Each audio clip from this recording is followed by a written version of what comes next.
Buenas tardes para todos. Gracias por esta invitación para hacer una invocación a Elegua, ahorita que abre y cierra los caminos, dándole la bienvenida a Miguel, Algarín y Baez, que acaba de cambiar de este mundo material al mundo espiritual. Omi Tutu, Obo Tutu, Ona Tutu, Ile Tutu. Para todos los ancestros que en este día velen por todos nosotros y conduzcan a Miguel, Algarín y Baez, amigo, hijo de Loisaida, fundador del Nuyorican Poets Café, legendario, la casa del Poetry Slam por muchos años. Aquí le damos la bienvenida a Elegua, que con su manto nos cura a todos, y que esta ceremonia que se le dedica hoy a Miguel Algarín camine con todo la del bien, que se cierren las puertas del mal. Y buenas tardes a todos, saludos, que siga la celebración. Buenas tardes.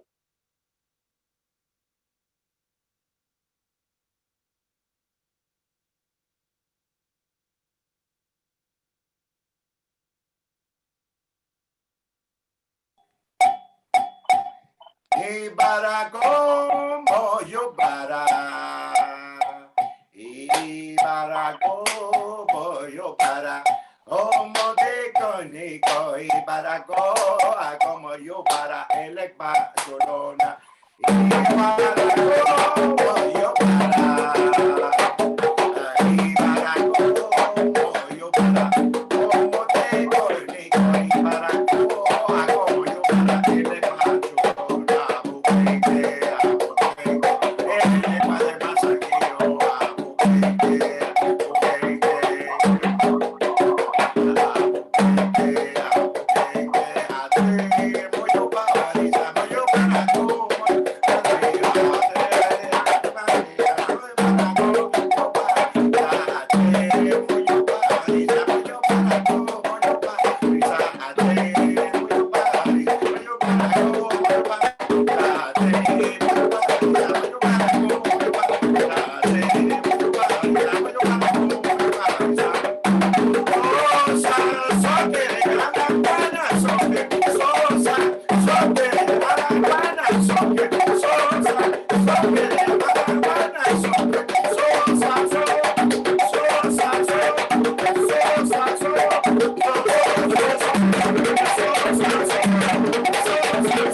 H para Miguel Algarín y H para Nuyorican Poets Café.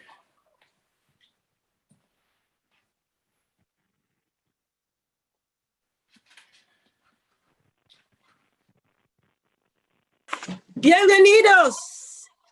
Welcome to Miguelabration.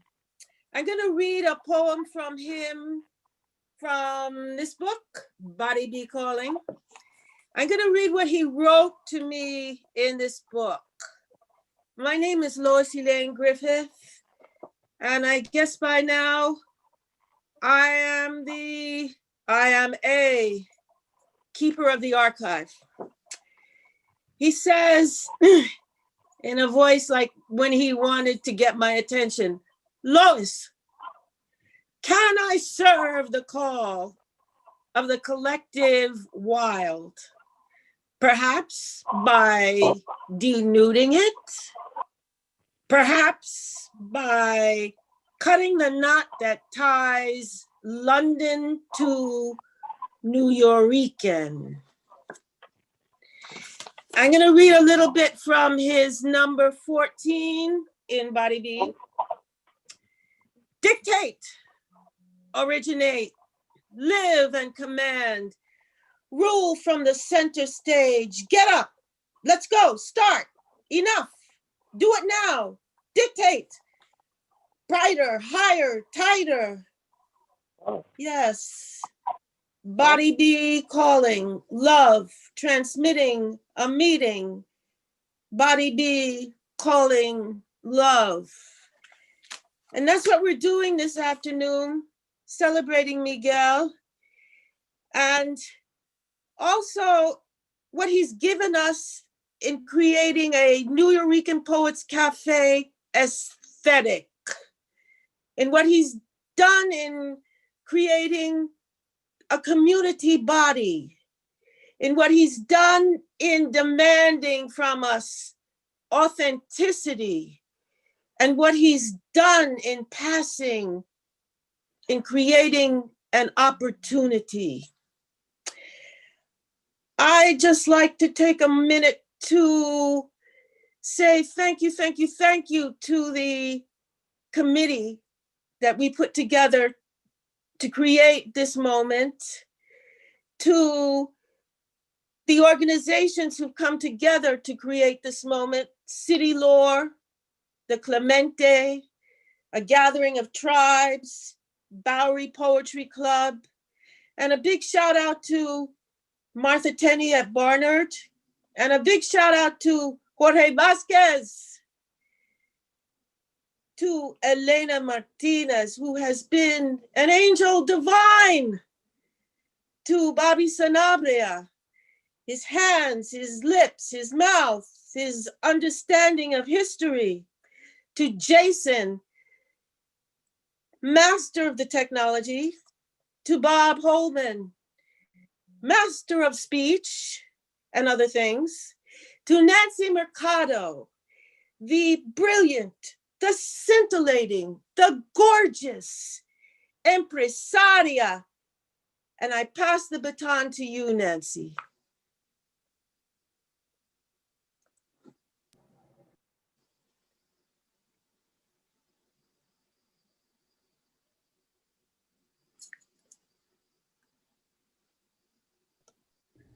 Unmute, Nancy.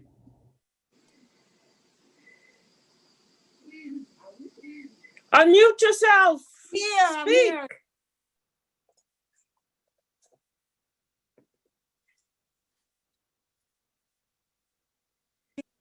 Can you hear me now? Yes. Okay, great. Welcome to everyone.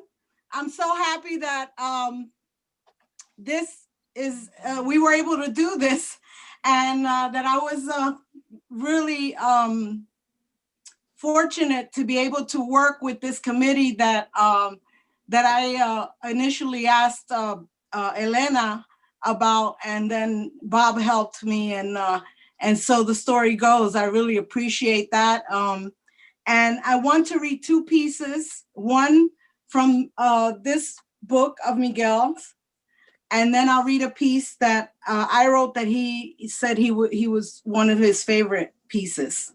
Welcome to everyone. Thank you for coming. Conversation number 6 with our Lord. When I am at ease with my I am in front of your you are, trust melts my fear. I begin to love you with no dread of losing myself in a we are where we share keeping no secrets. And the piece that I wrote, it's titled A 12-Year Affair 2.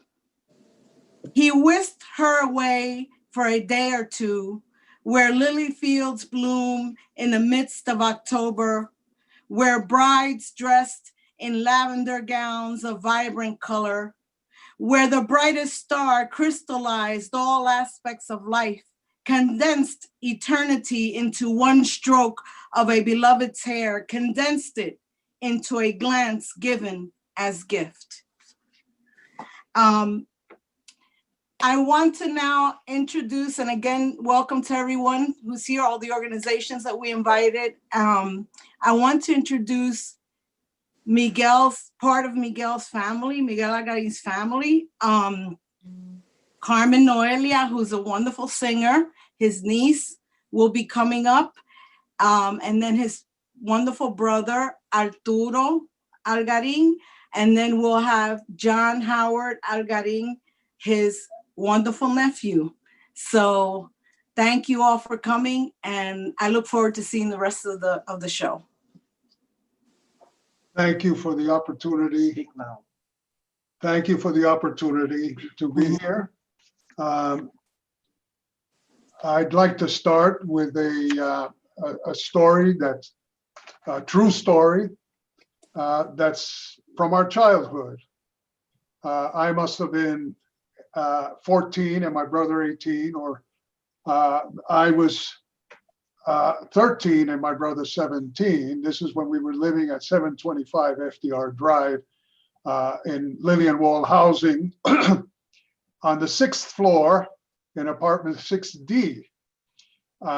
Anytime I drive past the building in my visits to New York City, I can very quickly spot the apartment by the line of bricks that runs across the face of the building that protrude beyond the normal face of the building, just below the window of our apartment. My brother had just arrived home on a rainy day and had just come back from the Chinese restaurant on Avenue D. And if memory serves me well, it was between 4th and 5th Street on Avenue D. Well, it was raining. He was soaking wet. And with him was one of these paper containers with the wire hoop that the Chinese restaurants use. And in it was one of his favorite things, which was egg foo young, and very likely pork egg foo young. And what normally came in that container were 3 to 4 small round omelets that were pancake-like. Well, my brother set it on the kitchen table and scurried off into the bathroom to towel off because he was soaking wet. During the course of time that he was in the bathroom, I knew that I would not get any of that egg foo young unless I took some while he was not there. So I quickly scooped one out, downed it real quick before he could come back out, sealed the package back up. And after he came out of the bathroom, dried out, getting ready to have his egg foo young, he discovered that I had taken some of his egg foo young. And for those of you who know my brother, I can tell you that he went ballistic. The kind of stuff that happens between brothers who are 4 years apart, older brother, younger brother. I dearly loved my brother. I was not around New York City. I had been in Hawaii for some 17 years. So I was away for a lot of that productive period in his life. On my return from Hawaii, I moved to upstate New York and I was raising a family. So again, there was not a great deal of contact between us. What I'd like to read is something from Love is Hard Work. Transparent Nuyorican Angel. Mitch looks into the coffin, sees himself, turns his sight around the room, spots a mirror, squares himself cara a cara with the image reflector, and sees a Van Gogh. Sunflowers reproduction hanging on a maroon colored wallboard. The rocking chair just beneath the sunflowers and full bloom. The cut, dried carnations placed on the rickety coffee table. Mitch sees all except himself. Mm. Well, I take this to mean life beyond death is the creative work we leave behind. The art outlives its creator. Next, I'd just like to comment Considering the trajectory of my brother's life over the past so many years, it was not totally unexpected or surprising to learn of his passing. In private, on a number of occasions, he told me of his readiness to meet his maker. I believe he had come full circle in a life full of work, accomplishments, rewards, and perhaps felt completed. His death has left a huge void in our family's life. Me, my wife, and my children, who had a great deal of contact with him because after being raised in upstate New York, presently live in Brooklyn. So they had ready access to my brother. And he was in a position then to have a lot of contact with them and show them the love that he previously was too distant to be able to show. He has helped my daughter Noelia with her singing and has had contact with my son Miguel and our other daughter, Aliyah. So I am sure that he packed a lot of living into his 79 years. Of this, I can be sure. The Algarín family is grateful and joyous for the gathering of my brother's students, fellow artists, and admirers to honor his life. Thank you very much.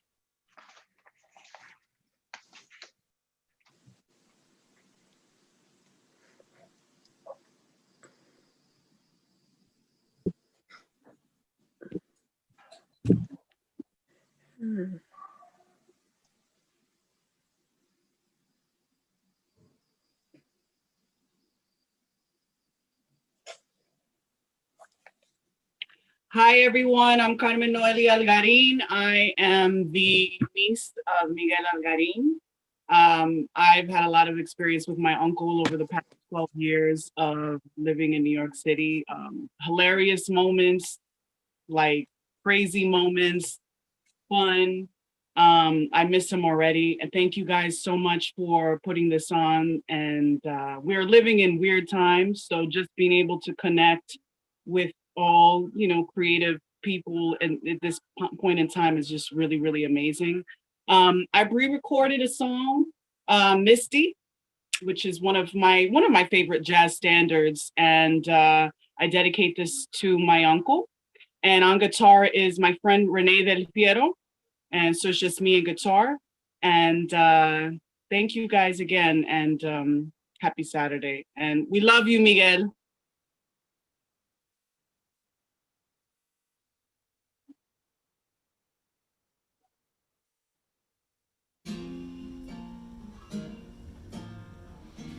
Look at me, I'm as helpless as a kitten up a tree, and I feel like I'm clinging to a cloud I can't understand. I get misty just holding your hand. Walk my way, and 1,000 violins begin to play, or it might be the sounds of your hello, that music I hear. I get misty the moment you're near. You can say that you're leading me on, but it's just what I want you to do. Don't you notice how hopelessly I'm lost? That's why I'm following you on my own.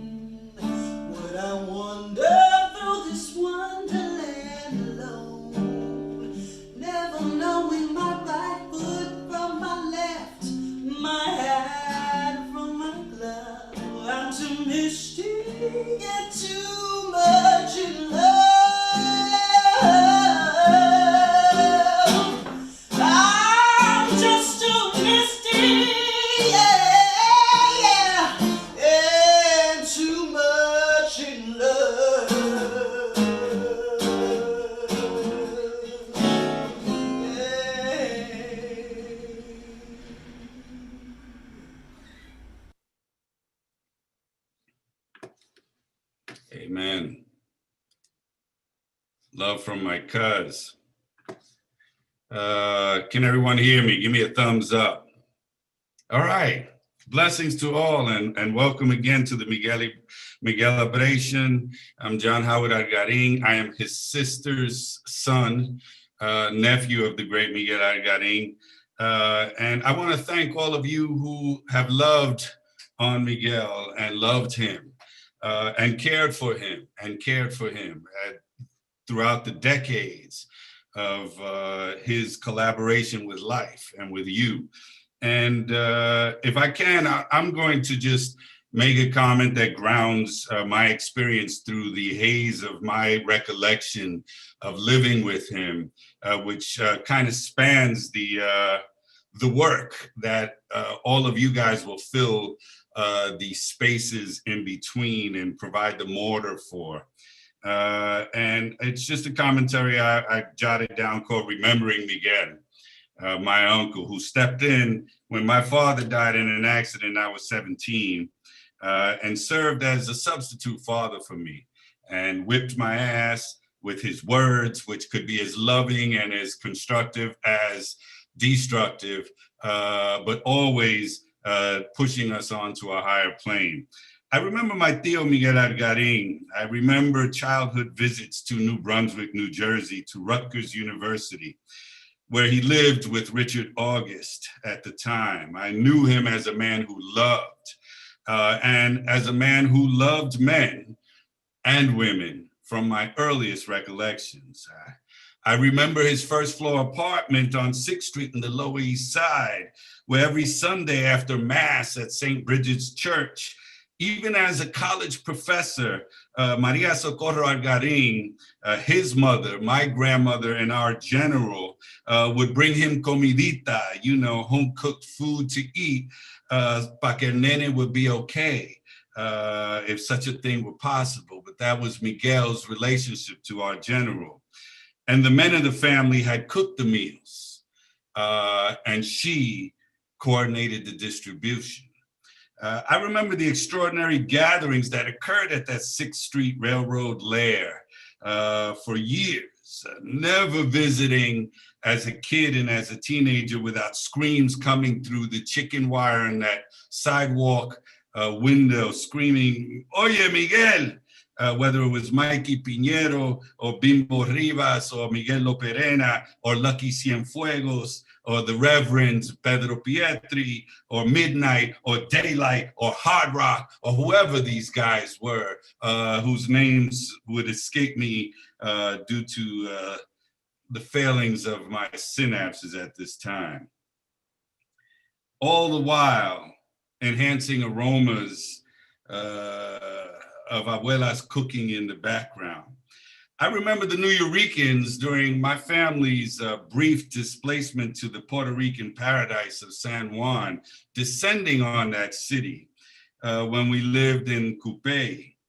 Miguel with Cienfuego and Loperena arriving in Fairview. My community had never seen so much hair. Talk about afros of distinction. I remember that I was about 10 years old at that time. And I remember distinctly at about 3 in the morning, when we never used to arise, hearing bangs on the front gate with someone slamming metal into the front gate, and hearing Loperena as we turned on lights and run to the front of the house yell, "The pigs got Miguel." And I remember him appearing later that day when the sun was up, as if he had been gone for brunch. It was fantastic. I remember the first cafe space on 6th Street and one of its earliest productions called The Sideshow. Maybe even my cousin Naomi was in that one. And I can't remember what it was about. I was too busy looking for the Salsa twin sister because I was mesmerized that God could create such a thing. But I remember the Nuyorican put its energy behind my grandmother's first play in its early stages, called Miguelito el Huerfanito, Little Miguel the Orphan. And I don't remember what that was about, but the crowds were always the same. They were composed of people who were the owners of their own breathing spaces. I remember Lo Perenas and subsequently Miguel's opening cry, la la la le le le, le le le, le le le, trucutrum cutrum cutrum. I remember the cafes moved to a cold space on 3rd Street and how the troops followed. I remember how the movement brought Eddie Conde and Willie Correa and Amina Baraka and Lois Griffith and Rome Neal and Bob Holman and Diana Quitesha Hernández and Pepe Flores and just countless others and the Salsa Twins and their sister and I keep going back to her and Julio Dalmau, who watched the door and coordinated everything. And I remember so many other musicians and talents, too many to recount here, and how they collectively breathed life into the space that would solidify a movement. I remember the plays, Monk, Julius Caesar. I remember the slams, dancing, boundless thoughts, the government coming to take everyone away off of 3rd Street because of Medicare and Social Security fraud, including the little 4'10" man. He was like 4'10". He walked with a cane and had a crooked back, but he had like 12 kids on the street. And he was amazing. And there was an overall undying sense through all of these things that we belonged and we were doing our own thing. And the world loved it. Finally, I remember us living together for a while, Miguel, Irma, my mother, and myself in the Bronx. And what a magical time that was. And I remember after about 4 years of this cohabitation, Miguel disappeared. And as he wrote about Lucky Cienfuego, leaving our worlds a twirl. And I remember not knowing why my partner, my stepfather essentially, had disappeared that way till he resurfaced weeks later on WBAI to announce that he was HIV positive during the beginning of what was the horrific scare of this invasion of this virus that no one knew how it was transmitted and how you could acquire it. And I just remember knowing that he loved us enough to disappear without word, without discussion, pack up and leave. I remember Philadelphia, Italy, California with him. I remember the extended Nuyorican family, Guillermo Gomez Peña, Rudy Anaya, Jimmy Baca Santiago. I remember this great family that's before me on this collage, this digital collage. I remember too much to remember and to say here. I remember too many great souls, but I remember enough to say to my uncle, I love you, and I love you all for doing this. And welcome to the Miguelabration again, and thank you.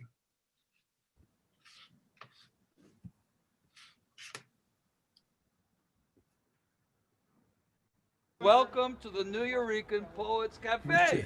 Yeah. Communion point. Something, you know, like a little. I'm trying to listen. I'm just trying. Yeah, spread.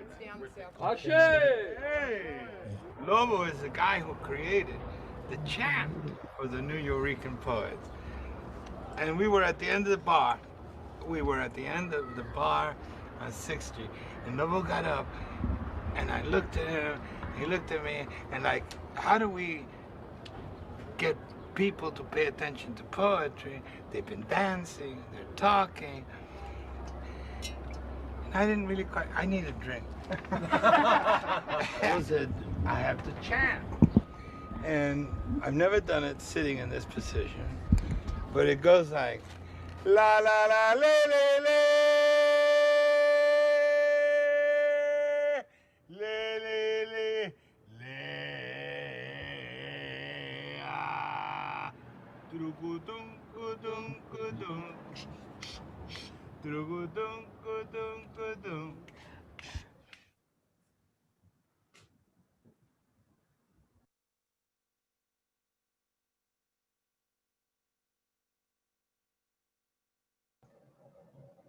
It's on you, Louis.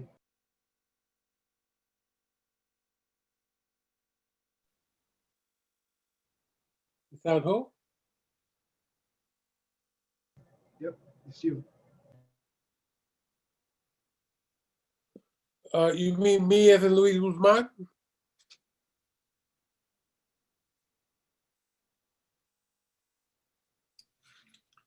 I think you got the floor, Master Guzman. Oh, okay, here we go. All right. So, yeah, man, I'm happy to be here celebrating Miguel because I know Miguel would not have wanted it any other way, but a celebration. I, Luis Guzman, I guess I was there from the beginning of the Nuyorican Poets Cafe on 6th Street.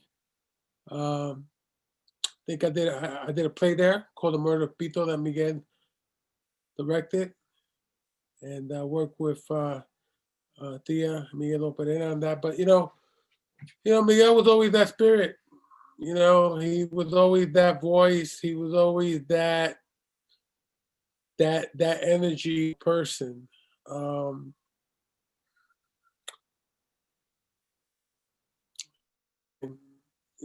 You know, because of him, so many people came together at that cafe. To me, I mean, that cafe was one of the most magical places that I had the opportunity to not only to be a part of, but to witness, you know, to taste, to feel, to absorb, to be able to participate in. And, you know, all the incredible people that came through there that knew Miguel. Miguel was a very important person, not only in the Nuyorican poetry world, but also in the intellectual world. You know, to have a Boricua professor out in Rutgers University at the time when there weren't that many, and he was doing his thing out there for many, many years. You know, I was very impressed by that. You know, but you know, I just always dug how Miguel used to mess with people's head too. You know, because he had this thing about pressing buttons on people, and you know, I would observe him how he would bring out the best of people or the worst in people, depending on what buttons he wanted to always press, you know, and that, like I said, to me, his voice always resonated, man.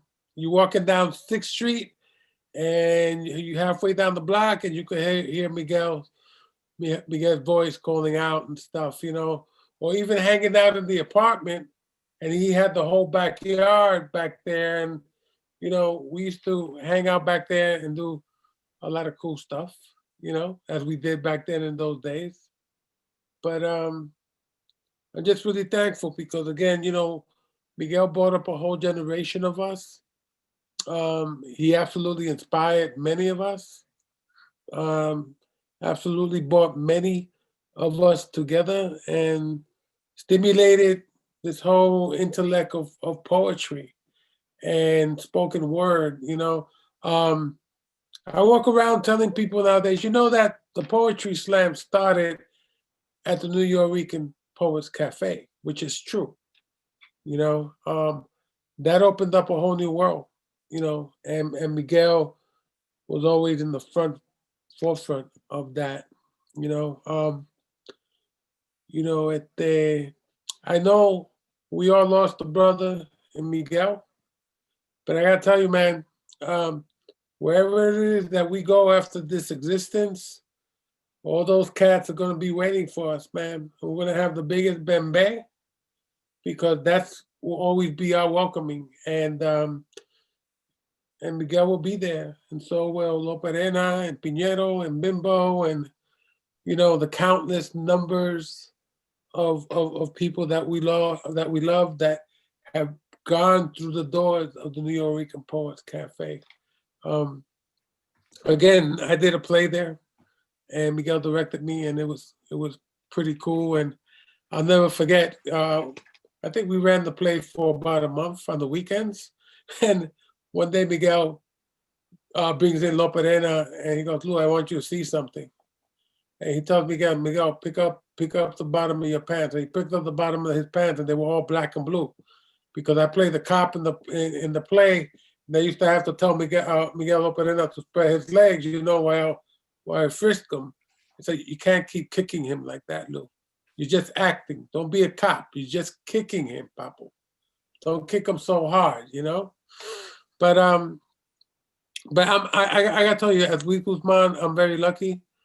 I'm very lucky to have been influenced by someone like Miguel Algarín and all the Nuyorican poets. Again, you know, that was my melting pot experience, because it wasn't just about Boricuas, you know, it was just about the whole world of poetry and the diversity that came in through there, and that's what the Nuyorican poets promoted, you know. So I'm happy to be part of the celebration. I'm happy to see all you familiar faces, you know, and you know, Miguel's legacy will always live on because we're still here and we promote that legacy. So I thank each and every one of you. And Miguel, I'll see you soon, brother. And just be ready, because we're going to have a big ass bang bang when we get there. All right, guys. Thank you. Y bendiciones to all.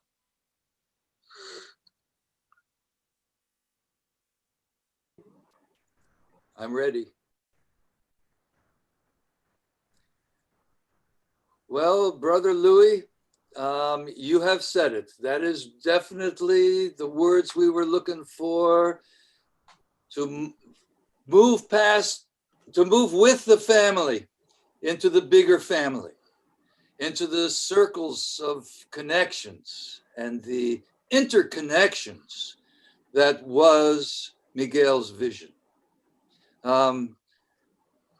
What can I say? Except that when Louis is telling the truth about the slam starting at the Nuyorican, we all know that that's true, except for the slam that started in Chicago with Mark Smith that I imported to the Nuyorican, and then it exploded out into the world. I love the truth. That's why I always love Miguel. You know, the poems never lie. Poets, I don't know about them. Here's a list of the next people coming up, okay? So it looks like, you know, first we want to say hello to Amina Baraka, who is unable to be here with us today. She's not feeling well. So put out your feel-good spirits for Amina. Let's see, so where do we go? Oh yeah, so the first person up is going to be Brenda Feliciano, who's going to be singing for us. And then I believe that Dr. Maria Canino from Rutgers is going to talk to us, followed by Victor Hernández Cruz. And let's just go that far with the next three, okay? Take it away, Operaland, with Brenda Feliciano.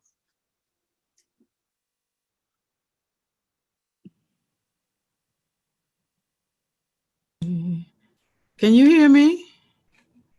Yes. You can hear. Oh, great. Thank you so much. I'm not Felipe Luciano. I'm not Brenda Luciano. I am Brenda Feliciano. And I am really honored to be here. I'll just give you a little bit of my take on Miguel, who I knew almost 40 years ago. So I'm very honored to be invited to this celebration, because Miguel was a person I had great respect for, you know, and the first time I saw him and subsequent times, I always remember that he was bigger than life.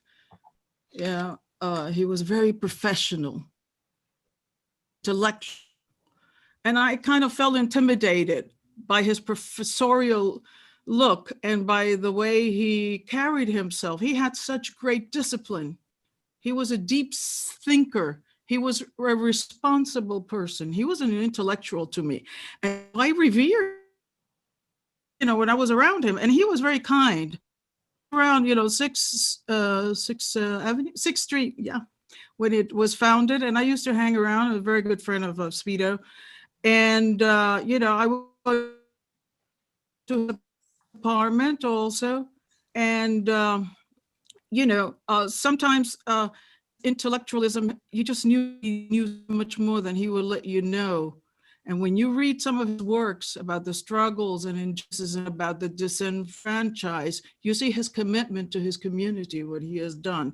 His body of work speaks a lot about him because it's, of course, the seminal creation of the Nuyorican poems movement and all of that stuff on 6, this was a place where we all felt you belonged. And feeling I was in a place that I could feel safe. I remember he invited me to go to his mom's apartment, and I think it was in Queens. I don't think it was in the Bronx. And I remember his Puerto Rican mom being such a wonderful person. I think she was a professor, also a college professor. His mother lived in Queens. It was in Queens. So then I see. So I went to Queens and I met her.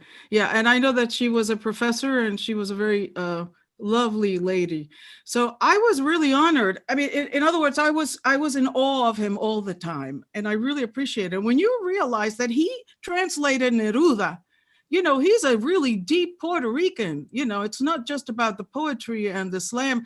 I mean, his intellectualism carries throughout Latin American literature and into the literary word in the United States.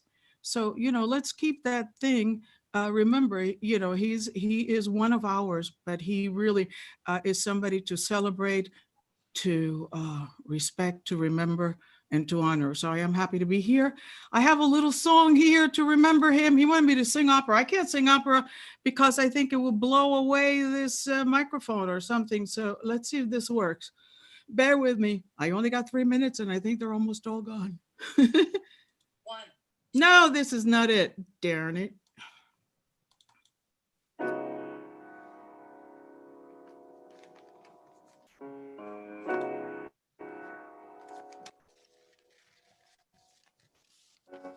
No complaints and no regrets.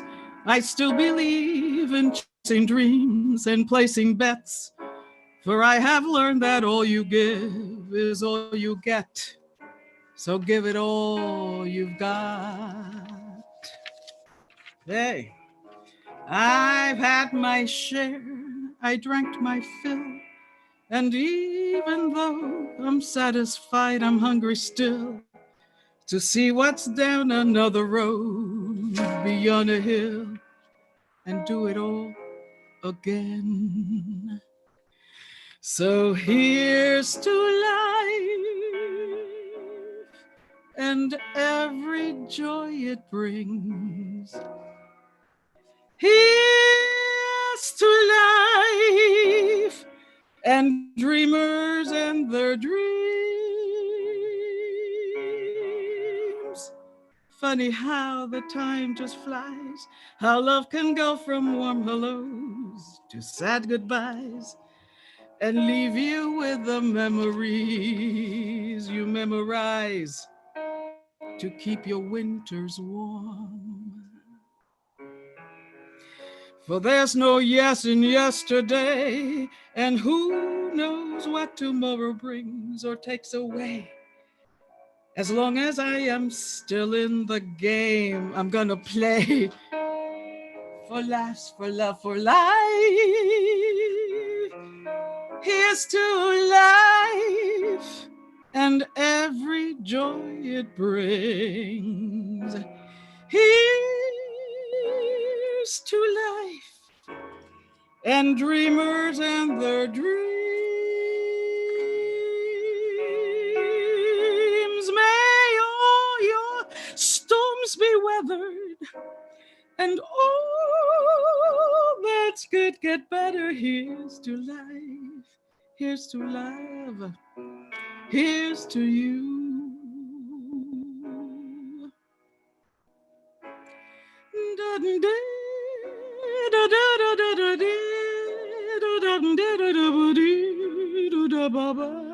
May all your dreams get better and what's here's to life, here's to love, here's to you. Here's to life, here's to Miguel, here's to you.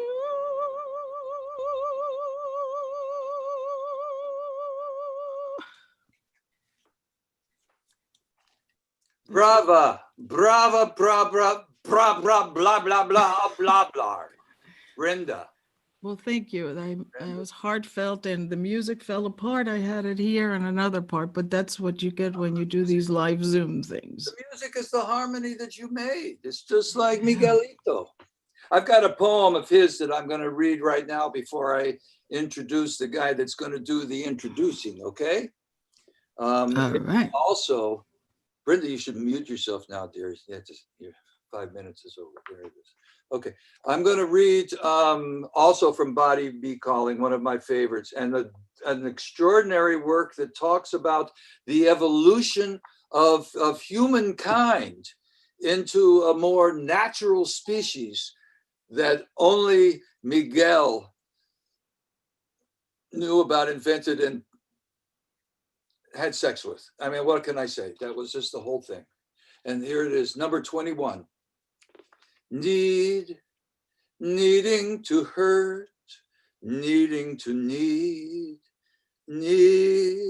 hurting to hurt, taking on one you can live for one you give. Taking on love you can live for one you live. Willing to need for one. Hurting back hurt for one, needing to hurt for one, taking on one you can live for. How did Miguel get there? I don't know, but I sure like following along. Felipe Luciano is in the wings, ready to come out here and introduce the origins of the cafe through the artists, following on from Louis and Brenda. Please welcome Felipe Luciano to this, the biggest stage in the world.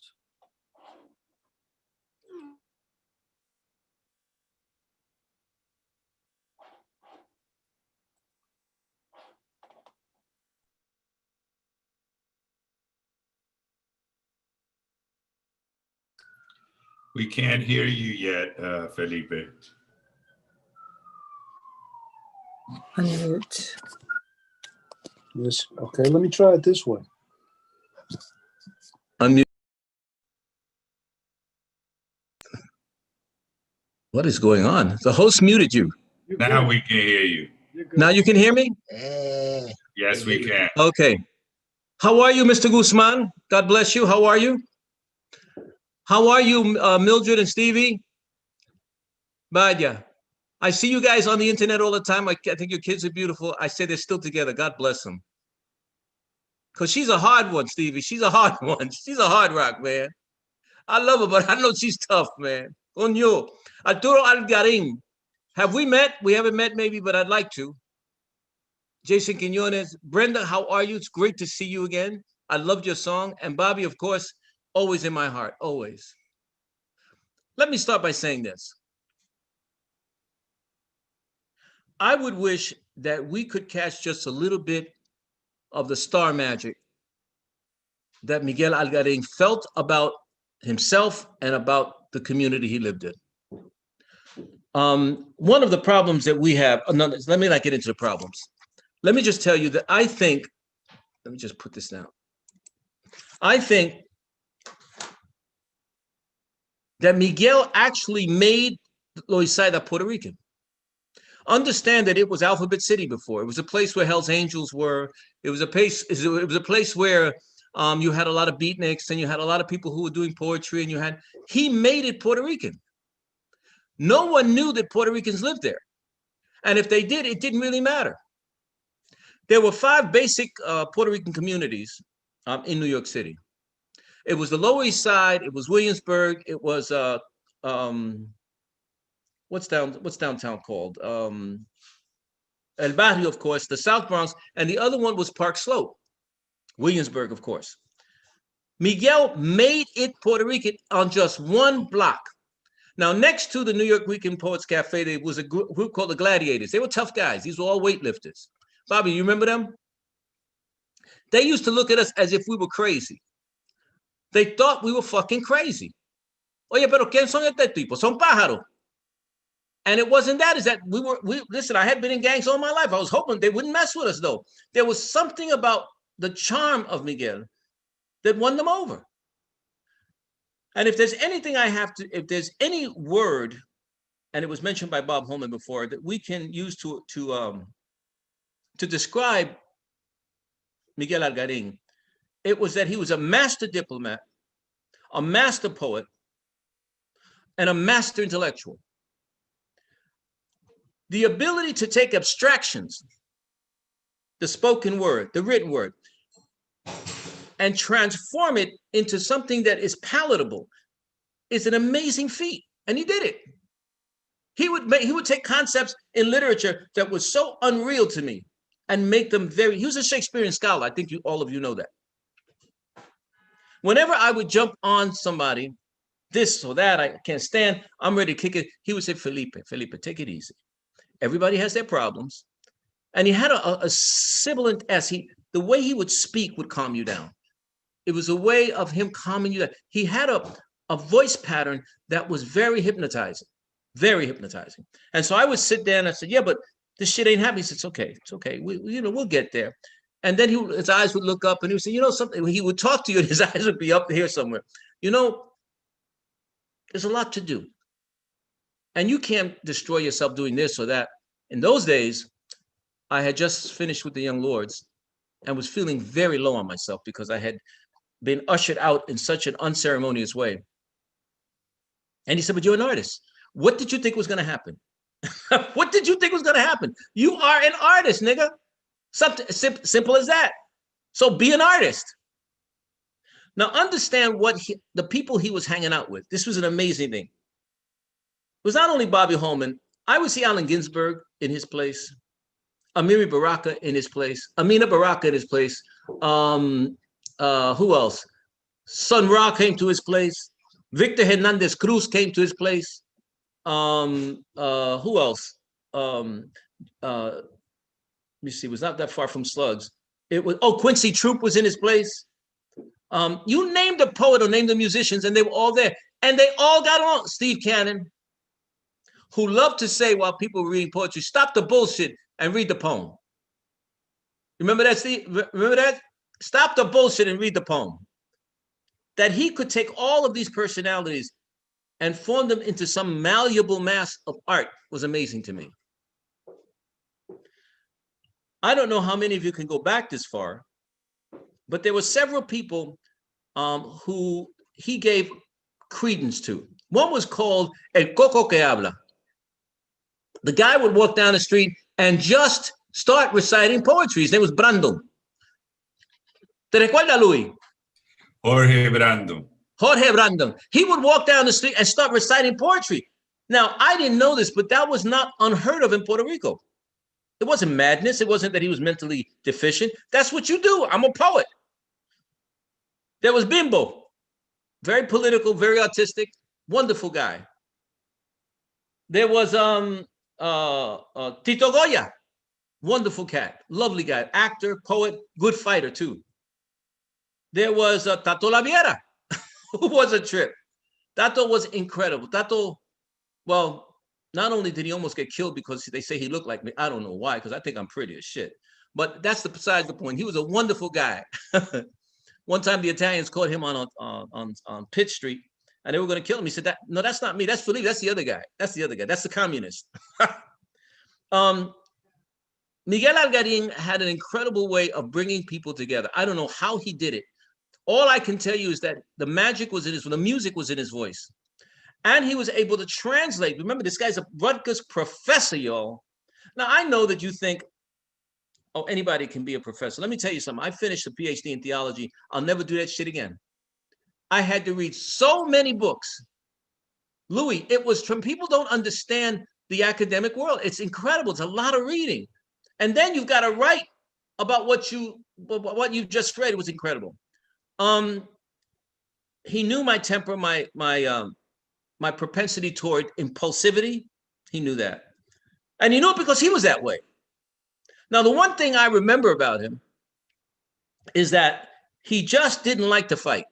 He would curse you out. He was one of those. He would call you motherfucker, you ain't shit, but he would not fight. And Bobby Holman, that used to bother me. If you're gonna say all that shit, knock the motherfucker out. No. I don't have to go there with him. So he was a trip. I will say also that he was one of the first in our community to accept LGBTQ. How do you say it? He was the first to admit gay people in and to open himself up. He was an incredible man. And I couldn't understand it in the beginning. He had a sincere appreciation. Here's what I didn't understand. How could you be Puerto Rican and not hate Spain? He didn't hate Spain. How could you do that? Fuck him. He said, no, Felipe, there's a lot. You got it. I got Africa. I got that. I got the thing, but there's a tremendous history there. And he would go off into that whole thing. What an open mind. What a beautiful mind. And I will miss him dearly. His sister was a trip too, a wonderful person. He was able to bring in, understand the elements that were there. He had all of these cats. Who's the guy who headed Charas at the time? ¿Cómo se llamaba él? Louis. What was his name? ¿Cómo? I can't hear you. But he brought together all of these folks, brought them together in one place. And Chino Garcia.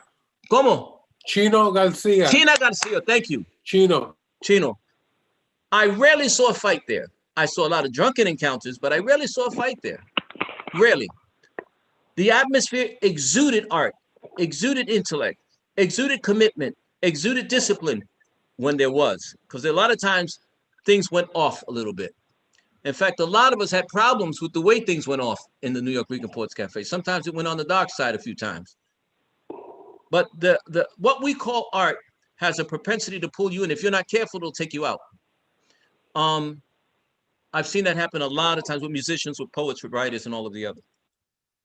I thank Miguel because one time when I was in the Nuyorican Poets Cafe and I was stoned out of my mind, as many of us were at that time, Alan sat next to me and he said to me, Miguel told me a lot about you. You know, I like you, man. You seem to be an all right guy. I heard some of your stuff. He said, but I'm going to tell you something. You don't even know me. I would think that you want to get off that stuff. It tends to make you violent. And he said, I don't know. We don't know of you. We don't know each other. But this is the kind of place that the Nuyorican Poets Cafe was. It exuded this kind of wisdom. I would suggest that you leave that shit alone. It's going to kill you. You do know that, don't you? It almost has. I stood with my mouth open. How does this guy, who I don't even know, come up to me like that? I didn't feel an ounce of embarrassment, not an ounce of humiliation. He and Amina Baraka would get into it. When I say get into it, Bobby Holman, they would get into it in a way that was so deep that Amiri would call me over to Newark and say, who the fuck does he think he is? Who the fuck does that nigga think he is? I said, he's your boy. He's your contemporary, Amiri. Why? He has the nerve to tell me that what I wrote was wrong. And I said, you can't make Miguel Algarín into a black nationalist. He's a Puerto Rican. I understand it. And he's black. He knows he's black. He loves it. But he's gonna criticize you where he thinks you need to be criticized. Oh, he and my Amina would get into it. I mean, they would get into such fights that the wife would get involved. And you don't want to get that. You don't want to get Amina on your bad side. Shit, that's the worst thing in the world. It is better to go back to New York. So if you can imagine all of that happening in one person,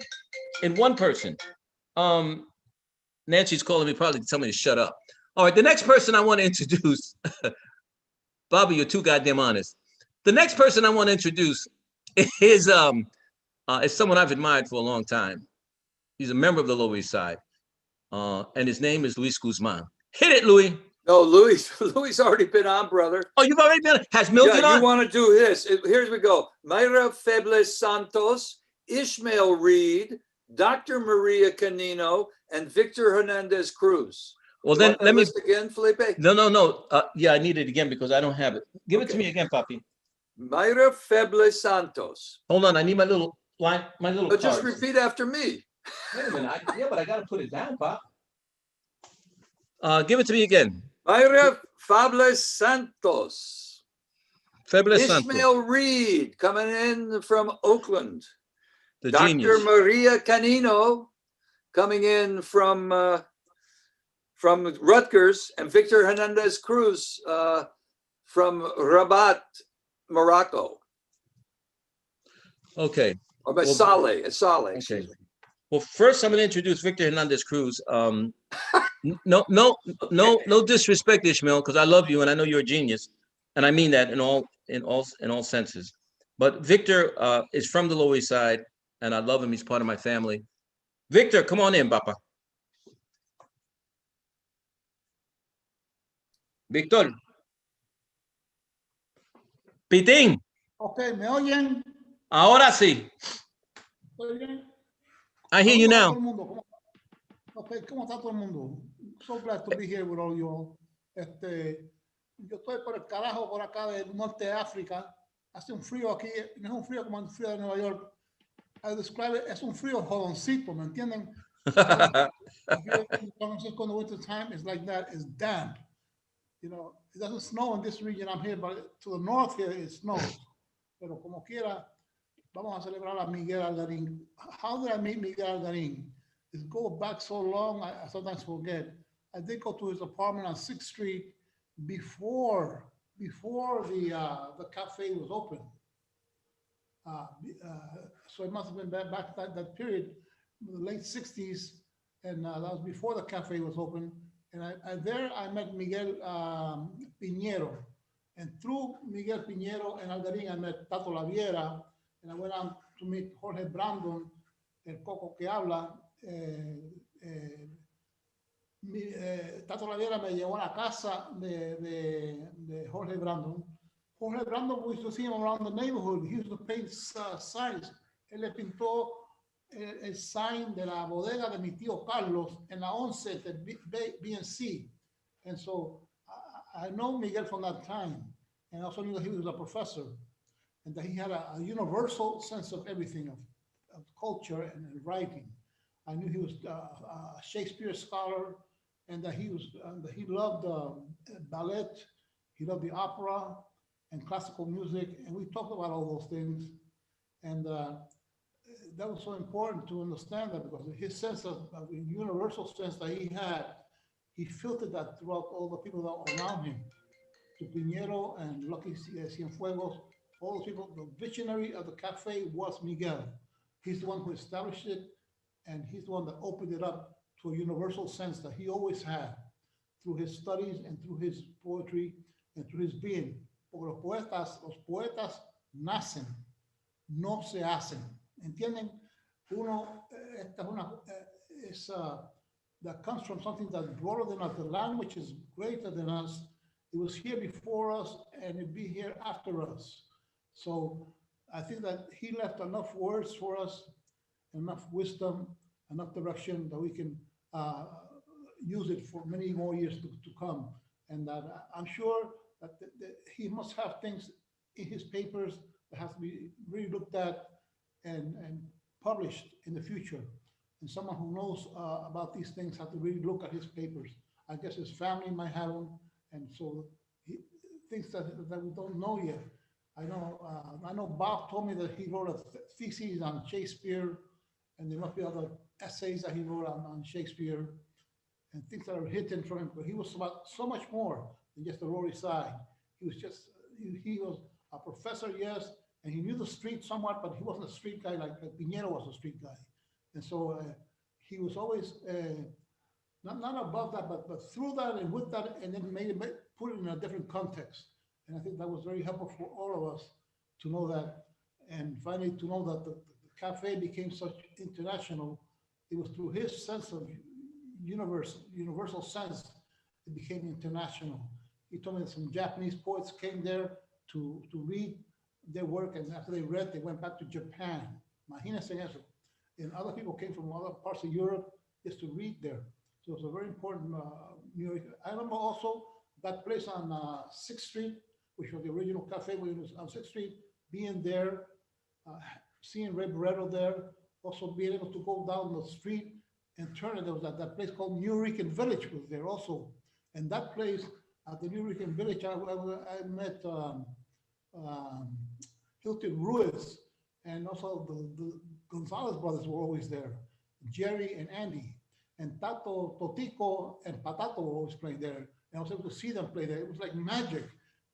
And I think that Miguel helped to create that kind of magic for us, that generation of Nuyorican felt, that I felt, you know, camina así and walk down the street, and you can see all the great music right there. Come back to the cafe, have another glass of wine, listen to some poetry. I heard Miguel Algarín, Miguel Piñero recite his poems there.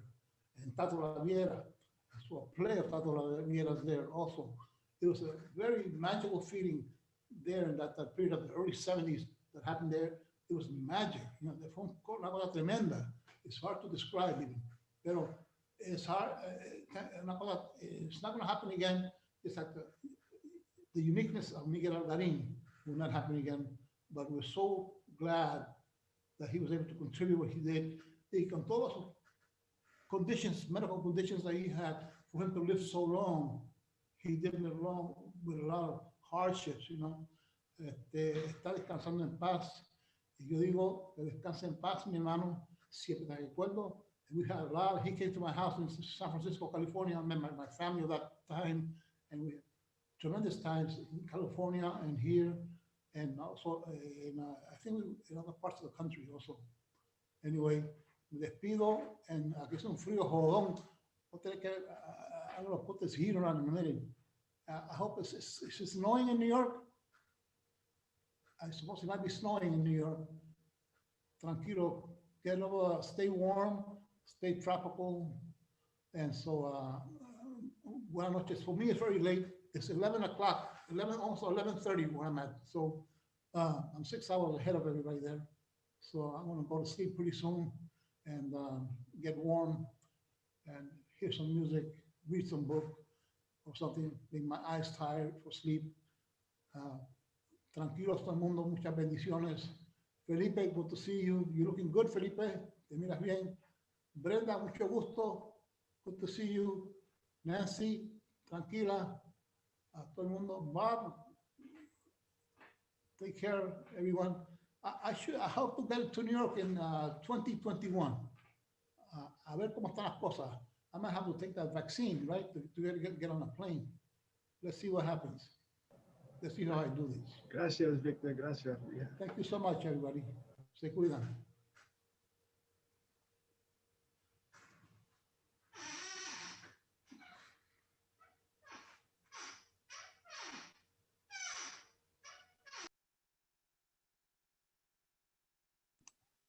Unmute myself. Can you hear me now?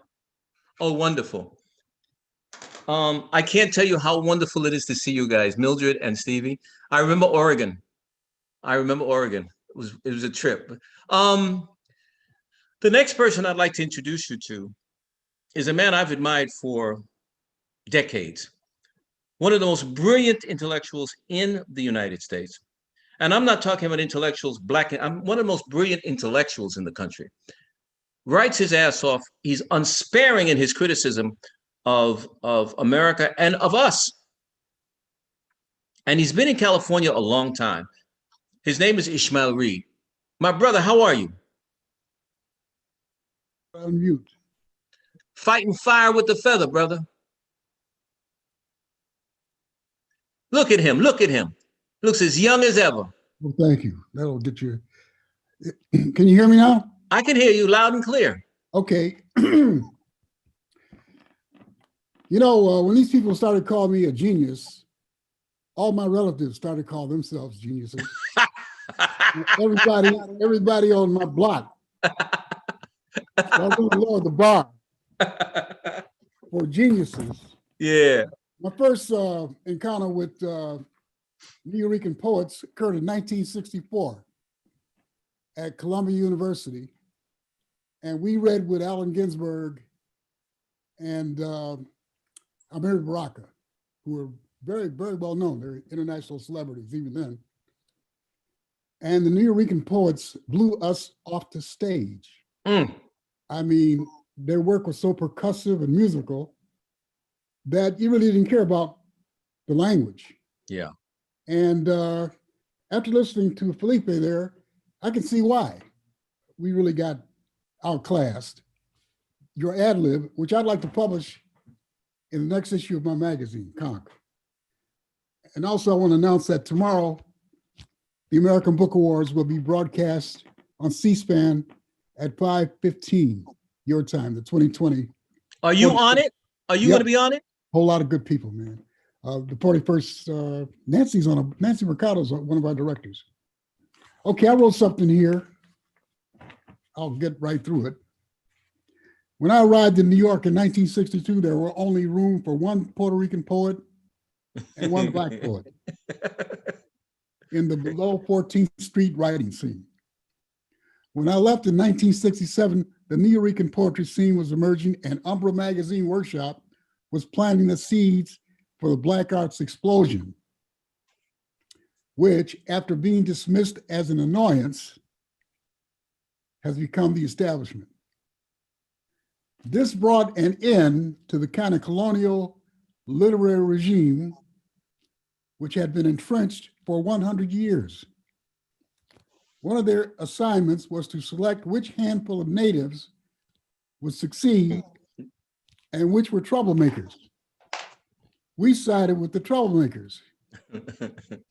Miguel was a leader in a coalition of Black and Nuyorican writers who got weary of others defining them and decided to define themselves. Through the Nuyorican Poets Cafe, though the Nuyorican Poets Cafe is known as a center for slam poetry, a number of playwrights, including Wesley Brown, Amina Baraka, Miguel Pinheiro, Pedro Pietri, have had their plays produced at the Nuyorican Poets Cafe. They didn't have to be modified to please investors who were only interested in the bottom line and fill seats with uptown audiences who could afford tickets. This has been a disaster, which is treated in an anthology we're organizing called Bigotry on Broadway, where Nancy Mercado raises the question, when do we get to stage our version of West Side Story? Whoa. All of my plays have been performed at the Nuyorican under the direction of Rome Neal. Neal's Banana Pudding Jazz series, now found at YouTube is now found at YouTube. During the COVID, this Zoom series is keeping jazz alive in New York. Miguel provided us with a space where we could do our thing, no matter how the box office looked. In fact, some nights, only 2 people would show up for my plays. Miguel Algarín will be missed. He was one of a kind. He also knew the location of some of New York's best restaurants. Thank you. Right on. Right on. Thank you so much, Ishmael. Thank you so much. Thank you, Bob. I love your name because you're the first of the Abrahamic people to come out. You know, they keep on talking about Isaac, but it's Ibrahim. It's Ishmael who's the first one. Well, he got even with his father by starting a rival religion. That's right.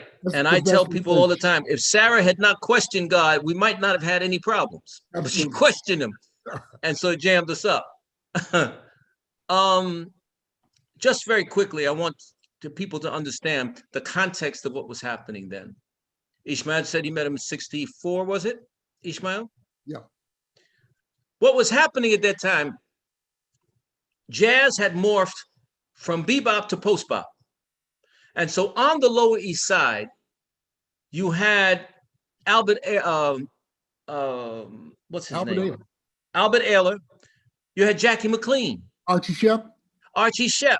You had Ornette Coleman. Right. You had who else was there? Rashid Ali. You had who else was there? What's his name? Ismael Miranda was on Sam 13. Rivers. Sam Rivers. May we never forget him. We used to go up to his loft all the time. Cecil Taylor was there. Cecil Taylor. We had poets. It was an amazing time to be in the matrix because that's what it was.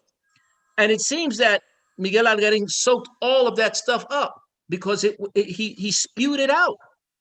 And in those days, if you heard something dissonant, people there, those days, it was difficult because they used to call Coltrane sheets of sound. We thought it was music. I still think it's music. It was an amazing time. Eddie Palmieri was killing them with a group called La Perfecta. Ray Barretto was killing them. You had Machito was still around. Tito Puente was kicking it. I mean, imagine all of that happening in one barrel drum being mixed around like this. And so he comes out of that tradition and you see it all. How he was able to merge the world of the intellect, the world of academia, and at the same time be street, I'll never understand. Now, all of us have a bit of it. Some of us a little more than others. I happen to like the streets a little more, which is why they put me away a few times. But Miguel, from what I gather, never went to jail. But he was involved in all the conspiracies on the Lower East Side, every one of them. All the shit that happened, I can't believe it. And he never got busted, and nobody would rat him out. Anyway, let's go on and talk to, God bless you, Miguel. I'll never forget you. He also spoke Spanish exquisitely. I wouldn't speak Spanish around him because I was so embarrassed. He was the quintessential Puerto Rican and loved Puerto Rico, loved it. Let's talk to Dr. Maria Carino. How are you, ma'am? Hey, hello. Hi. I'm, if you hear coquis, they're our coquis. I live in Puerto Rico. Shut up. Don't do that to us. That's not fair. Oh, that's my gift to everybody. That's not fair, Nena. I'm just enjoying this Miguelabration celebration tremendously. I also wrote, as Ishmael did, some words so that I could stay within my 3 minutes, but my camera is not working. It died. So I'm going to share some thoughts. I knew Miguel across the Hudson, on the other side of the Hudson, not in New York, but in New Jersey. And I knew him as an academic colleague. It was 1970 when I was interviewed for a faculty position at the newly created Livingston College, Rutgers, the State University of New Jersey. I was invited to develop and establish a Puerto Rican studies program in response to the militancy of Puerto Rican students of the entering class of 1969. Those were very turbulent times on both sides of the river and in Puerto Rico. But it was then, a full 50 years ago, that I first encountered Miguel, an early hire of the English department. He was 29 and I was 26. It was our first soiree into academia. As part of my interview, he called me sister in his inimitable sonorous inflection and asked me where I was from, to which I responded, El Barrio. And he immediately enveloped me with his all-embracing life force. I later invited him to design and teach a dynamite course that impacted many, many, many students, Puerto Rican, African-American students, white students. He entitled the course Poetry of Protest. It was one of a kind. It went from Latin American protest to the poets, all of whom you've mentioned. Throughout its early history, the department worked within limited budgetary resources. So he did this free, out of the love of students and of his community. And throughout the early history of the department, it was an academic environment of great creativity, challenges, and support, but also at times fraught with benign neglect and at others with hostility, which we all received. of internal crises and contradictions, of external pressures and forces resistant to the innovations represented by ethnic studies and such courses as poetry of protest. Yet, Puerto Rican studies continued to pursue its original goals of historical reconstruction, cultural affirmation, and interdisciplinarity. Responding to evolving migration trends, the department extended its vision and scope to Cuba and the Dominican Republic in the 1980s.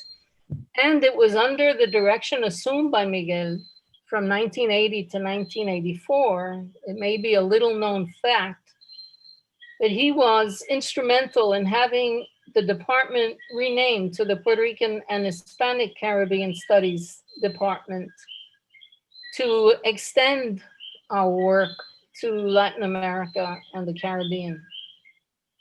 Today, the department, which will also be 50 years old, includes specialists in the linguistic and geopolitical regions of the Caribbean and Latino communities in the United States. Miguel was vital to the building of this academic space, and his contributions continue to reverberate in the classes, research, and scholarship of today's students and faculty.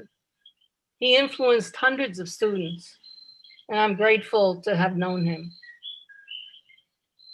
In the words of those who posted messages to me, and I quote, "The education I received was spectacular. The best teacher of Shakespeare I ever encountered was Miguel Algarín. He truly brought the works of Shakespeare to a modern political light. It was sheer pleasure to read poetry in New York City with Miguel and be a part of his dream in the early days," close quote. Another said, "He spoke to us, though too many of us on the island, nuestra querida y problemática y compleja isla del espanto, were indifferent and at times condescending towards Nuyorican artists. Just saying, Miguel Algarín presente." Another wrote, "I remember my last connection with him and how much we laughed." And yet another said, "I'm grieving his death." Indeed, we all are grieving his death, even as we celebrate him. Que en paz descanse, Miguel. It's beautiful. Thank you very much, ma'am. Thank you very much. Very moving. Another person we'd like to talk about and to, not about, but certainly with, is Feble Santos, who wanted to give their sense of what Miguel Algarín means to all of us. Febles. Gracias. Hello, everybody. My name is Mayra Santos Febres, and I am a young poet. Well, I was a young poet from Puerto Rico when I met Miguel Algarín. And I just want to share a piece of a poem from Miguel that I always share with my students and with wherever I speak about the relationship between new generations of Puerto Rican writers based in the island and the importance of Miguel Algarín. And this is a fragment of Miguel's poem in aloud. Face the contradiction that looks like you, that smells like you, that feels like you, and push out the violence. Be unafraid to be a man who confronts men about women. Be unafraid to be a man who confronts men, big, mean-ass, nasty men. Be unafraid to be a man who confronts himself. En estas palabras, with these words, I always talk about the importance of confrontation. And what I remember about Miguel was precisely that, the way in which he made me understand what the issue of the island base and the Nuyorican and the Puerto Ricans was. Him and Juan Flores and so many intellectuals from the mainland helped me define my Puerto Ricanness. And also I remember, and I wanted to share this, how important it was for many of us, for many of the Puerto Ricans that were a little bit less colonized because of the contact, the constant contact that Miguel and many other people that came about and that worked within the Nuyorican Poets Cafe did with the younger generations of Puerto Rican intellectuals and writers. Once I was like, I don't know, I was like 23 years old, and I dreamed of going and seeing this magical place that people talked about that was called the Nuyorican Poets Cafe, and it was in the 80s. And when I stepped there and I saw what happened, and I saw how natural and how incredibly in your face identity can be portrayed, I decided that I wanted to be, as Miguel, a poet, a writer, but also una gestora cultural, a person that worked with communities in order to create alliances of expression and of confrontation of our soft spots and our comfort places, and how can we move from there. And I remember when I started doing el Festival de la Palabra en el Museo del Barrio, that Miguel came to a festival and that he told me, you know, well, this is what it's all about, to bring people together in order to have many voices, different voices being raised. So very briefly, I just wanted to celebrate Miguel Algarín from a person who knew him very briefly, but whose work touched us and transformed not only the community, the diasporicans, but also the people in the island.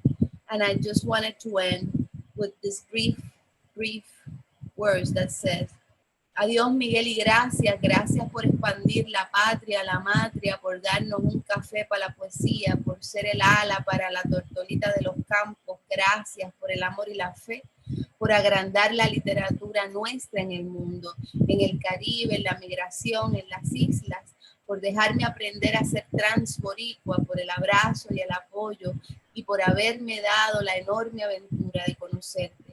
Acá en la isla te querremos siempre, te reclamaremos siempre. No creo que te irás del todo de este plano. Ya perdiste el privilegio del olvido. Thank you so much.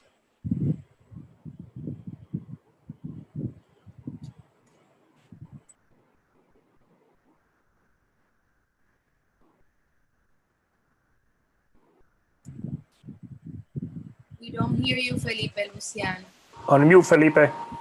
Can you hear me now? Can you hear me? Yes. Okay. Fabulous. Muchísimas gracias. That was beautiful.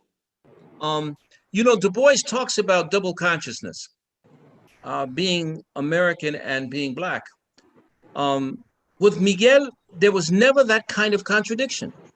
For some reason, being born in Puerto Rico, he grew up with the sense of, I don't have to explain to you who the fuck I am. I don't have to, and he was saying in your face, I don't have to explain to you what a Puerto Rican is. Here I was fighting for it, fighting to establish our rights to do this and that. Victor and I were very close in that battle. He didn't have to do that. Eso me cae como, es raro. I loved him for that. He didn't have double consciousness about it. He loved Puerto Rico, and he gave us a sense of what it was, even though some of us had never been there before, had never seen it, had never felt the intelligence of it. You have to understand, in that period of time, to be a doctorate in anything meant for us that you were an alien. You couldn't be real. How could you be real and be smart? We had dream killers all around us. In those days, it was about being a gangster. In those days, it was about, well, there were some revolutionaries in Puerto Rico. I remember Fupi was being born, and a lot of people were fighting for the independence of Puerto Rico. But no one really said it's admirable to be an intellectual. It's admirable to be educated. He never said that, Miguel didn't have to be white. That's what I loved about him. He didn't have to say, okay, I'm going to try and I'm going to speak in the most dulcet tones and he will call you a motherfucker in a minute. I loved him for that. Él era lindo. Él era un niño lindo. And I liked him for that. That's the last of the of my interviewees. I just want to say something. Nancy Mercado, I want to thank you very much for having gotten me out of my shell. You know, I don't hang these days. I get very pissed off with what I see happening in this country, and I see what I see happening with our people. You're the only one who could have gotten me out to do this. You're the only one who could have gotten half these people on this program. I think you're wonderful. And for those who are beginning the battle of Chisme, of Bochinche, of Radio Bemba, you better chill your shit out.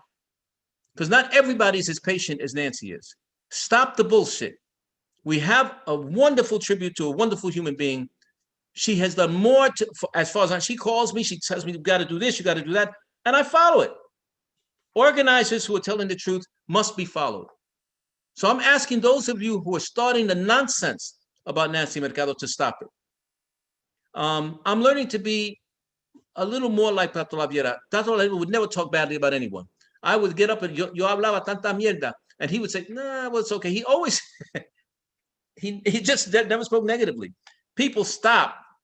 This is a beautiful opportunity for us to pay homage to a man who has graced us with beauty, with culture, and with intelligence. And before I leave, let me just read something very quickly. I'm sorry, Nancy, I got to say this.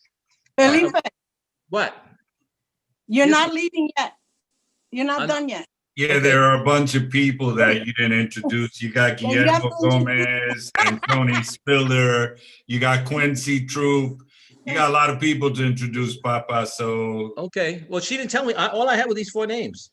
That's all. No. Put your seatbelt on and start introducing people, brother. Okay. I only sent him the list 5 times. I'm sorry, Ma. I'm sorry. What are you eating? How dare you eat while we're on the air? Tu estás loca? That's unprofessional. Anyway, having said that, my boy Quincy is waiting. John Howard. John Howard, you want to say something? No, listen. I was just trying to put you back, on the track with us, because okay. I see a lot of names under you. Pero gracias, and it's John Howard Algarín. Don't forget. Appreciate that. Not at all. Let's go to Quincy Troop, my brother, the first person who gave me an apartment on the Upper West Side. God bless him, and the first person who told me at some point you got to settle down and then you can be successful. Quincy, how are you, brother? I'm great. I'm great, Felipe. How you feel, man? Can you give us? I feel good. I feel good. I can tell you, I feel fabulous. I got a great wife. I know you told. I remember the time you told me I'm going to marry her. And I did. And you were as Puerto Rican as you can get. You were all over the place. Well, see, look, man. I told you a long time ago. My father played baseball in Puerto Rico. Yes, I grew up a little bit in Puerto Rico. Yes. With my dad. Yes. I'm a little bit Puerto Rican. That's yes, what I'm trying to tell your ass. I know. You're right. You're right. You know what I mean? I understand Puerto Rico. I've been there many times and all of that. I got a lot of friends from there. Victor Hernández Cruz. I got so many friends. It's ridiculous from there. Yes, you definitely. You and Steve Cannon knew all of us. And you would point out our warts and our pimples, which was disgusting. That's right. But you would do it. I no would. problem. And you got a wife who does it too. Yeah. Well, see, I'm from St. Louis, Missouri. See, that's the sick part. See, my wife is from Mississippi. I see. And we ain't from New York. No, I got it. For those of you who don't know it, St. Louis is sick. It is. If you think Harlem is bad, try East St. Louis. I think you'll get over that shit real quick. Yeah, we knocked you out quick. Oh man, you're the best. Y'all are the best revolver shots in the world. Whenever we were looking for someone to do a job with, you go to East St. Louis, they could, from 0 to 25 yards, they don't miss. They're really, really top shot shots. Anyway, well, Quincy, Miles Davis is from there. There you go. You don't have to say anything else. My friend, Miles Davis is from there. And you wrote a great book on him. Yep. Tell us about your encounters with Miguel Algarín. Well, that's what I was going to say. You know, I knew Miguel when I first, see, I'm from St. Louis. And when I came to New York, I came here to teach at the university at City College. I came here to teach there and at Columbia's graduate school. You know, they gave me that job. They were scared, but they gave it to me anyway. Yeah. And so I got. What year was this? What year was it? When I came here? Yeah. You know, I'm getting older, so I can't remember these years now. Come on now. Come on. Around what time was it? What? Or around what time? Why you want to put me in that bag? I've been friends with Nancy since she was little almost, you know? Yeah. And you too. Well, we knew each other for a long time. From a long time. And I met Nancy, you know, and everybody else. And Victor is a really great friend of mine. Victor's a great, Steve Cannon. So the first thing when I came to New York, I came here and hung out on the Lower East Side because I was living on the Upper West Side where you live now. Yeah. And I was hanging out on the Lower East Side and with Steve Cannon, you know, I met Ishmael, all those people down there. I met all those people, David Henderson. And that's where I started to really get into New York City, hanging out down there with Steve Cannon. And Steve Cannon cursing me out all the time, and I want to smack him, but you know, he's from New Orleans and he's kind of weak, and I said, man, man. Not only that, but he throw some voodoo on you, man. Oh yeah, he'd be trying to do all that shit, but I didn't believe none of that. You know, I went to Grambling College. I went to college in Louisiana. I didn't know that. Oh yeah, I went to Grambling College on a basketball scholarship. I was an athlete, see, and he knew that. Let me stop you for a minute. Quincy is talking a lot of shit. Quincy is the most gangster motherfucker I've ever met. That's true. Will cut you faster than somebody from Charleston. Likes to talk and is very nice and shit, but he will tell you in a fucking minute, listen, stop bullshitting and get out my face. He and I have those. Now he's never been to jail. He got arrested, but he's never been to jail. Yeah, you down south you got busted up. Yeah. So he's that kind of guy, and that's why I like him, because he's been able to think esoterically, because sometimes when he talks, he moves into outer space. He's like Sun Ra, but he comes back. He likes the blues, as does his wife. Let me just throw in a little advertisement for the blues. If you are Puerto Rican and if you're into Latin music, please learn the blues. It really will help you. It really will. So now, having said that, and by the way, I ask all blues artists to please listen to Mongo and to Tito and to Machito. Having said that, Quincy. Yes. You now on the Lower East Side. Thank you, Brenda. We're now on the Lower East Side. And how did you see it? And how did you see him? Because there are not that many Puerto Ricans in St. Louis, Negro. No, not that many. Not hardly any. Yeah. So how did you deal with this shit? Well, because I told you, you know, my father played baseball in Puerto Rico. Right. He played baseball down there, and I was with him. I grew up a little bit down there. So I understand Puerto Rico. I understand it because I was living down there with my father and my mother, you know, and listening to the music. And so I didn't know I was going to need that when I came back to the United States. But when I came back and I moved to California, and then I came back when I came to New York, I realized that that had a big influence on me. Yes, sir. Big influence on me. The music and everything else, the language. I used to speak Spanish until I moved to St. Louis, and then and I came back and then was living in St. Louis where they didn't speak Spanish. You bullshit. I want to talk about a couple of things here. I want to read this one poem, this little short poem, and I want to read it for Miguel. You know, I met Miguel. Miguel came to Haiti with me. He came to Haiti with me. That's out. Yeah, that is out. I'm telling you something different. My wife and I took Miguel to Haiti because he wanted to go. So I took him because I had a house there. I had a house there for years, and I took him to Haiti. And he just loved it. He just loved it. We had such fun, and he learned a lot about Haitian culture and all that. And it was a wonderful, wonderful, wonderful trip that we had. And so I got to know him. We had arguments all the time because, as you know, we were both college professors, you know. Yes, yes. Thought he was smarter than me. And I told him, you ain't smarter than me, motherfucker. You know,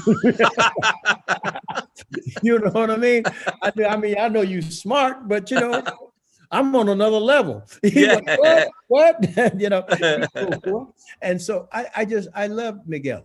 We had, like I said, we had all kind of arguments like you and I. Not you and I don't have that many, but he and I had all kind of intellectual arguments, and I loved him. I loved him and David Henderson and Steve Cannon, Ishmael Reed. You know, we all kind of hung out, Papaletto. So I got really into that culture. Being down there with Steve and everybody else.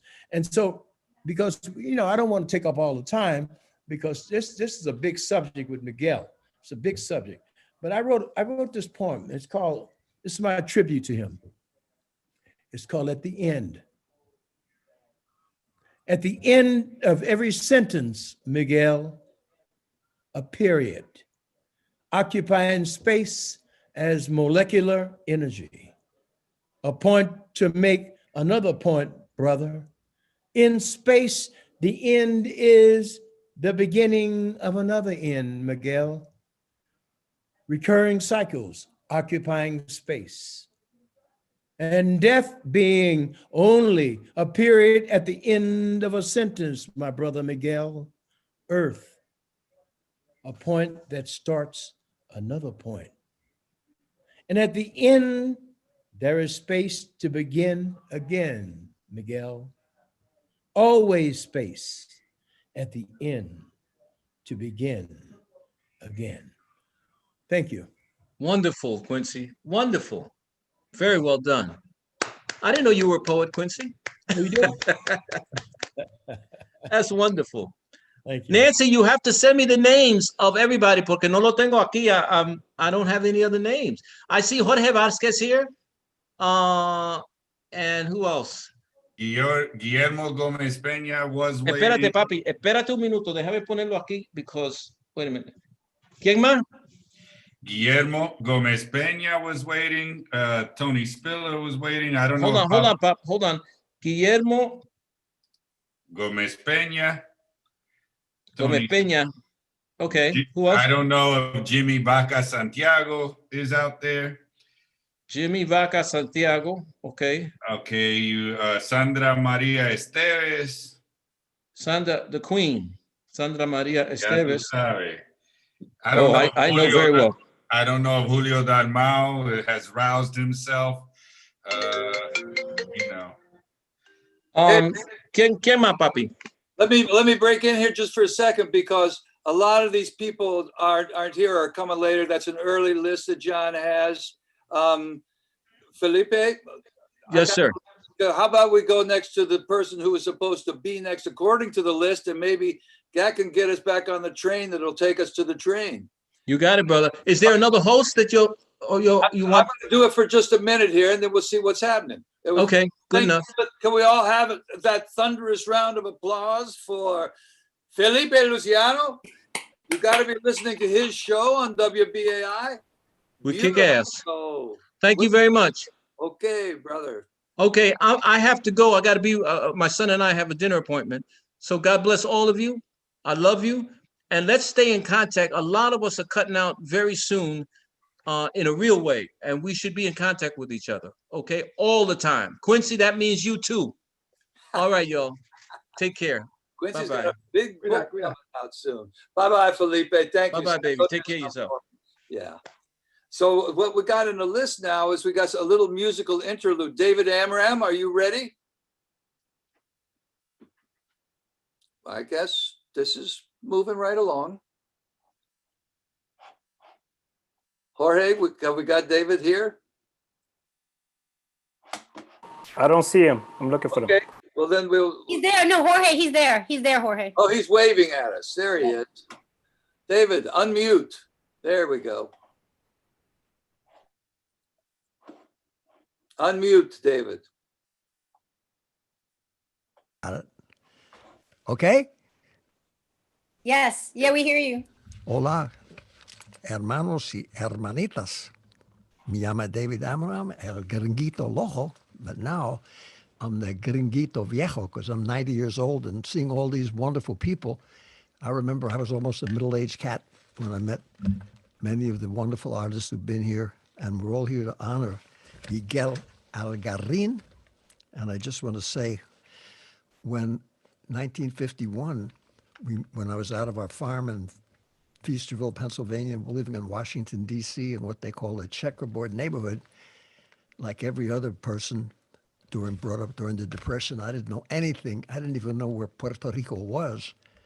I had no concept of anything south of Pennsylvania, except for my uncle, who was a merchant seaman that had traveled all around, spoke Spanish, and he told me, since he lived in New Orleans, to realize that we live not in a melting pot, but in a gumbo pot where everybody in the world has a beautiful, healthy contribution to make to the entire culture, and the entire culture nourishes us. So to try to check out everything and hang out with the people who's from that culture, and you might get out of kindergarten and even get into the first grade before you die. So in 1951, I met Charlie Palmieri, who was what Bobby Sanabria calls, like himself, SOB, Sons of the Bronx, from the Puerto Rican heritage. And he was the one that introduced me to the clave and said, now you can check this out the rest of your life. And then not only see the music from Cuba, but from Puerto Rico, and learn there's a thing called the bomba and the plena, etc. So by the time I met Miguel, I already was aware of him and aware of the wonderful, amazing, what they now call freestyle or rapping. They didn't have that word then, from the tradition of the decima that goes way back, where people could improvise and had a formal knowledge. And Cecil Taylor and Allen Ginsberg and I, when I played with Mingus in '55, were all there. I met those guys, and somehow what Jose described as the barrel kept turning and turning. And when I met Miguel, I was working for Shakespeare in the Park, which I started in the late 1950s. And Miguel loved Shakespeare, and he loved the poetry and the genius of the streets. And he was able to connect not only the great Spanish writers like Cervantes, and said, man, you got to check out Cervantes, get past your Spanglish and learn about that, and learn about Dostoevsky and Shakespeare, and then come and hear the rappers and the singers and the songwriters and the musicians. And here we are in 2020, and I'm so glad I'm alive to see all of this finally moving out of the corner of the back room and into American life and world life. And when I went to China, I was doing something. I worked with Kerouac in the first jazz poetry readings, and been to the Nuyorican village and worked with Miguel, played with him, played with Lord Buckley. I was ready. And when I went to China and I heard people playing this instrument, the hulosei, and I was playing stuff for Jack Kerouac, I said, wow, I bet we could do something in New York and honor the traditional poets from there that go back thousands of years, and the great poets and the great musicians who are playing all over the world, and also the ones from New York, as well as from Puerto Rico and Cuba and Panama, El Salvador, and every place else, each of which has its own poetry, its own way of speaking Spanish, its own language. And Miguel was aware of that and tried to show us that in the land of beauty, there's no such thing as crossover. You take that bridge, you're going from one place to another place that's beautiful. So there's no crossover or fusion. You're already there if you pay attention, learn how to say please and thank you, and have some respect for those who were born into those cultures. So I'm playing for Michelle so I can stay in my time limit on Canción para Miguel. Y todos mis amigos que aprecian la música latina and all the beautiful music of the world and the poetry of the world. And bless you all. Let's remember to keep that spirit alive and not be sad about Miguel, but be glad there was someone like that on earth. We're honoring him and hope that the next generation coming up will have a chance to find out about this when they're 5 and 6 years old. And when they get to be 90, I hope they're much hipper than I'll ever be.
Gracias. Viva Miguel Algarín. Thank you, David Amram. Viva Miguel, indeed. Our next person is going to be David Henderson. Long time, you know, I'm not going to do introductions. These people don't need them. Please welcome David Henderson. Here he is. Unmute. Myself. Hey, man. Hey, man. Yeah, it was great to see everybody. Victor, why didn't you read a poem, man? You're way over there in North Africa. I was looking out for one, but it was good to see everybody. Quincy and Felipe.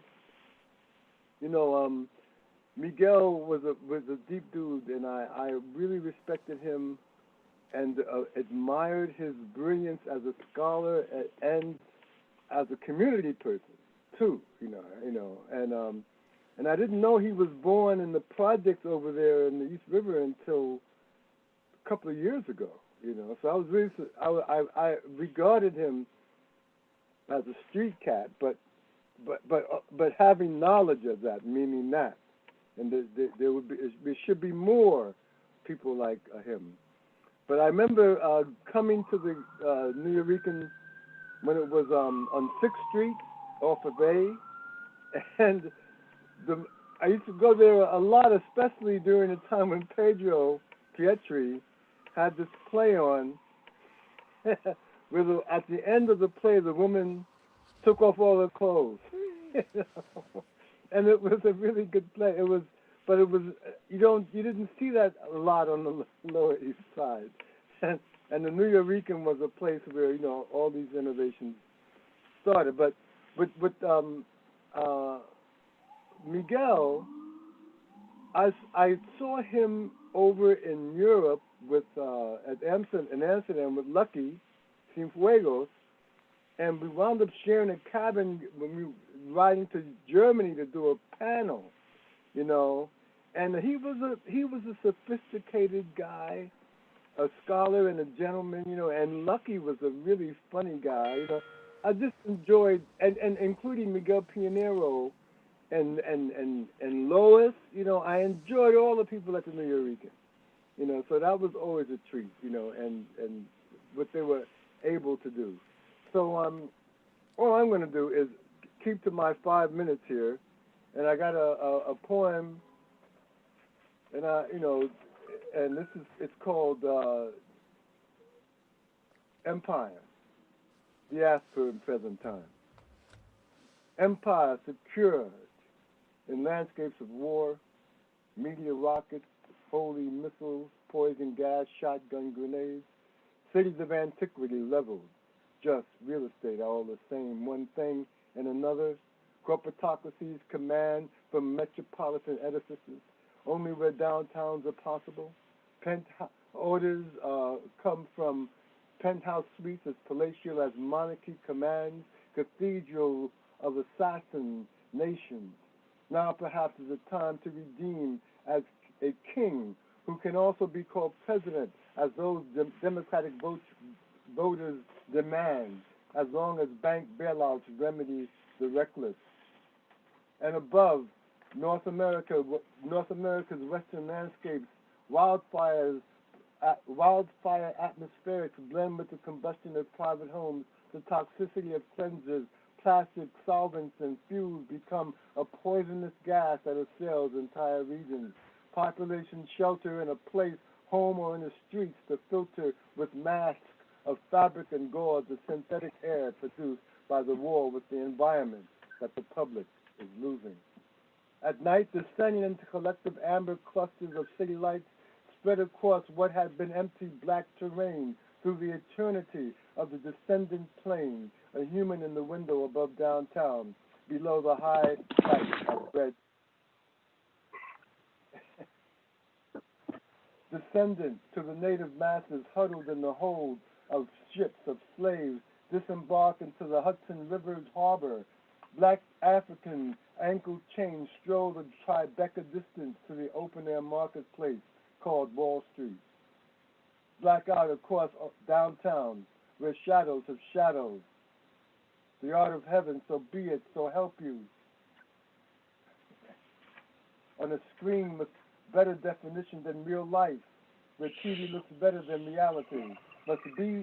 Must we be in the diaspora forever? How long I gotta be in the diaspora? Aloft in a downtown window, the empty kingdom of empire. Black man stands in a window above downtown, in a state of existential diaspora. The wind from the wildfire flows below, and there is the magic of mercy known only to present time. Hey, Miguel. Adios. Muchas gracias, David. Thank you. Great to hear some of that real poetry coming through here. Thank you so much, David Henderson. All the way from San Francisco. Now we've got Guillermo Gomez Pena. Guillermo, you sent me what to say here. Where is it? Okay, here it is. Here it is, right here, coming up. Well. Oh, okay. Gomez Pena, El Mad Mex, direct from Califas, occupied Mexico or post-Mexico. Compañero de gira de Miguel shares with us a weird Spanglish prayer. Guillermo Gomez Pena, por favor. Bueno, ¿se oye? Can you hear me? So, it's Bob, carnales, let's continue this chingón Miguel Azón. Querido Miguelito, Algarín, como te llamábamos tus compas aquí en Califas, en Llamas, te dedico esta oración a los artistas y poetas que ya se fueron, al otro lado del espejo, donde tú nos estás esperando. Medicine Poetry for you, my literal loca touring partner in crime. Per ipsum ecun ipsum et in ipsum et ivi video patri omni impotenti. Pero mia secula seculeros Mamey.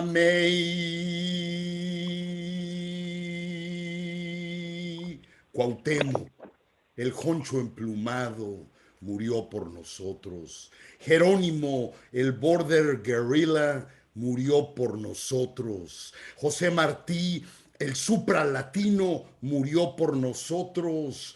Joseph Boyce, el social sculptor, murió por nosotros. Malcolm X, sorcista verbal, murió por nosotros. Lennon, Juan, artista for peace, murió por nosotros. Hendrix, Morrison, la Joplin, el Johnny Chingas, profetas de la entrepierna, they died for our sins. Oscar Z. Acosta, el mero Brown Buffalo, también se chingó. Abby Hoffman, Ambassador of Fun, más bien lo chingaron. Sid Vicioso, martiro loco del punk, murió por la nose. Mikey Piñero, King of Loisaida, murió por la nose. César Chávez, el sweet activista, murió por nosotros. Chan Divine, cachondo y redondo, he died for our sins. Chan Foucault, puñal cerebral, for our redemption. Kurt Cobain, profeta del grunge, murió por los gringos. Kathy Acker, prosa musculosa, she died for our redemption. Selena, preciosa, la crossover queen, murió por nosotros. Toki Williams, el creep reformado, murió por nosotros. ¿Quién más? Pina Bausch, coreógrafa de cocodrilos, murió por nosotros. David Bowie, profeta de la reinvención sexual y musicale, murió por nosotros. John Trudell, Ghost Rider de Wounded Knee, murió por nosotros. Like you. They all died before us, so we could continue to live. La pinta existencial, la vida loca, Mumía, Peltier, Ramsey Muñoz, Torcidos Steel, Pintos Vascos y Palestinos, Torcidos Steel, The Black Panthers, Young Lords, Brown Berets, Torcidos Steel, los Teachers de Oaxaca, los Brujos del Amazonas, Torcidos Steel, los locos que casi fueron artistas, Serving Time for All of Us. They all checked out, so we could continue believing, creyendo en algo, en el arte, la poesía, la próxima caricia, something, mientras nos llega la pelona. Himi koyo na, eke yomo hokoyote, omo eke yana hamae, emehoha, oh great spirit, que todo lo masticas y a todos nos la cobras. Can you hear my tiny little voice? Ochun, Mil Máscaras, Tezcatli Punk, Malverde, Don Gregorio, Homero Simpson. Can you hear my tiny little voice? My tiny, tiny little prayer? Madre Muerte Inmaculada, Reina de la Noche Criminal. Can you cut us some slack? Just for tonight. Danos lumbre y déjanos cruzar. Haznos el paro, Katrina, que de tanto y tanto crossing borders estamos muy, pero muy cansados. Amén. Fuck it. La neta, te recordamos un chingo, Miguel.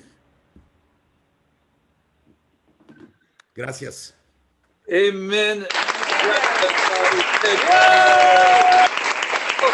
How did he do that? How did he make the sound happen like that? Oh, Guillermo, gracias, gracias, gracias. That's a prayer for everyone. For our... Gracias a ustedes por llenarme el corazón el día de hoy. Así sufrimos menos. Gracias. Gracias a usted, señor. Guillermo, Gracias a ti. Okay. We have Rashida Ismaili, one of the originals, if not pre, coming up. And then Roy Skodnick. And then we're going to have a little music from William Parker. So Rashida, are you ready?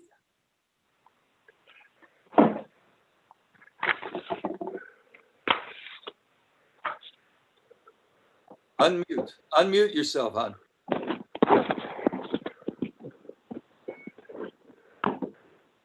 Hello? Yes. I wanted to share a few memories of Miguel, but I wanted to put it in the context of what these last few years have meant. Most of us are around the same age. And if you think of people as they get older, in the African tradition, we become trees, like trees. And so we have like this old forest. There's a clearing now in this forest. And so younger people now have to reforest. So it's in that context that I wanted to talk about. Joe Johnson, Steve Cannon, they are part of the clearing. And very recently, Miguel, Diane de Prima, and Aldo Tambellini. These were very important people on the Lower East Side. A part of that culture, that historical culture that we're talking about, in which Miguel is a very, very important figure. And I think that he's probably one of the early people who bring together groups like Umbra and the Nuyorican Cafe. So I wanted that to contextualize what I'm sharing. The first time I went to the Nuyorican Cafe on 6th Street was primarily because I had met Miguel. And 6th Street at that time was a kind of it was sort of off limits for some of us, because there was this fear that there were some tough people on that street. There was a lot of things going on, shall we say. It was right near the park, Tompkins Square Park. And I found them intimidating looking. So Miguel said, you come by, you're my sister, and you come. You let me know you're coming. I said, okay, I'm coming. And I'm coming this day, this day, this day. So I was living on East 10th Street, 404 East 10th Street. So I get to the park and I come up the street and I saw these people coming out of the building next to where Miguel was. And Miguel comes out, it was maybe like July or August, and he's wearing a guayabera. And he walks down the street and he sees me and he says, "Ah, mi hermana." And everybody's, "What?" And he comes and he embraces me and he says, "Oye, cuidado, papi." And he pointed at me. And I thought, oh, okay, that's one thing. The next thing I wanted to share was in the late 80s, we were doing a lot of programs to put pressure to have Mandela released from prison, along with his co-prisoners. And I organized something at the new school called Praise Song for Mandela. And Miguel was a part of that. So we had this long list of everybody, Sekou, Luis Rivera, I mean, just name it, everybody was there. And Craig Harris was playing the didgeridoo. He was sitting on the floor and he's playing this. And everybody was kind of relaxing from having this very powerful poetry having been read. And at a certain moment, it just seemed like he descended from the sky. Miguel walks on stage while Craig is playing, and he starts to recite a poem. It was such a magic moment where he had this ear, the perfect timing, the perfect voice, the pitch of his voice, the words, and everybody just embraced it. It was one of the magical moments of that evening. And I guess the last thing I wanted to share is every second Sunday in Harlem, there is the African American Day Parade, which is the predecessor of the West Indian Day Parade in Brooklyn. And I told Miguel, you should come up because I have open house, so people who are in the parade hanging out come in and they have something to drink, to eat. So he came one Sunday with Junior. and here comes these kind of bouncer looking people. And he just sat, and he just sat by the window and looked at the parade. And at a moment he turned to me, he says, you know, this is Pan-African expression in real. We are all the same people.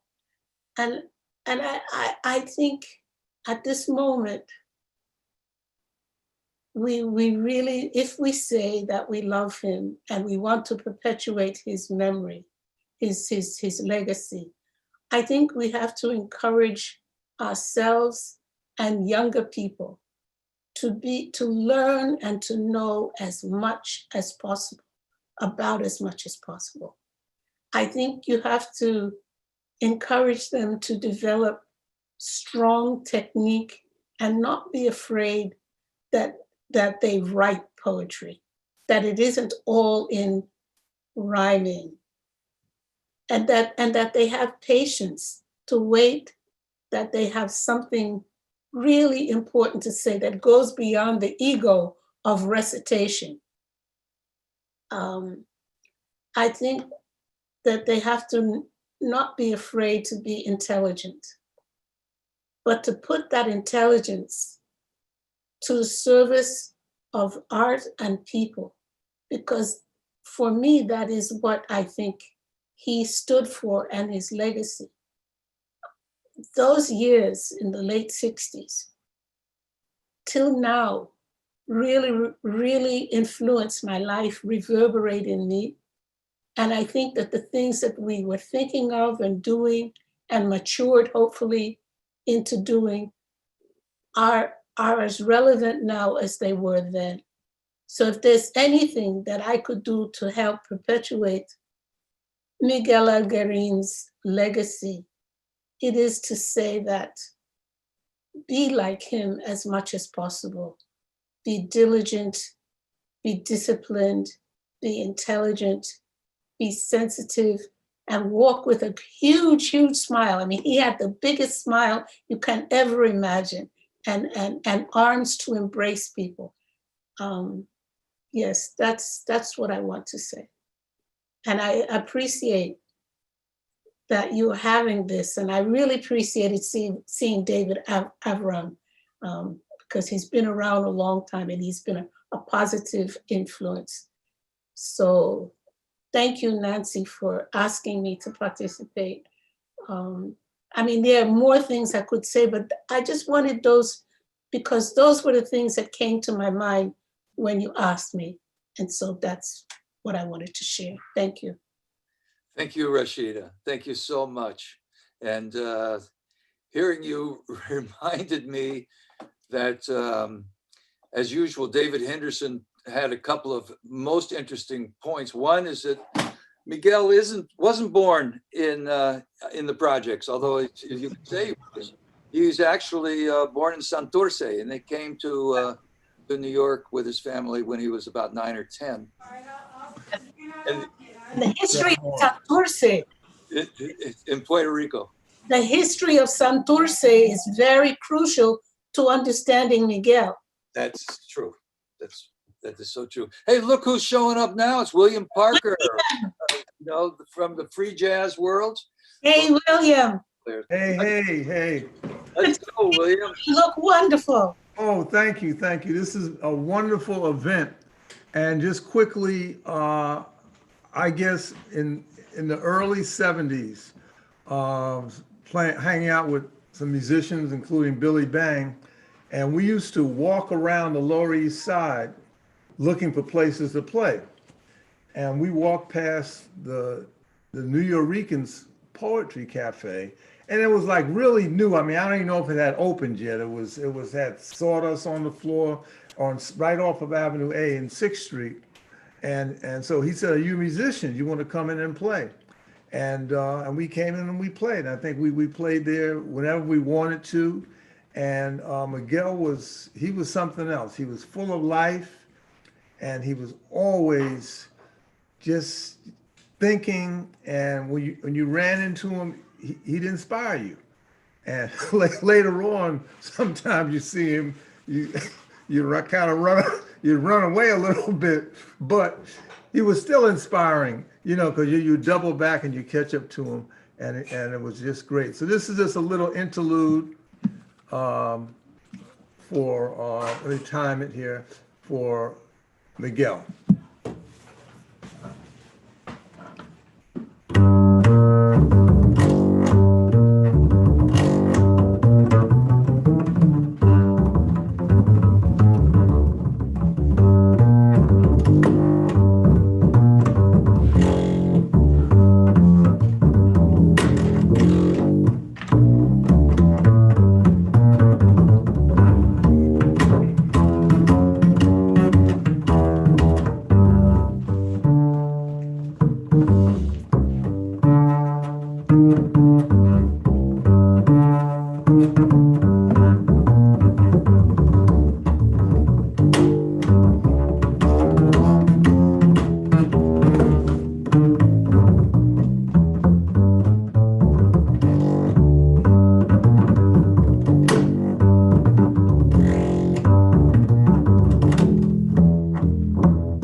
Thank you, William Parker.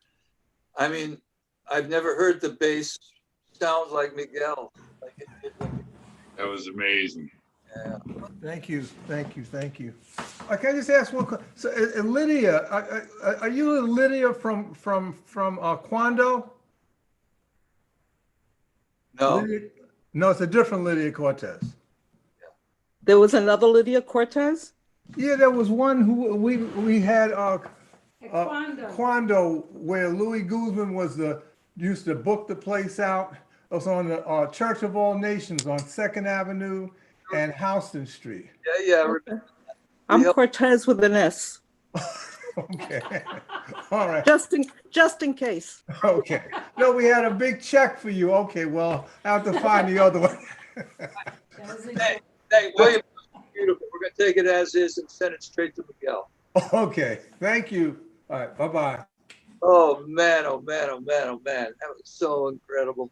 Next person is Taya Martinez. Are you there, hon? Can you hear me? Can I be heard?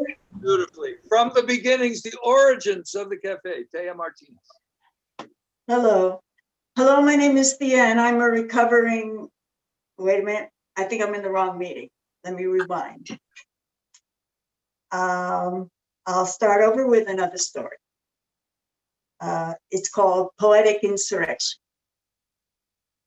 I don't remember the day or the year, who or what started the thing, but I found myself riding in a taxi cab with Miguel and two others. We were going to a rehearsal of Angelitos Negros. It was a new ballet that was to be shown, I think, on Great Performances. Miguel was in the cab. Miguel was talking incessantly to the person across from me about Balanchine, about the need for Puerto Ricans to make ballet. I was squeezed between men at breathing their passions across my cramped body. I tried to form a question. Why was I there? You know, what did they want from me?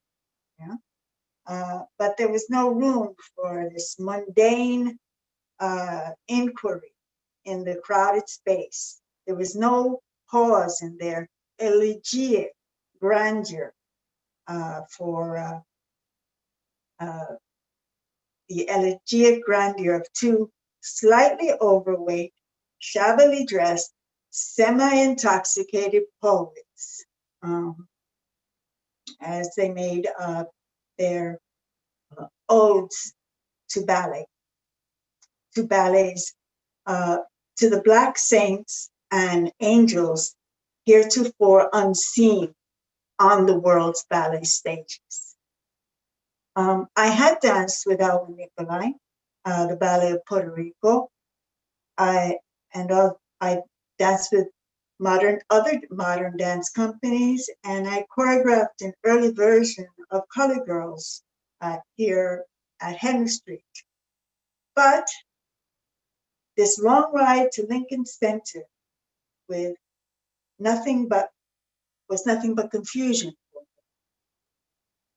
And I told Miguel so, just before he pushed me out of the cab and onto the street.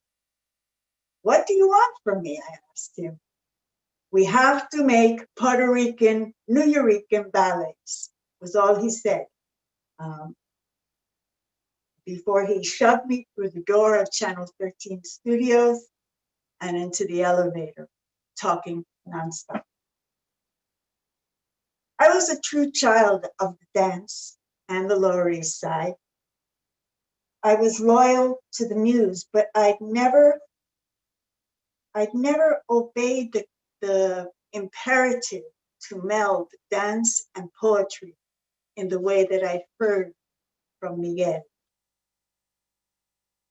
This memory of dance and poetry comes from ancient sources. The Greeks said the marriage of mighty Zeus and the goddess of memory and the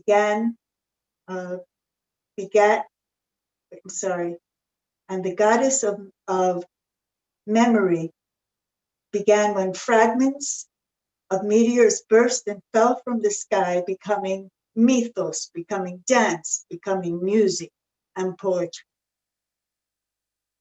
Some say that in the beginning it was dance that gave birth to poetry. I was a dancer then, but I didn't know how, or I didn't know where or how to take the next right step until I met Miguel. To say we were friends, that would be overstating the case. But we were something, and that something changed everything for me. Despite the tornado-like way he slammed into my life, things got better for me. With Miguel and Tato, I got to become Luisa Capatilla. I got to dance the courage and the conviction of Lolita Lebron. I got to live and dance a poetic insurrection. For me, it started with Miguel. but it continues with so many more people than I ever could have imagined possible, stepping into world stages confidently. Spoken word soldiers of a new reality we must make together. The new architects of light, dancing together. And it is my hope for Miguel that after the disappointments and betrayals of the body are cast off, he has time for one last dance. Thank you so much, Thea. And dance always has been a part of the Nuyorican Poets Cafe. I remember when Alvin Ailey would come there, one of Miguel's friends. You know, Miguel's love for opera, dance, theater. He was the, you know, the well-rounded poet. You know, arts of all sorts were his arts. Next, we have Lydia Cortez, our Lydia Cortez, who is going to be reading for us La Doyenne of the Lower East Side. I didn't know that, but thank you. I just made it up.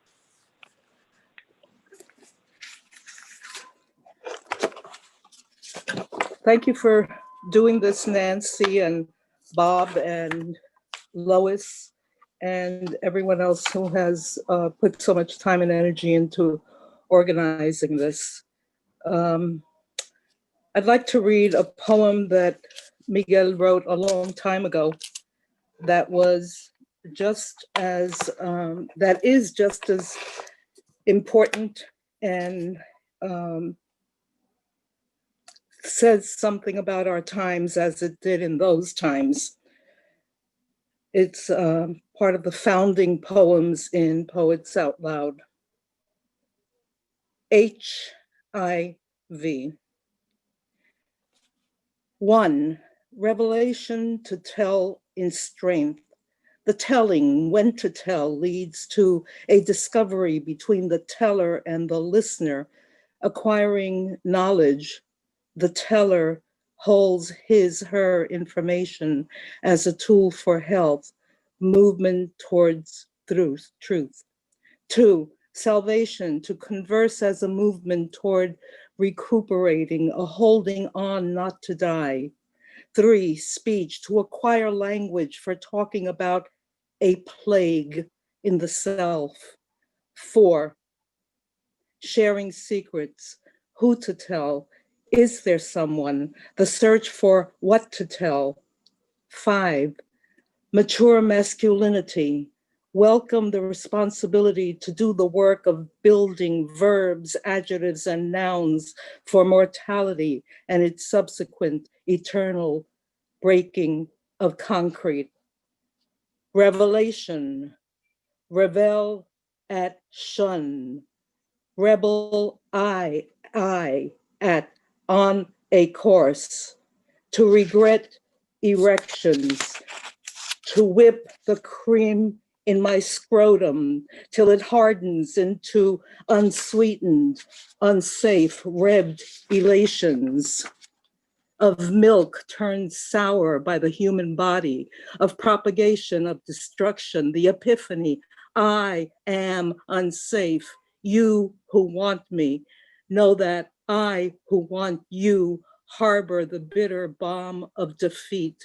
Salvation, if I were to show you how to continue holding on, I would not kiss you. I would not mix the fluids of my body with you, for your salvation cannot bear the live weight of your sharing liquids with me. Language, to tell, to talk, to tongue into sounds, how I would cleanse you with urine, how my tasting tongue would wash your body, how my saliva and sperm would bloat you, to touch you in our lovemaking and not tell you would amount to murder. To talk about how to language this so that you would still languish in my unsafe arms and die seems beyond me.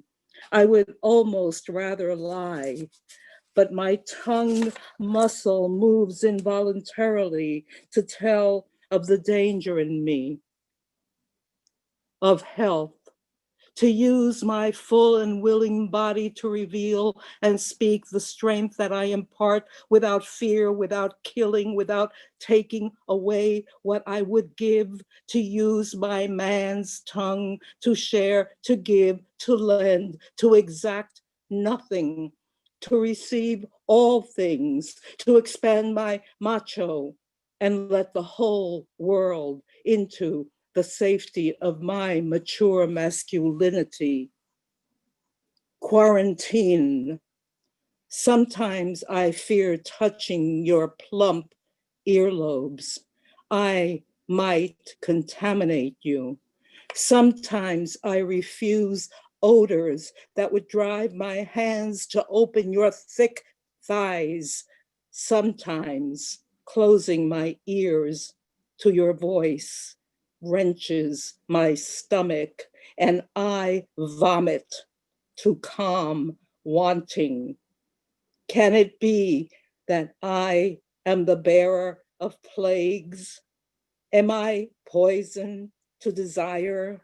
Do I have to deny yearning for firm, full flesh so I'll not kill what I love? No juices can flow between you and me. Only dry sands will suck me in.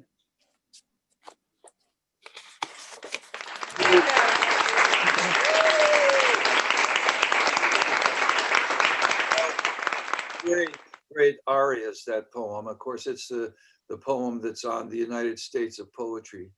And Miguel's HIV was no secret. It was an activist stance for him. And the way that his body is portrayed in the poetry is extremely, has been extremely influential in putting the body into the poem, which is very relevant to today. Tony Spiller is our next reader. Tony's was with Miguel way back in college days, and here he is for us today. Tony. Hi, thank you. Yes, as Bob said, I've known Miguel for 47 years, maybe a little longer. And when I last saw him, it was in March at the Cardinal Cook Rehabilitation Center, just before they closed because of the COVID dilemma. And one thing he said to me is, if they ever have an event, which I laughed at for me, he said, don't talk about me. Write something, write a poem. So I have one that I wrote last night and I want to share it with everybody.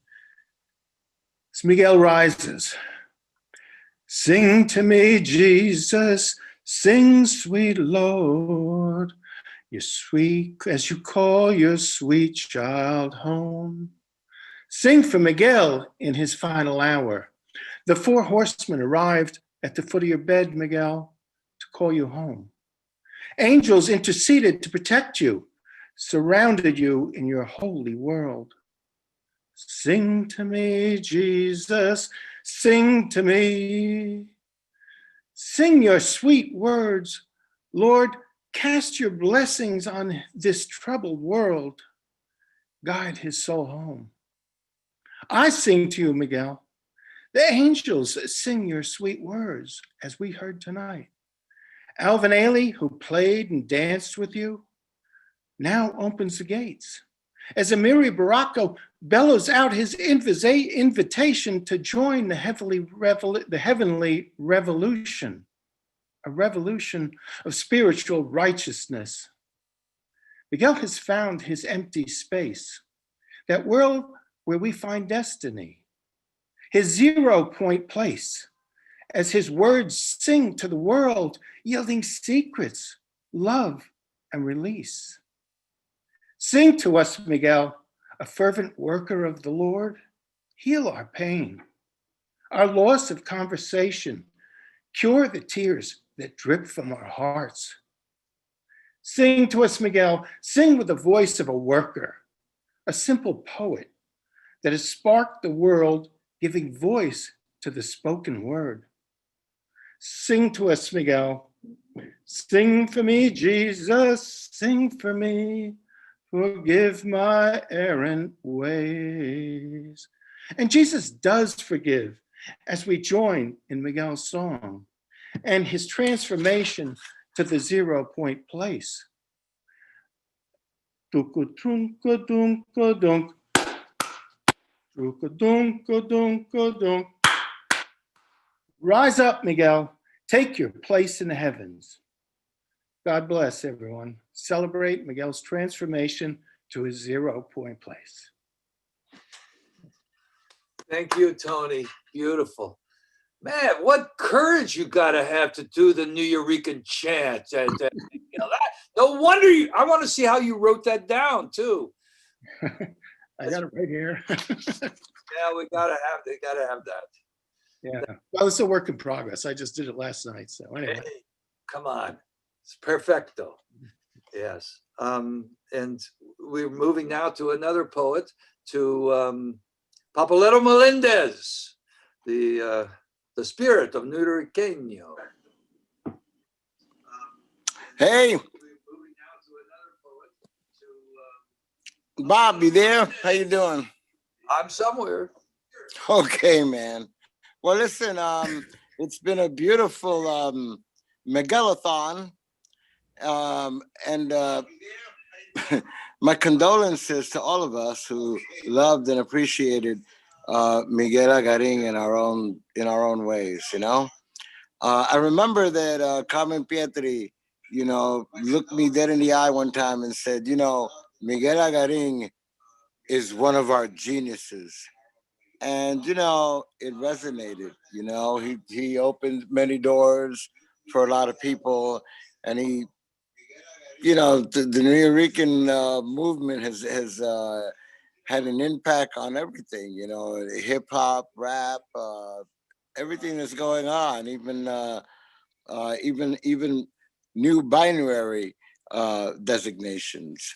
I want to say though, I want to tell you about how I met Miguel Algarín, because I met Miguel Algarín in around 1973, 74. I was in a play that was produced by the Puerto Rican Traveling Theater, Miriam Colón.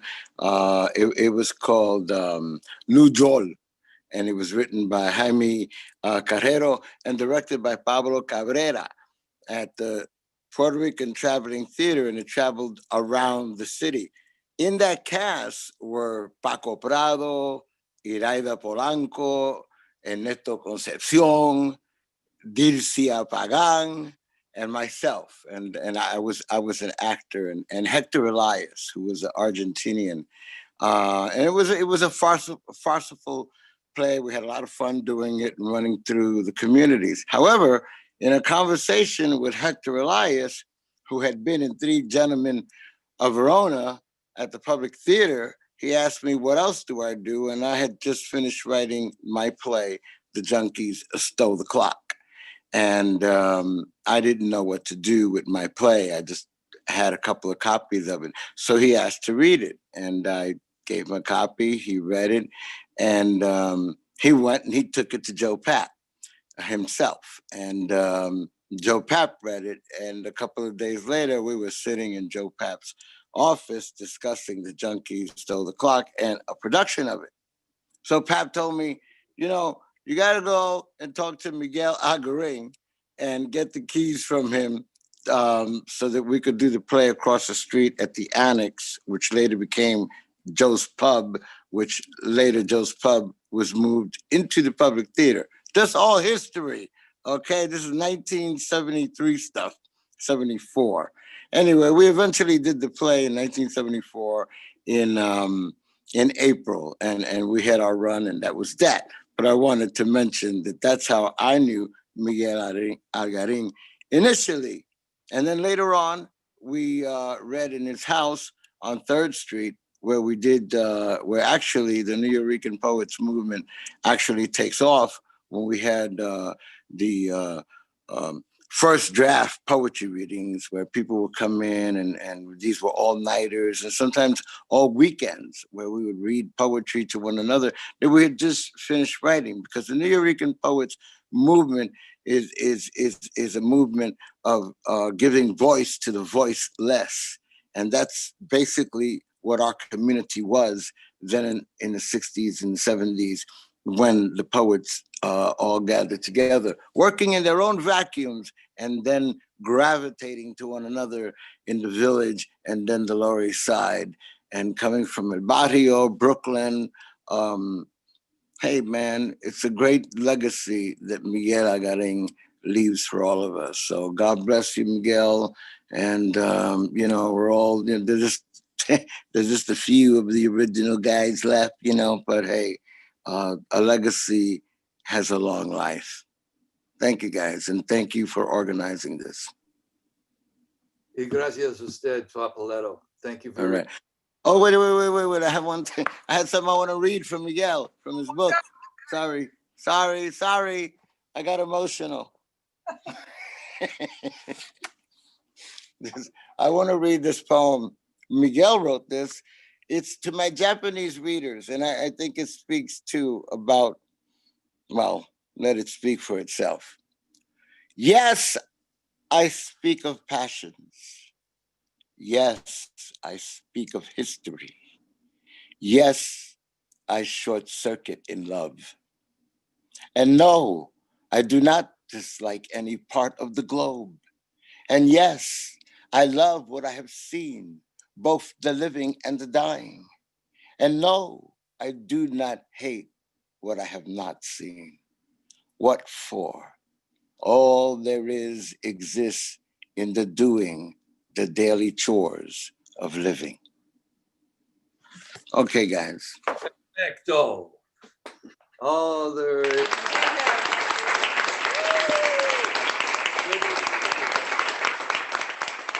Gracias, Papa.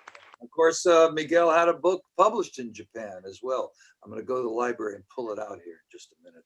But before I do that, I have to introduce the next crew, which is coming from Taller Borinqua. It's Marcos Dimas and Nitzo Tufino. How are we going to deal with that, tech people? All right.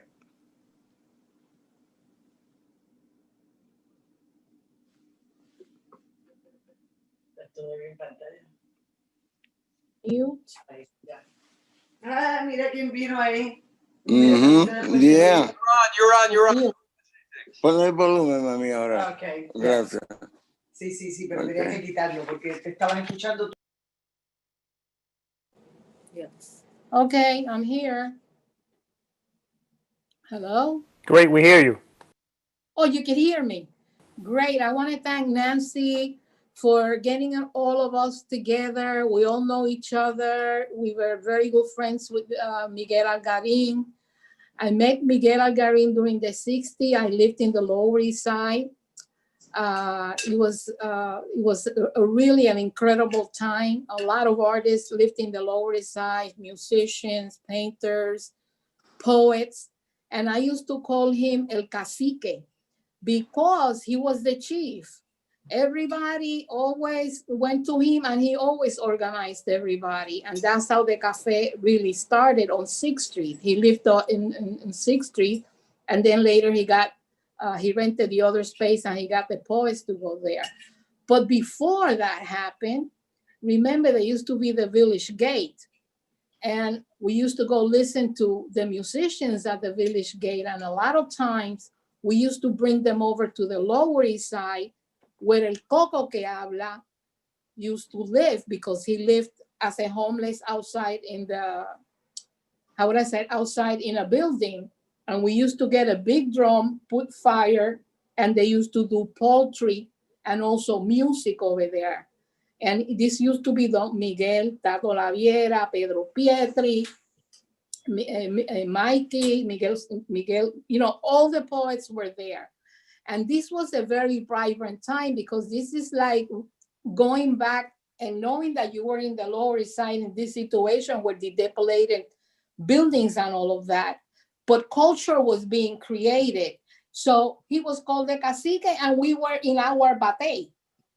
So this was really fantastic. This was happening at that time. So I have many, many stories with Miguel, and I want to wish everybody to always, well, he was always, will always be in my heart.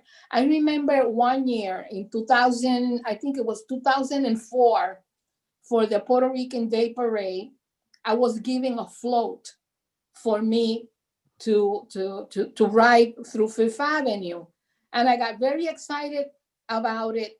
And I invited Miguel to be with me on that float. And as we got there, me and Miguel, to the float, we found out that Choco Horta was playing in the float for us. La Bruja was there singing and doing poetry. And then I remember Miriam Colon had another float. And as soon as she found out that I had a float and that Miguel was in the float, she left her float and she came with us and we started a jam. This is Miguel. That's how we pull people together. And we had a wonderful time in 2004. I have a few pictures that I want to show you. I don't know if you could see. That's Miguel there, Miriam, and myself.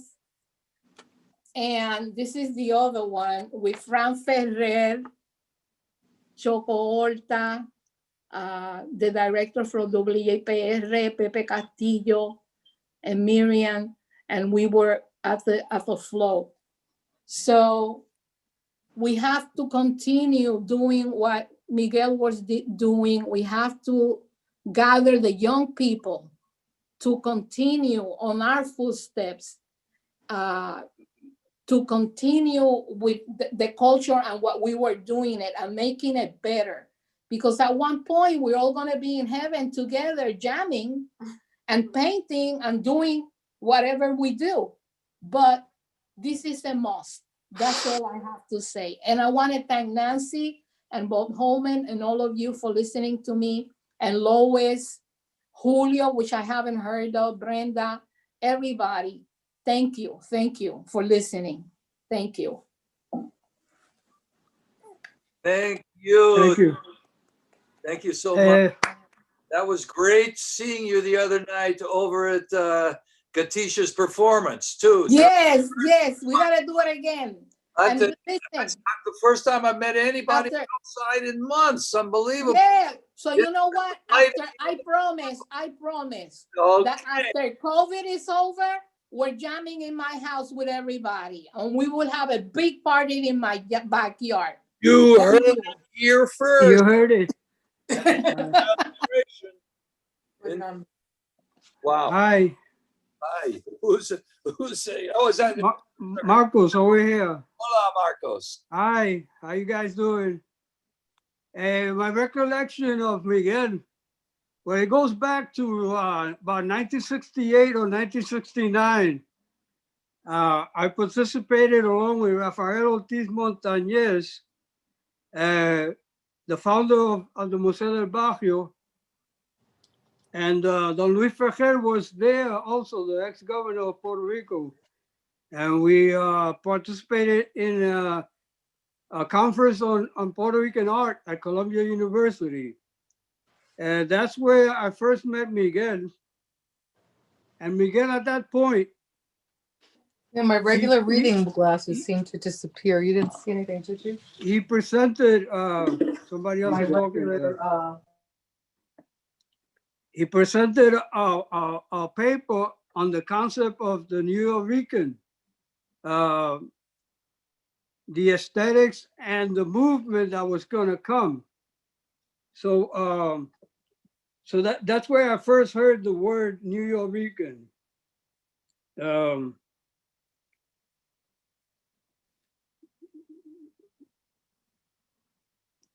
And I selected some things from what he's written. And this is a quote. From the poor New York Puerto Ricans, there are three survival possibilities. The first is to labor for money and exist in eternal debt. The second is to refuse to trade hours for dollars and to live by your will and hustle. The third possibility is to create alternative behavioral habits. It is that the responsibility of the poet to start from there. It is there that the responsibilities of the poet to start, for there are no alternatives without vocabulary in which to express them. The poet is responsible for inventing the newness. The newness needs words, words never heard before or used before. The poet has to invent a new language, a new tradition of communication. And that was Miguel. And that's what makes you interesting. And I can hear your holy voice y me atiende y me da amparo a mi dolor. Here on the nuclear thread, under the influence of grass and creating words for a lifetime, trying to find out what to do with my freedom and the visible and the variable force of relativity, which is a collection of pounded syllables, where we create a new rhythm for the line and divide the line till we find what the descent from consciousness can do to us as we fall away from the new mind that brings the new world too. I selected that from the book, Miguel Algarín, Mongol Affair, which has the artwork of Hernández Cruz as the cover. It has illustrations by Sandra Maria Esteves and photography by Mitch Williamsworth and Suzanne Keeps. Thank you very much. Thank you very much. Thank you, Marcos. Beautiful reading of a beautiful poem. All right. So the next reader, Mirna Nieves, is one of the originals at the cafe and at other Nuyorican institutions around the city. Please welcome Mirna. Hello, can everybody hear me? Okay. So thank you, Lois Griffiths, for the invitation to this event. And thank you, Nancy, for sharing the committee and everybody in the committee that I know. I think it's an event in which I have learned a lot. And Miguel was a very special person to me because he was always nice and embracing to my personality and what I was doing. And I would like to say I had many experiences with Miguel, and I want to talk a little bit about two, and then read a poem two parts of a poem that I wrote this week, thinking of him. The first thing I want to say is that as a guest poet, Miguel attended a series of events entitled the Boricua College Winter Poetry Series. And he was a guest poet in 3 of those events and attended many other events as an audience. I remember that in one of those events, Miguel brought a musician to play with him. And I think, if I remember well, that he read Lydia Cortez' poem, the poem that Lydia Cortez read, so with the musician. And I am pleased to say that we have completed we have finished digitizing the films of Miguel's reading at the college. So that's available. Anybody wants to do research, I think something very big about Miguel should be put together and published. And so that's, those films are available. And I sometimes read at the cafe, and I once read with Miguel in an event. And I can say that he was very open to other languages and cultures, because there were a group of Latin American writers.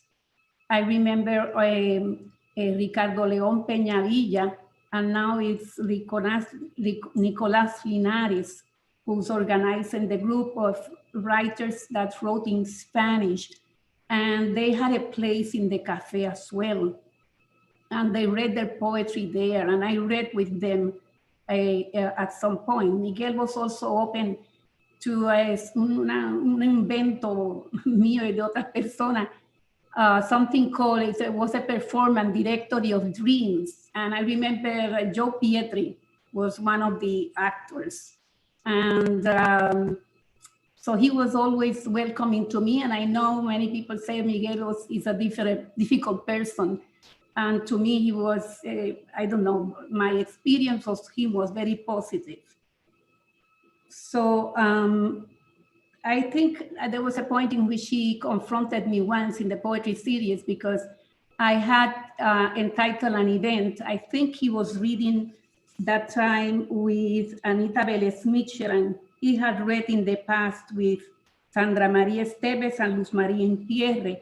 But at that point, I call it the New York Poets. And he said, why do you call it the New York Poets instead the Nuyorican Poets? And I said, oh, Miguel, because some of the writers who write in English, I think have a different style or come from a different, and he said, no, every Puerto Rican writer in New York that writes in English is a Nuyorican poet. And I look at him and was amazed at that declaration. And even though at the moment I didn't completely agree, the next time I invited him, I didn't entitle it the New York Poets. I entitled the event Heritage, two poets, and that was Miguel Algarín and Víctor Hernández Cruz. So that was a very interesting experience to me. The second one is that I compiled an anthology of Puerto Rican women writers in New York, and Miguel was very supportive of that project. We met several times at the bar in the Lower East Side, and he looked at the materials and the manuscript, and there was I wrote an introduction to the book, and he liked the introduction, but the last paragraph was a long paragraph. And he cut down a long paragraph. He cut it down. And I had written about inspiration and women and poetry and blah, blah, blah. And Miguel left only one short sentence. I hope this anthology inspires. And it was are you listening to me? Can you hear me?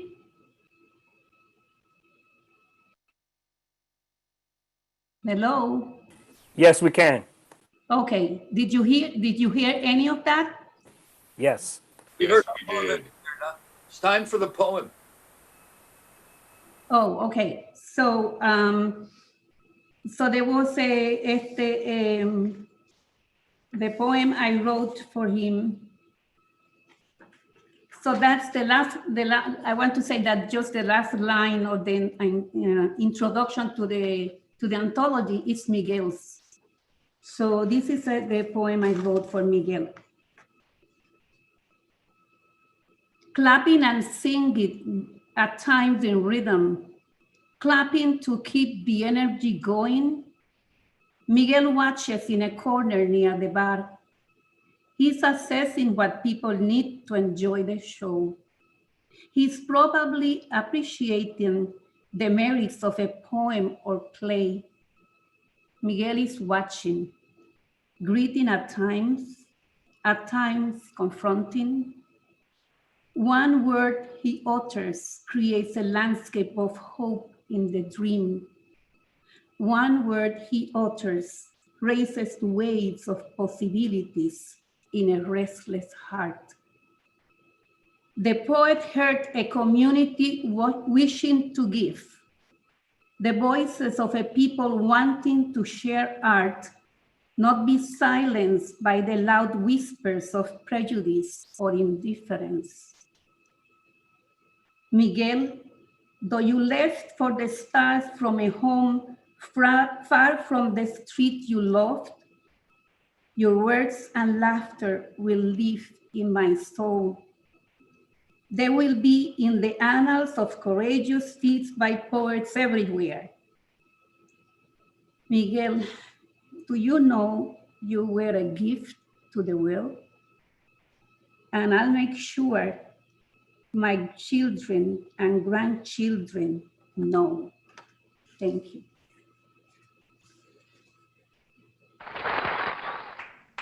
Thank you very much.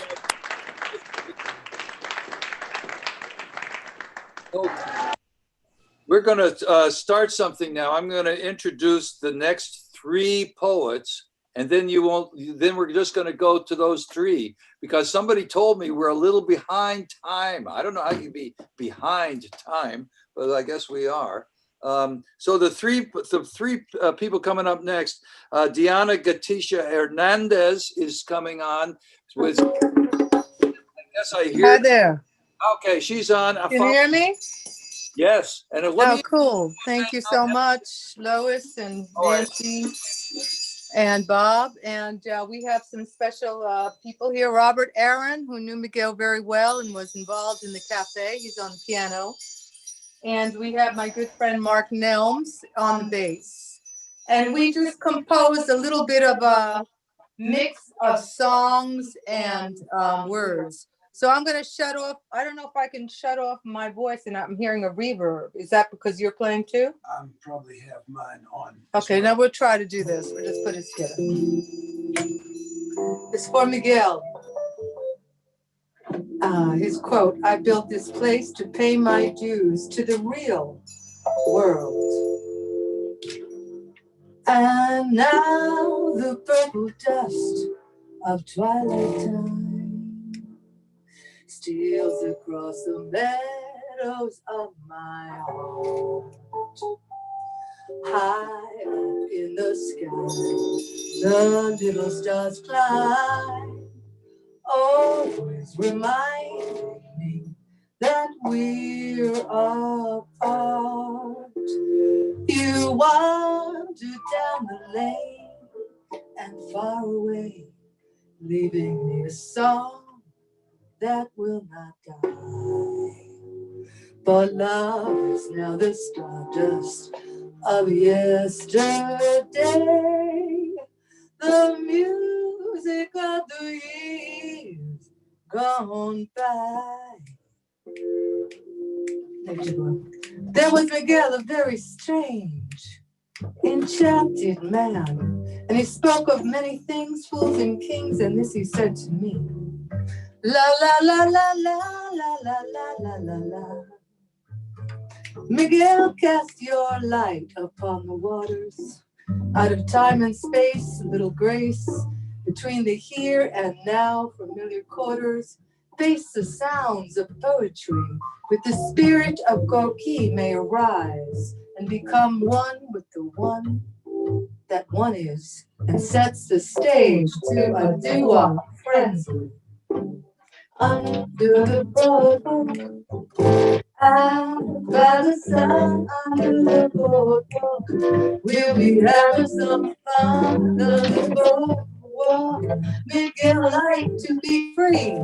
He loved doo-wop, the spoken word. He loved jazz, a force and bellowing figure, spinning like a modern-day Sufi in the night. He was a natural papi gatherer of the poet tribe, con the most cojones grande, holding court, lover, executioner, bride and groom, spinner of Shakespearean prose and sonnets, professor, frisbee into the ever-growing cooler by the hour place to be, Lower East Side, and he would beckon you into something. Tell me something to tell you that would not leave us homeless. Something in which I too become the recipient of a grand surprise. La la la la la la. Oh, all or nothing at all. How the love never would be up to him. If your heart never could yield to him, then he'd rather have nothing at all. He had this knack to challenge your essence into being, to raise it out and spin out from this Nuyorican rhapsody that could help peel away the paint job to your bony ass soul blow job your house down. Sing it aloud. I will collect you now. I will drop you where fools rush in and deliver you. La la la la la. Fools rushing where angels feed a trick. And so Miguel goes, his heart on his head. I feel the danger there. If there's a chance for me, then I don't care. Oh, Azucate, likened by his own image. Santito, Miguelito, yeah, dare to be supremo and unleash the cutaway to the real and rectified, and dare to do that thing, to do, to be, to do, to be that thing, and clearly put it on the line, sets my freaky spirit bag to fly. When we met, I felt my life begin. So open up your heart and let, open up your heart and let, oh, open up your heart and let, la la la la la, Miguel rush in. Palate, levantarte, alumbrate, alumbrate, Miguel, thank you. Last part. Beside the garden wall, when stars are bright, you are in my arms. The nightingale tells his fairy tale of paradise where poets bloom. Though I don't dream in vain, in my heart you will remain our stardust melody, the memory of Miguel's refrain. Hey, la la la la la. Thank you.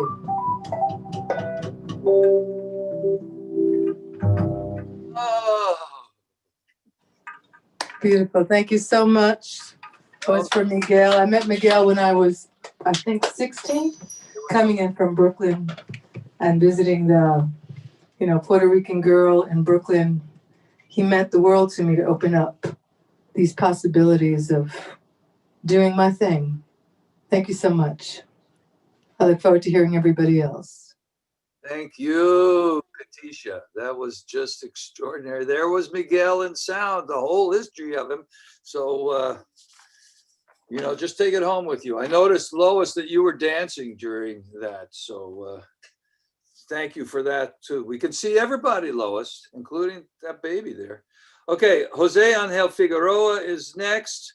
He has got a new book out, Heartbeats, Rhythms, and Fire. Let's go. You better unmute yourself, bro. Okay. You had it. Do it again.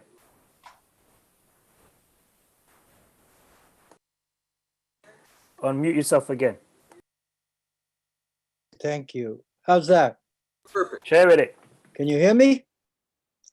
First of all, I want to thank Nancy and, of course, Bob Holman and Lois Griffiths, the Nuyorican Poets Cafe crew, and the Algarín family. When I was a student at NYU in '65, I met Algarín about a year or two later because he was a counselor at NYU. And we were introduced to this guy called Willie William Shakespeare. And we had to get in a group together to read aloud to understand this poet. And Algarín got us together in the Brittany, where we used to stay on 10th Street, and rehearse and speak aloud and read aloud Shakespeare. That's where we grew a love for not only Shakespeare, but Pablo Neruda and Federico Garcia Lorca. At that time in '67, I believe, Nicolás Amor came into the scene, Piri Thomas, and of course, this young jazz poet that's always had an impact on my life and my work, Victor Hernández Cruz.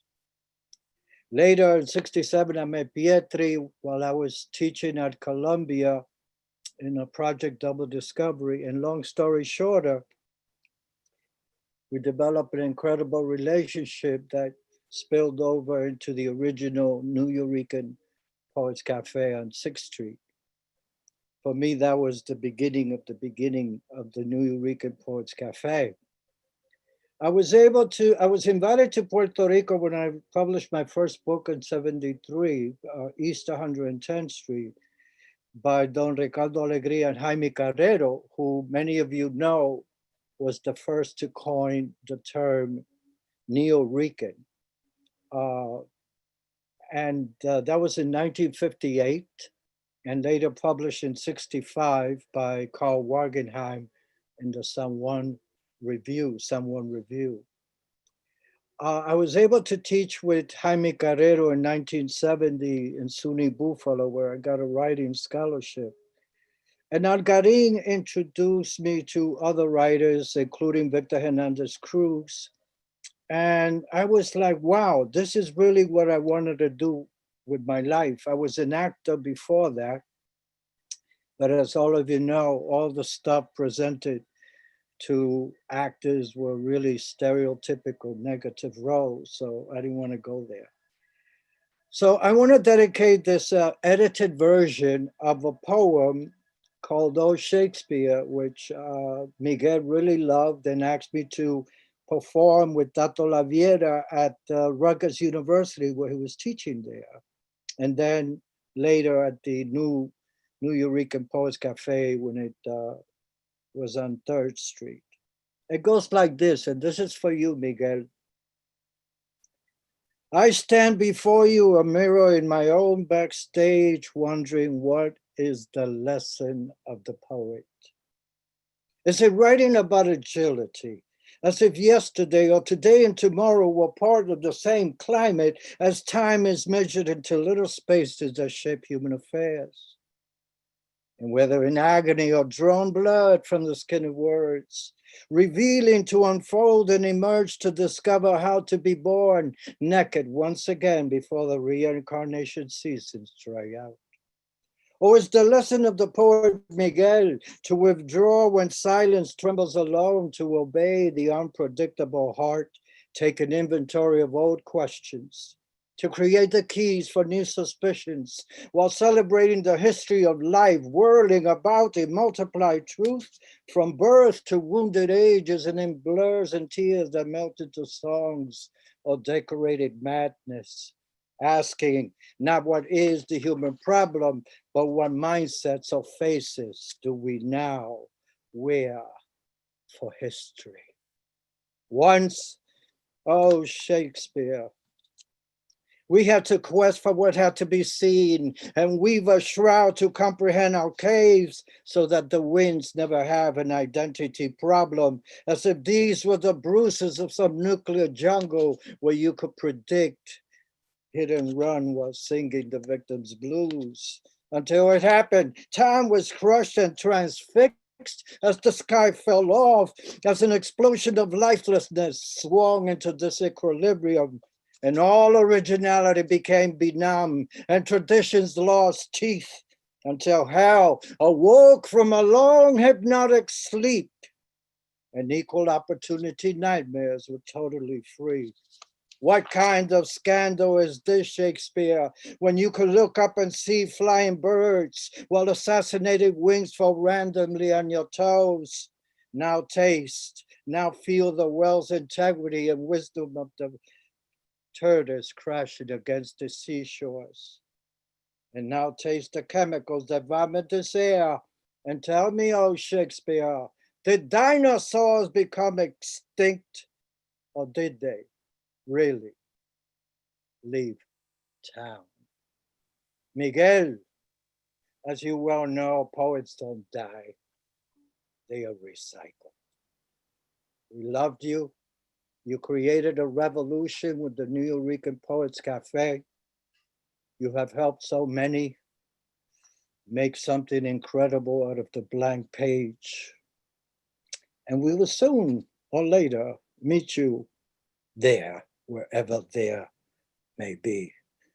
It's good to know that we are celebrating everything that you have contributed to our literature and our heritage.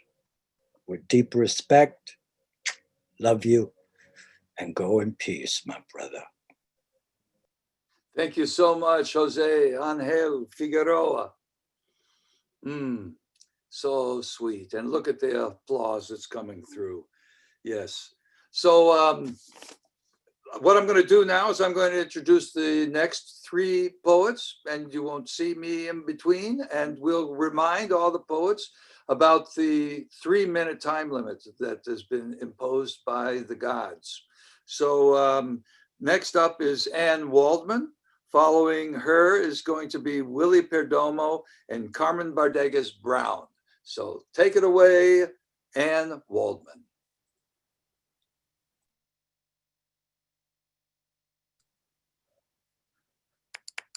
Just have to get my video. Can you hear me? Yes, we can hear you.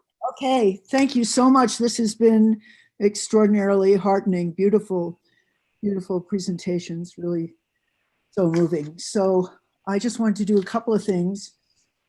This is from a talk that Miguel gave at Naropa University in 1976. He's talking about the volume and value of the breath in poetry readings outdoors. About 5 days before I came to Naropa Institute, I was invited to do a poetry reading at Central Park, Sheep's Meadow. It was a salsa band concert. You know what salsa is. It's New York, Puerto Rican, very fast, rhythmic, percussive, popular music. I thought that there were going to be about 1,000 or 2,000 people, so I figured that would probably be the biggest audience I had ever faced. When I got there, there were 28,000 people, and one of the best salsa bands in the city had played right before me. The band left people screaming and shouting and all worked up. Then, now Miguel Algarín is going to read. And 28,000 people went, boo. I walked up to the mic and looked out. I really felt nervous and tense. So I took a deep breath and let out the loudest, strongest, and most sustained sound I could get out of me. As I did that, the crowd began to shut up. The boos stopped right at the highest pitch and loudness that I could go to over the enormous speakers that they had. I started the poem. I slipped into their consciousness. They had been made into one by the salsa band immediately before me, but the MC, instead of just letting me slip into a poem, had to announce that poetry was going to be done, and that had broken the sound thread. The poet has to get out there and project a volume that stops the crowd and concentrates it into a listening body. So I'm really happy. I saw Miguel not so long ago. He was at the John Giorno Memorial at St. Mark's Church, and so happy all the years of knowing him and his power and force on the Lower East Side and with Nuyorican, and very, very sorry he's gone from us, I hope. Yeah, he's out of his suffering. And I'm going to read a little bit for him now. It's just some notes here. Feel like the earth feels, memorial. And I start with this little quote of Shakespeare, his great mentor in a way. And this is from King Lear. Come to great confusion, then comes the time, who lives to see it? The going shall be used with feet. This prophecy Merlin shall make, for I live before his time. I seem so apt right now. Come to great confusion, the prophecy Merlin shall make. And then something from Cecilia Vicuña. I cover myself with clouds to feel like the earth feels. As dust, as empire phenomenology, I, a masochist for country, our dames, our tierra, tu noche, and durations, artifacts, trying to reach across the shortest century, or your memory, treatise in lace, in lack, never lack of love, a start in dominions, experiment. Did we just miss a fascist bullet? Oh, all my buddies, all my poets going into the bardo. A recital, a ritual here, in chokehold to reason, apocalypse. Epidemics with animal hooves and mouth, and a cracked universe, studying the medias for live transmission. Will you clear out the old world affirmations, Miguel Algarín, and make it new? In Egyptian and Syrian provinces, pagan cults survived, and your Pearl Island, a humanistic oriented intelligentsia, you, vaya, with old wound applications live to tell you, Miguel, never a skeptic who fastened wares to a school of philosophies, Platonic, Stoic, Epicurean, and wild, peripatetic, and this to activate voice, the vocal, still, and the vocal, and to this street, and to an infrastructure poetics. Thank you. A dream you entered now, living legend, light the candle, be a child of illusion, open arms to the sun. Thank you, Miguel, for all the great work, thinking of you, and so honored to be with all these wonderful people today and people I haven't seen in a while. So it's very, very strong that we can be together in this way. And a shout out to Guillermo, who I've seen in March, and to Quincy and Victor and David, and hearing William Parker was really beautiful. And thank you to Nancy, and thank you, Bob and David, and everybody. Anyway, this is a great gathering. So soulful, beautiful. Okay, blessings all. Be safe and well. Okay, well, as I said, I'm not coming on anymore in between poets. So Willie Perdomo is on right now. Hello. Yo, can you hear me, Bob? I can hear you, and I'm out of here. Right on. So, I'm setting off the whole 90s part of the Miguelabration celebration for the Nuyorican nation, yo. So, and this was the spot on 3rd Street that was reopened. Real quick, dear Papa Oshun, please be kind to us little ones. In your care, I am. Tish Benson. So Tish asked me to read that poem for her, and I'm giving you that as an offering. So, all right. And then what happened to Shorty Bonbon? He gave his last breath to Viejo San Juan. Is it true what they say about Shorty Bonbon? No bird sells his wings, no soneto his song. Oh, read me those poems about Shorty Bonbon. He buried his drum in La Plaza Colon. Oh, tell me what happened to Shorty Bonbon. He lost his junjun in Viejo San Juan. The Nuyorican chant that you heard was the heart of the Nuyorican poetic. It was a drum call, and that drum call usually asks for a response. The first time I met Miguel was in a bookstore, and it was in his name. It was in a bookstore in Ithaca, and the stacks were high. And I remember the titles being, you could see them horizontal. They were stacked horizontal. And I saw Nuyorican poetry, so I told the bookseller, I was like, that book right up there, it was way up there. So he bought it down. And when I opened it, what I saw basically was a blueprint for the Nuyorican movement. And I got in, what he did was theorize it early in some respects. And it needed a community, and it needed a nexus for our poetics. One of the elements of that was being an outlaw. And the outlaw poet basically just gave resistance, decolonized all day long. And that was really, really important. But more important was the street poet. And the street poet belonged to like a clique. And if you grew up in the time of the cliques, you could hear war chants from rooftop to rooftop back then. And those were called the responses. Those were like drum chants. And Miguel sort of opened the door. He gave me the missing link, because after you go through your romantic poets, you hear some of Shakespeare, you hear some Harlem Renaissance, you hear some Black poets, and then you find the Nuyorican poets, and somehow it's connected by degrees of separation to all of it, as Miguel kind of lays it down. And he said the role of the troubadour is to tell the story of the street to the street. That was vital. It was pivotal.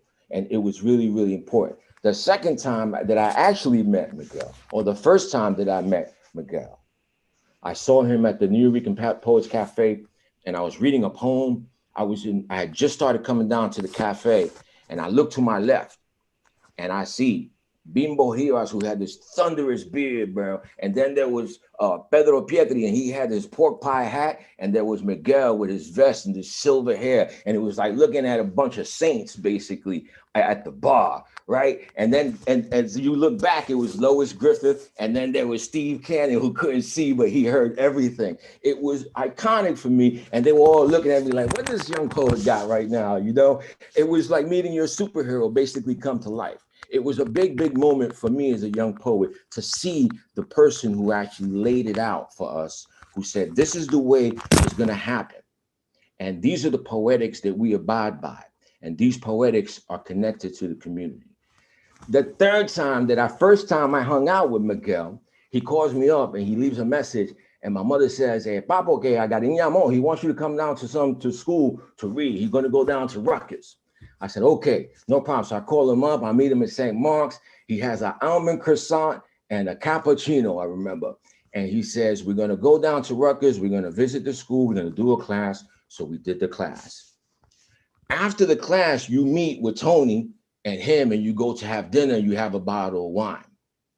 And then Miguel drives you home, bro. And that is an experience that you will never, ever forget, because he turns Frankie Ruiz up real loud and is singing, that song was Tu Con El, and he's driving 90 miles per hour and he's jumping curves. And every poet that I've met who has gone to Rutgers to read for Miguel has the same exact story about coming back from Rutgers in the car. And I'm like, oh shit, I think I'm gonna die in Jersey, man. I don't know if this is gonna happen. So he drops me off at St. Mark's and he books off, man. So the next time I meet Miguel, if I'm in that place and I hear, if I go to kutung, kutung, kutung, and I hear, then I know I'm home, yo. Yo, Bob, Nancy, Lois, the whole committee, man, thank you for putting this together. This would have been a dope ass party, man, had we been all together. I already know it, because those days you would walk by the Nuyorican and you didn't know that there was a cafe poetry going on in there. It was mad underground, but you could hear a thump coming from the door.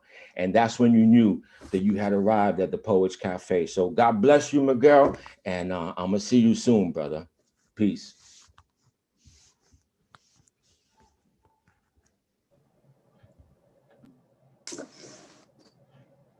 Hello? Yep, it's on you, Carmen. Go ahead. Okay. Bendiciones, Miguel. Gracias, Luis, Bob, Nancy, Elena, y Bobby. Let me play something that was at Bob's place. I don't know if you can hear it.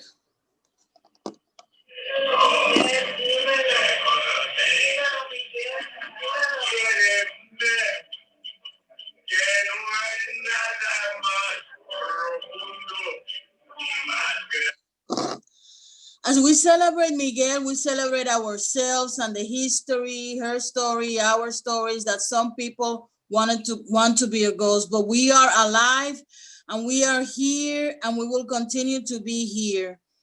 But we need to be more assertive and strategic, document, and ensure that now and future generations continue, because there is a genocidal war going on, and our presence is sacred to pave a new reality on the shoulders of our ancestors and griots.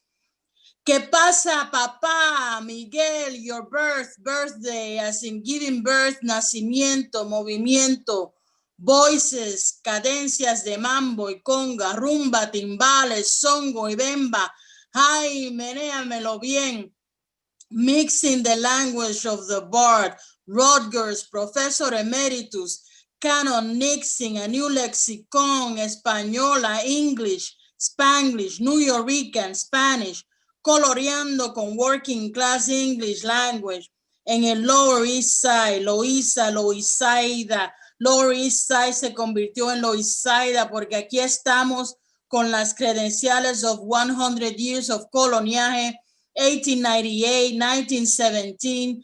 Our language is written in blood. El chef del lenguaje atribulado, creating sounds for us, of us, by us, conga con fuego, cooking mofongo of the Puerto Rican soul, Puerto Rican, Nuyorican, sancocho y salsa, creating a sacred place to celebrate our cultures, embracing the universal. Ay, bendito Miguelito, tu visión acurrucó mi imaginación, tú me diste tu bendición.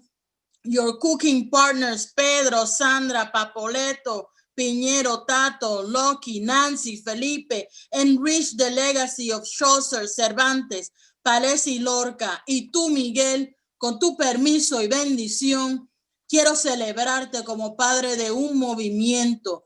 You show us el soneo universal, rumbeando palabras, soneando nuestra esencia en la virtud del poema. Gracias, Miguel. Y gracias a tu, Carmen Barregas Brown, coming to us live from Thailand.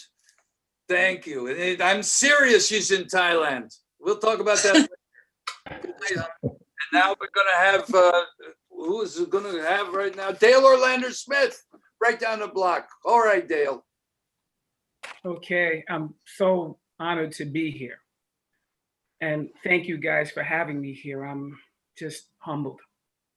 And first, there was the word born Santurce, rippling across the ocean to the pavement of Avenue B, from between the thighs of a Lower East Side woman, to the hard shoulders of a New York City man, to the word, to the pages, to the halls of stoic academia, the word, always the word next to a full glass, that glass held tightly, and the full lips that clung to that glass, always the word sober, drunk, laughing, generous, greedy. Yes, there was always the word you, the word Miguel, the word, your words, Miguel, just one more time, your words, cerca de,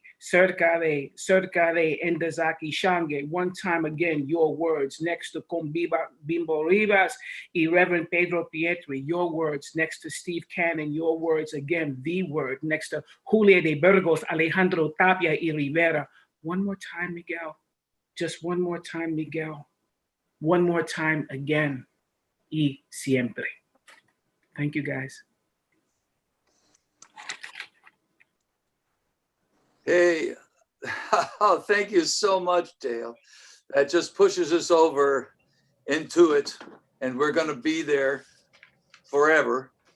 I guess up next is going to be Danny Gonzalez, followed by Paul Beatty, followed by Danny Schott. Let's have some talking poetry now.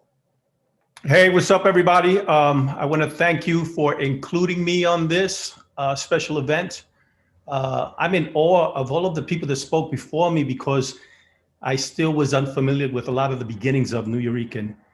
As I was when I first went there. The very first time, of course, you always encounter Julio at the door. And Julio was like, what are you talking about? You don't want no poetry. You're here for the choice. That's next door. And that's my first interaction with Julio, who would continue to fuck with me for many years. As my comedy troupe, Nuyorican Rule, we were there for 14 years, first Wednesday of every month. During that time, I learned a lot about my people, you people, because I grew up in foster care and I grew up in different backgrounds and not fully understanding the history of our culture, our way, our lives. And I wasn't completely sure, but I was finding a home in this space that reminded me of the childhood that I had a little bit of time with my real mother. I was very grateful for that. I also want to talk about Miguel because, you know, we met several times in a cafe, but it was once on the street when he called at me, not remembering my name, but we got into a conversation. Then several times we had a quick coffee, a cappuccino in the neighborhood. I lived on 2nd and D. And this one particular time, I wanted to share with him my writing. And I asked, rather fearful that he might say no, he may not want to, but as generous as you all know he was, he said, yeah, man, absolutely. And I had a problem with the writing, the story that I was working on. It was a monologue that I had hoped to do one day.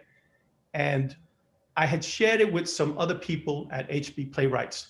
They had a different idea about what this monologue should be, talking to me about arcs of characters and protagonist approach, and was looking at it differently. And so I was struggling with this. And Miguel looked at it and it's like, no, this is perfect. I want to know more. Talk about your mother. Talk about the different things that you experienced then and now. And I continued to write this piece. Years later, I actually had directed, I had it done by an actress playing me at the Once Festival at La Tea. And every night we got a standing ovation when she did her performance. And I thought about how Miguel just talked to me and coerced me to add authenticity. And this is one of the things that I love about Nuyorican. The shit was real constantly and forcing us all to just stay in who we are and where we're from. And authenticity comes up so much in conversations. But to me, this was the most realist of real when I think about the things I saw in Nuyorican. My first experience there, I walked in and I said, this place is falling apart. But that's before I realized that the structure is being held up by soul and spirit and culture. It's a big, big experience for me. I want to thank you all for what you do. And I think that another thing I just want to close with is that, you know, we've all heard that a stone throw into a river causes rippling out effect. Miguel was a fucking boulder. And look at all of you and all of us and what we've done and continue to do. And I hope that we continue to create these ripple out effects. And I also hope that Felipe finally gets the list. What's up with that?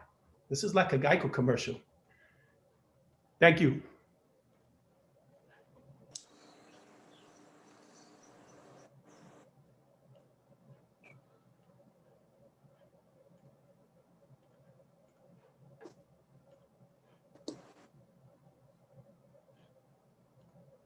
Honestly, I think Paul Beatty, please. Oh, thank you. Nuyorican rules. Breaks all the rules. Okay. Where's Paul Beatty at? Come on.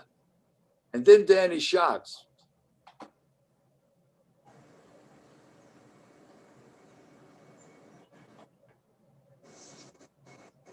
Technical difficulties, I guess. Danny, I see. Paul, are you there? Yeah, I guess Paul, I don't know where Paul went. His name is there. He left his name to carry on. So Danny, good to see you, bro. Nice hat. Unmute yourself, please.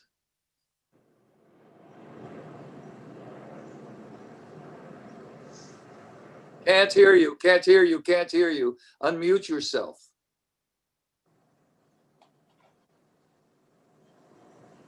Are you good, Danny? Go ahead. 13.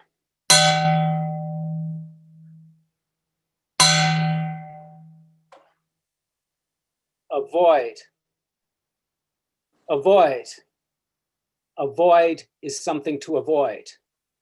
It's hard to be at 0 point, at the still point, reflecting the whole, in that there isn't anything in nothing, just like a circle is always not flat, but rounder than a belly 9 months into that other eternal circle around the biological, chemical time clock measured accurately by Swiss-made round face Father Timex.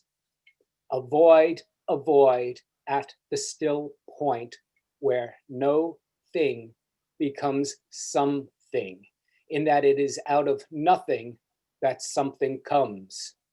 A void with a circumference. It's a circle around the 0 point where a straight line that never goes round begins a voyage that avoids a void and heads towards a swell.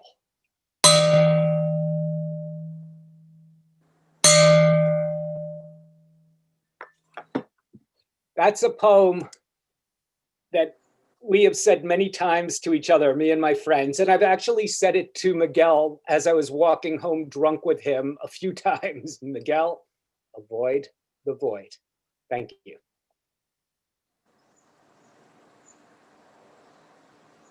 Whoa, Danny, you performance poet, you. Okay. Hey, it looks like Reggie Gaines is here, ready to go on next. Reggie! I'm ready. Miguel gave me this script. Hey, Steve, Dread, what's up? Miguel gave me this script, and he told me if I learn it or if I learn something from it, it would open up new avenue of incomes for me, and I could also lecture in his Shakespeare class at Rutgers. So this is for Miguel. Gracias. Thank you so much. Who gave me a life in the arts. If virtue thou delighted beauty lack, your son-in-law is far more fair than black. Look to her more if thou hast eyes to see. She has deceived her father and may thee. Villain, be sure thou prove my love a whore, be short of it. Give me the ocular proof by the worst of thine eternal soul that hath been better than born a dog and answer my waked wrath. Make me to see it, or at least so prove it, that the probation bears no hinge, no loop to hang a doubt on or woe upon thy life. If thou dost slander her and torture me, never pray more, abandon all remorse. On horror's head, horrors accumulate, do deeds make heaven weep. Nothing can now add damnation greater than that. It is the cause. It is the cause, my soul. Let me not name it to you, you chaste star. It is the cause. Yet I'll not shed her blood nor scar that white the skin of hers in snow or smooth as monumental alabaster. Yet she must die, else she'll betray more men. Put out the light, and then put out the light. Rest in peace, Miguel, my man. Thank y'all. You guys are letting Miguel rest in peace. Reggie, he's here dancing with you all. Are you ready for a little musical break? As if that weren't music. Willie the Shake. Please welcome Andrea Brockfield on flute and Andrea Brockfield. Hi, everybody. I'm super honored to be in the company of the Nuyorican royalty. Hi, Brenda. I have to say I was embraced by your culture, and I always felt so comfortable in your culture, and I was drawn into the music, and playing at the Nuyorican Poets Cafe was, how can I say, it was an experience. It was always an experience, especially with Julio at the door. When I first started playing Latin music, I was a gringa, pero pura gringa, y ahora habla español un poquito más que antes. So I'm going to play something that I think you know. I chose something that you could sing along with if you'd like to, and I'm sure you know it. Here we go.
I think my 3 minutes are up. Thank you, everybody. Perfect. That was perfect. That was perfect. Why is everything so perfect? And God bless you all. And God bless Miguel Algarín. He was a spirit that was one of the most beautiful spirits that I've ever known. He was an angel all the time. Well, so, and of course, Edwin Torres says in chat that I hope you all recited a Miguel poem along with that music. It's got perfect, perfect, perfect pitch. Okay, so Carl Hancock Rux is going to be up next, followed by Alvin Ing, followed by Pamela Sneed. And that's it for me.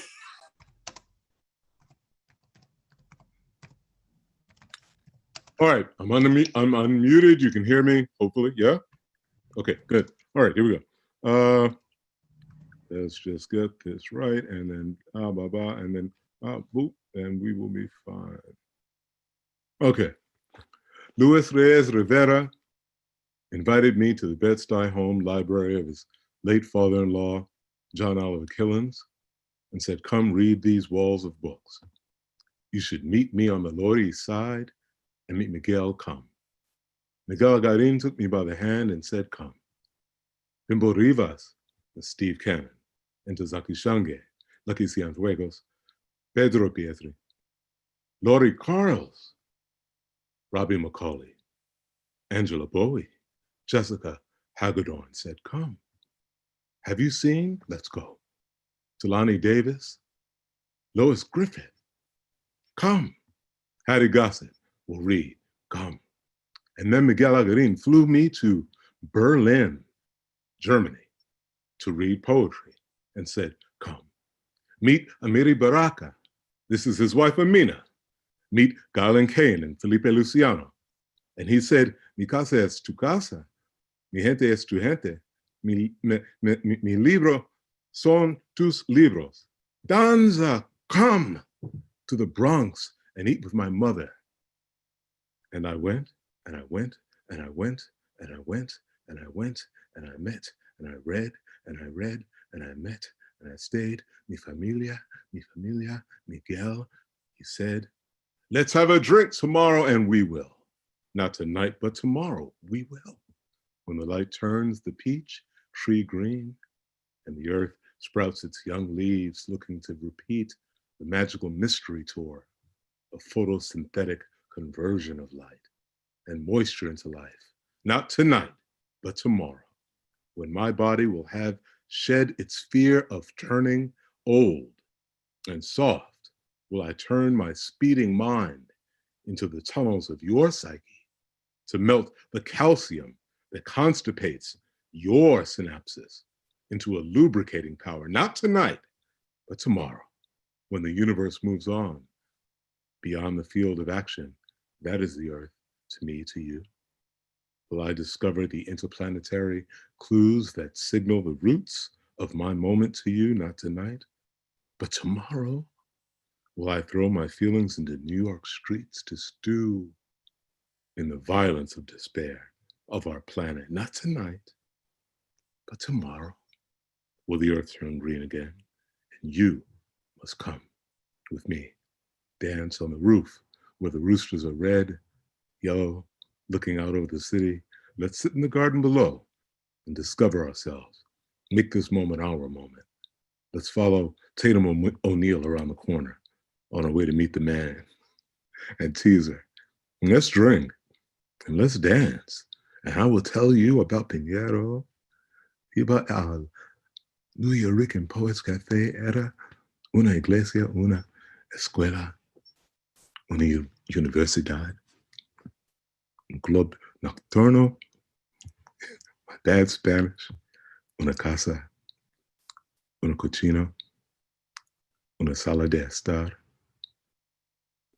Nuyorican Poets Cafe, fue refugio, gracias. Not tonight, but tomorrow. Come. Thank you.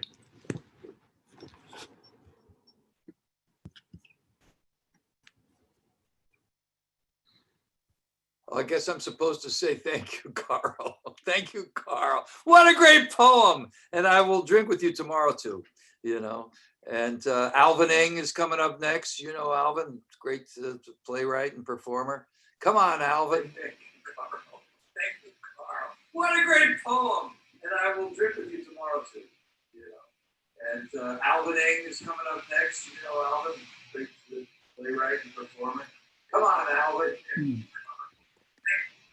It's an honor to be here. Thank you all so much. I'm going to read something that was completely written and honed at the cafe, the open mics, the slams on Friday and Wednesday nights. And I've read this in many different places, but the most meaningful reading was about 2 years ago when I went uptown to the hospital to read it for Miguel. And it's an honor to be able to celebrate him one more time with this. It's in aloud. Was the night before Chinese New Year's, and all throughout Chinatown, the word was out. The old man was being hunted down like the other from another planet. His believers at the pagan pagoda knew he was gone, but they hung out all night anyway with hopes that he would return. Was the night before Chinese New Year's, and a dirty kind of quiet ripped up East Broadway in search of a storm, but found only the old sewing woman taking the moon out for its nightly walk. The birdman of the Bowery left his cages wide open, for he knew that the birds would not fly. They knew that the tedium of surviving on the inside was much easier than trying to get their wings out there in the sweet and sour sky. But how would the old man survive? Was the night before Chinese New Year's, and the red noise of the new year had not yet begun, but in a sense had already ended. Nobody could fall asleep, but nobody could wake up, as visions of the old man danced in and out of the broken neon shadows hovering over everybody's bed. Was the night before Chinese New Year's, and all throughout Chinatown, all the traffic lights stayed yellow, but all the people saw red. Rest in power, Miguel.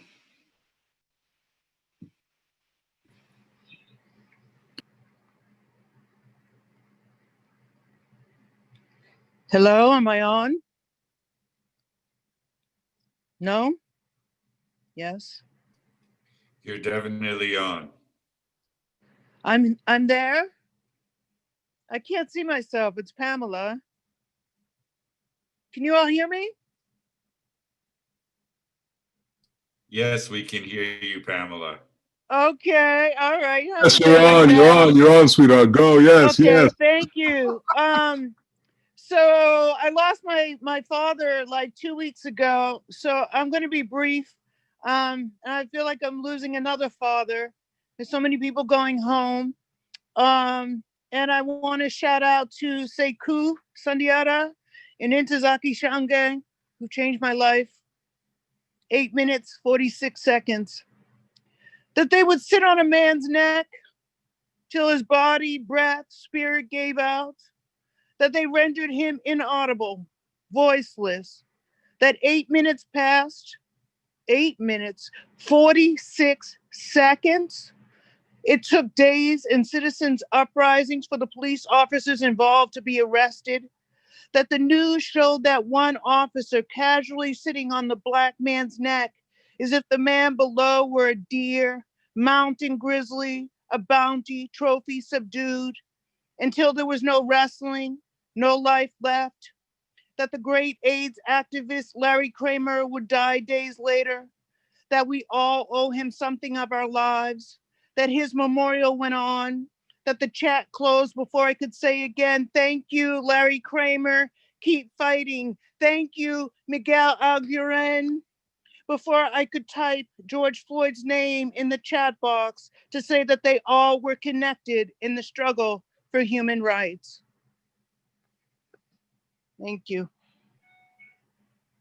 Thank you, Pamela Sneed.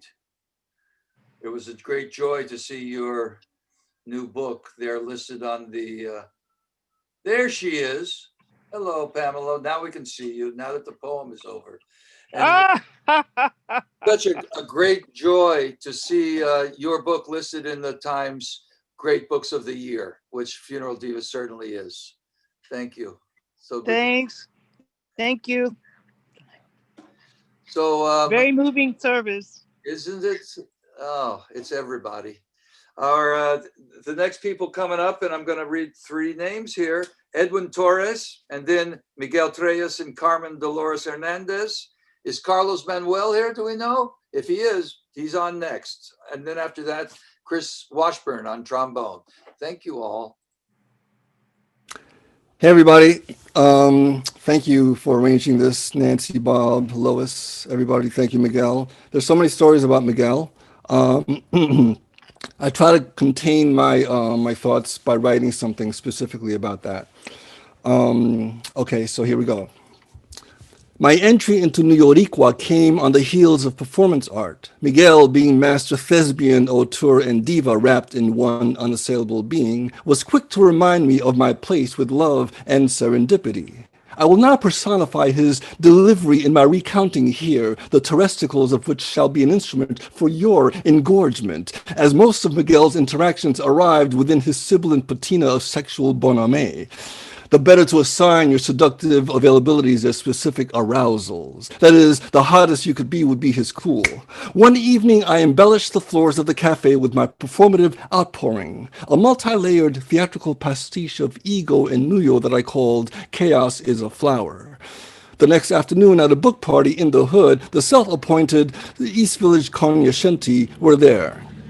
Miguel arrived, Act 1, said some quick hellos at the door, spied me among the throng, Act 2, sauntered through the crowded flat, penetrated our circle, all conversation dropped, Act 3. He looked to my side, direct would imply Medusa, and said in his best Othello, I heard you were interesting, pause, but not at this point. He timed his phrasing as a gauntlet from the reaches of La Raza, flung from his floor-length golden scarf up around his neck as he took a step, while uttering immortally the singular phrase, extraordinary, and left the party. End scene. This really happened. Interesting, but not extraordinary, would be my mantle to carry. Some tough love that I should push further, no matter where I arrive. Miguel was always doing that, seeing how far you could go with what you had. He nurtured my pace. I was flaco to his gordo, as he let me into his trust. I learned what a voice could do in a room, and convinced him to record an improvisation at a studio on 9th Street with Sean Meehan on drums. The maestro was surprisingly shy to perform until the mic was on, when his thoroughbred flanks emerged full throat. We made a 45 single, but that's another story. He brought me to his class at Rutgers for a few years, too. Picked me up in his car, drove past speed limits, got me that same croissant that Willie got. Pavement was a fancy Italian lunch, but that's another story. I'll leave you with some words from my poem, A Neo-Futurist Manifestiny, written back in the day, inspired by Miguel and Bob and the everything of the cafe in those days. Here's a snippet. ¿Qué tú quieres, mi gordo, mi fat, mi ciego, mi bilingua? I don't want to creep into history a dismembered Esipoican, flipped by whippet Johnnies and poopet Judies while Islas Angelinos watch my cherubic steps, porting my tribal Rican stride. Soy gordo pero gordísimo, de nada. What difference between outside forces forcing the trip and inside forces creating the trip? The ground is what catches us. The bruise is what we remember. How many trips before a safe journey? No safe journeys. No question whether the world inside will ever equal the one outside. It won't. It will always be much, much bigger. Soy ciego, pero cieguísimo de nada. Soy guapo, pero guapísimo de nada. Soy bilingüe, pero bilingüísimo de nada. Soy flaco, pero flaquísimo de nada. Soy nada, pero... For you, Miguel, with gratitude, with my deepest honor and love, thank you for everything, and thank you all. Bless you, Miguel. That's it.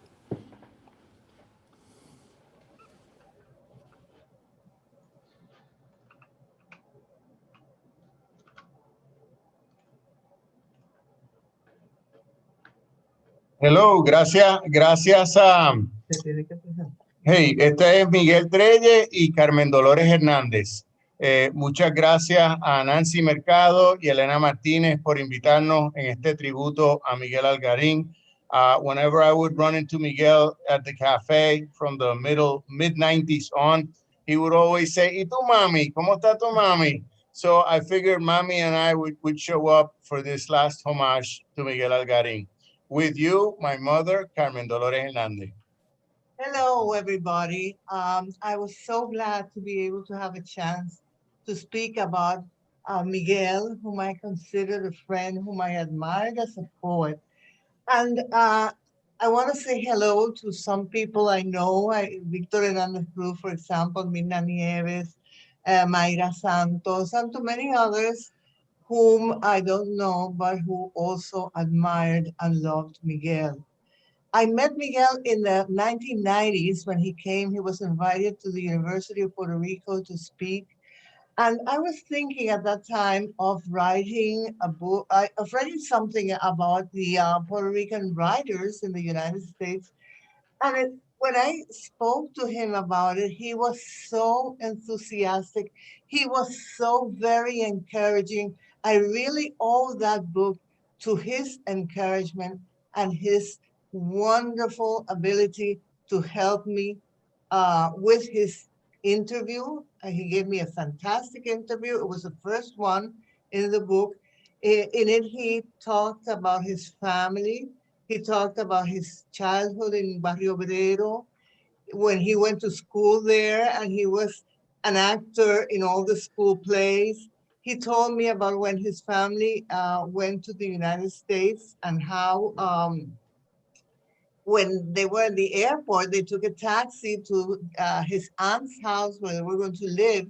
When they arrived with all their bags and everything, his mother, his father, his uncle, his brothers and sisters, and his aunt wasn't home.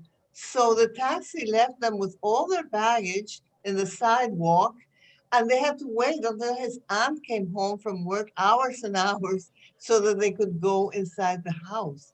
He told me about his love for Shakespeare, about his studies about Shakespeare, and about the universality of the bard's view of the world, which he kind of adapted also. He had a very universal perspective. At one point, he told me, absolutely seriously, Shakespeare was a Nuyorican. So he also talked to me about the origin of the word Nuyorican. So, you know, Shakespeare had a lot of followers among the Nuyoricans. But he not only talked about himself, he also introduced me to so many other poets, Sandra María Esteves, Pedro Pietri, ¿cómo se llama? El que acaba de morir. Tato La Vieja.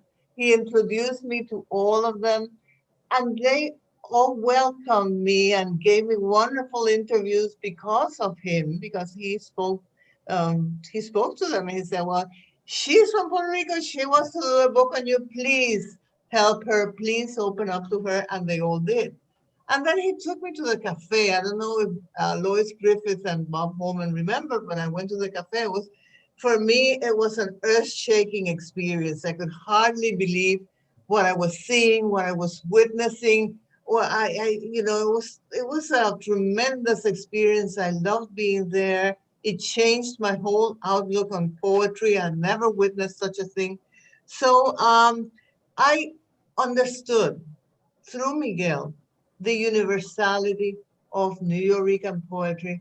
And I became addicted and a student of Puerto Rican literature as a whole in the United States. Also an admirer of Nuyorican mentality and its wonderful perspective of wisdom, of having everybody, welcoming everybody into that perspective. So I think Miguel was not only a poet, not only a wonderful, warm human being, he was also an ambassador of sorts because he introduced so many of us to Nuyorican poetry, to the cafe, and he was an enabler, and he was the representative of this whole movement, which has inspired so many people. I just wanted to pay my humble homage to that master of words who was Miguel Algarín. May he rest in peace. Thank you. By the way, people are asking, that's my homage to Pedro Pietri, you know, sitting there behind us, watching my mother talk about Miguel. So that's Pedro back there. He's got our back. He's got Miguel's back too, allá arriba. A big shout out to Nitza Tufiño, que está ahí, y Marco Dima, because if it's not the Nuyorican downtown, it's Taller Boricua uptown. That's it for us. Gracias. Thank you.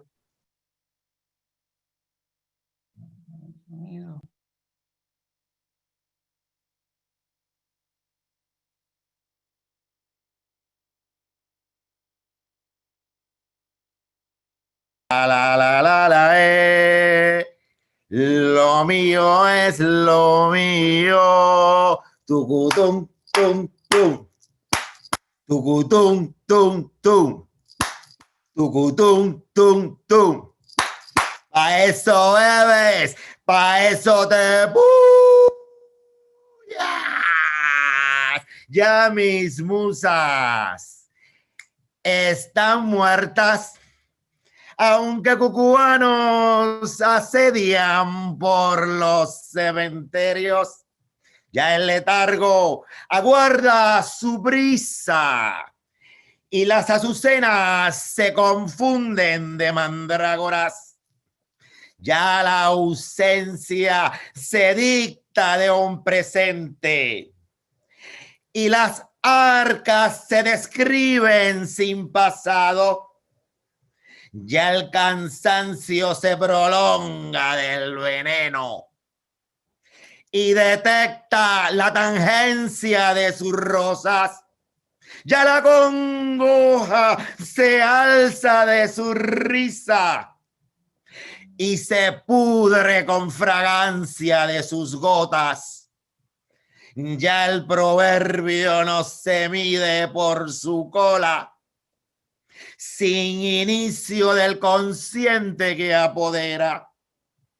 Ya los grados del instante se derivan como ondas que penetran sin imanes. Ya las ruinas no registran de paredes, sin que sombras atesoren pulsaciones. Ya no establecen sus ánimos poetas, ya no circundan sus cosas, poetas solo tintas, poetas solo tintas, poetas que cantores no acomodan a sus plumas, solo tintas, poetas que cantores no acomodan a sus plumas. Lo mío es lo mío. Tucutum, tum, tum. Tucutum, tum, tum. Tucutum, tum, tum. Pa' eso bebes, pa' eso te bullas. Miguel, love you forever. You are my fire. ¡Mua! Un beso.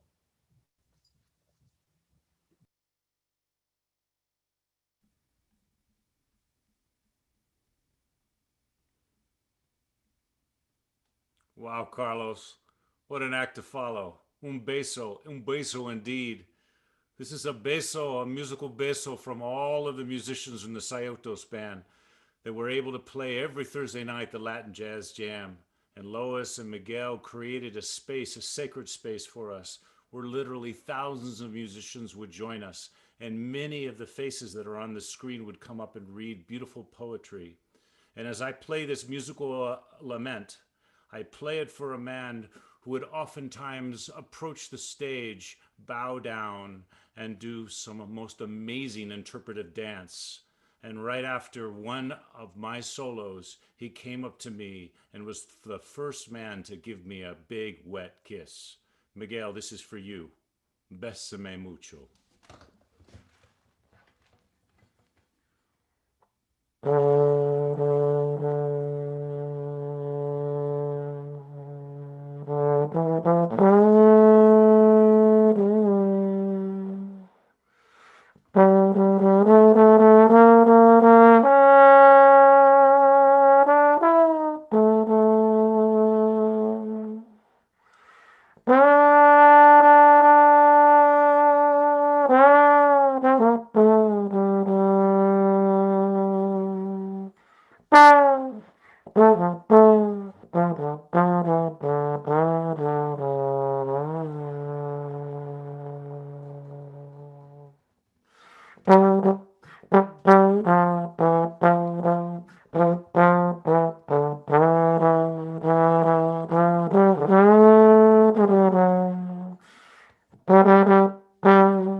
Love you, Miguel.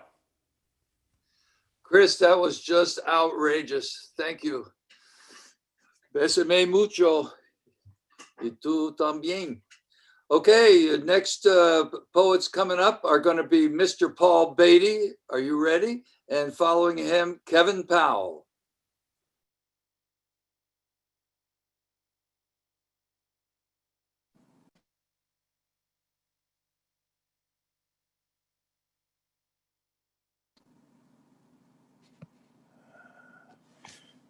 Can you hear me? Yeah, we hear you. Okay, cool. Just want to say hello to everybody. A lot of old faces I haven't seen in a long time. Yeah, Miguel. I think I used to talk to Miguel and Lois in that little space at the cafe between the bar and the stage, like kind of tucked into the corner. You know, during the just was speaking to Edwin, like mostly during the open mics. And Miguel, I kind of would avoid Miguel because he could see through me so easily. So that's not fun for me. But I think one of the things that he was always very encouraging, as people have said, and he could always see in the future. I think Miguel was the first one to know that I was actually going to stop writing poetry and write fiction. He kind of just sussed that out in me really early and was very encouraging. But I think like two strong memories that I have of Miguel are one in that little bass and Miguel talking about Amina Baraka once with like a forcefulness that I had just kind of never seen from him before. But he was talking about Baraka's intellect. And I think one of the things that I learned from Miguel was about how beautiful intelligence was. And I don't know, that was just really important to me. And then once I witnessed Miguel do like a little, I don't know, I think maybe Tracy Morris had invited him to talk to a bunch of young people. I feel like it was at Hunter College. And Miguel kept using the word share and about like how important that was to the narrative and like the decision that you make to share something, you know, because it's almost like a decision of like what you're going to edit and what you're going to, you know, just like to be aware that you're sharing. And that was like a really important lesson to me, and is something that, you know, I tell my students about all the time, but it's something that, you know, I always just try to keep in mind, you know, about like what I'm doing and why I'm doing it, you know. And I'm just really thankful for Miguel for all that, those kind of things. You know, he was always engaged, you know. And yeah, and I just, you know, and I just admired about how shameless he was about his own intellect and his own sense of taste. And I don't know, those were important lessons to me. And to me, it's still amazing the cafe is still in existence, you know, I mean, despite so many things. And I think, you know, Miguel could see the future, and he could, you know, it didn't always come the way that he wanted it to go, I think, but he knew that, you know, that you can have an impact on the future. And yeah, he was a bit of a futurist. And yeah, you know, yeah, I don't have much more to say. That, you know, obviously he'll be missed. You know, I still see him I'm not in New York very much these days, but, you know, I still think of those times of seeing him on the corner all the time. And he was just always there with something to say.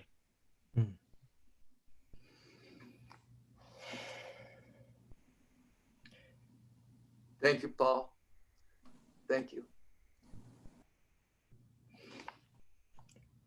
For Miguel Algarín, 1941 to 2020.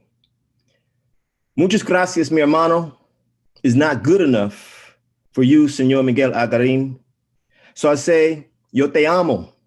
And may God, her, the ancestors, them, the universe, it, shovel the heavy sigh from your Nuyorican gold and decree to us, to you, there where you are now, that Puerto Rico is not only gentrified land, but also the original melting pot people that gave us you, y Taínos, y Africans, y Spaniards, y Roberto Clemente, y salsa, y young lords, y hip hop, that you are congas and tongue-tied verses, arroz con pollo and Shakespeare, the boogaloo and the Lower East Side, Poppy, you are a Boricua poet laureate with a voice like that of an old school lion god atop a freedom train they call words and feelings.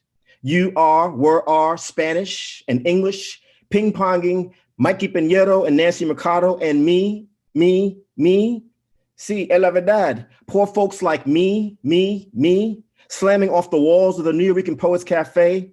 Racism could not stop you. Homophobia could not stop you.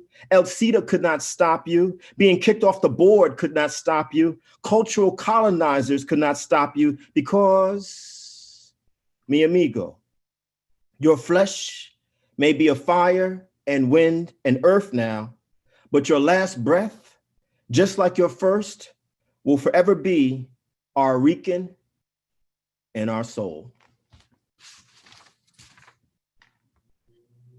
Thank you so much, Kevy. And I know you got many things to go and do right now, so go and do them.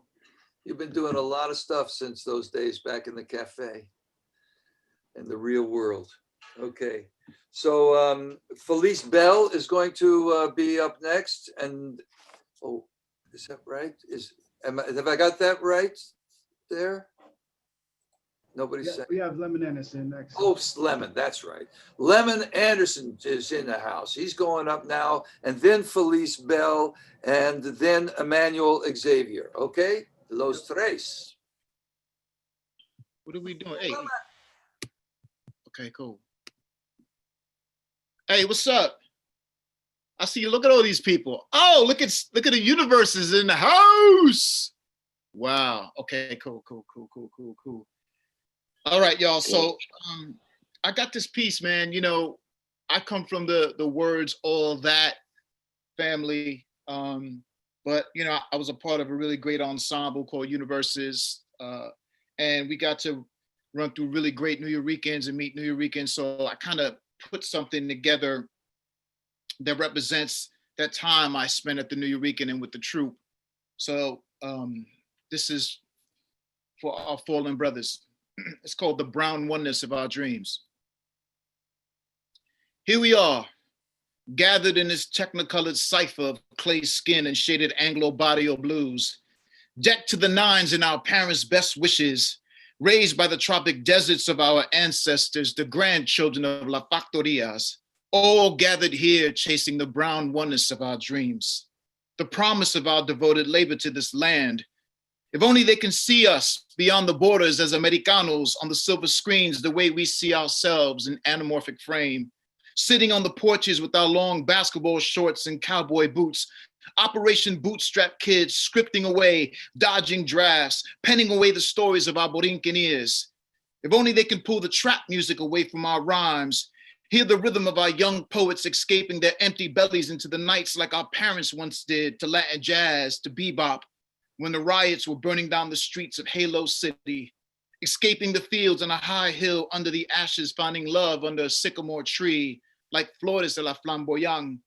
If only they can see we carry these American stories too, that behind the lens of a vintage 16mm camera, a child from Humboldt Park whose English, broken like a shattered mirror, can only see the world that way in scattered pictures.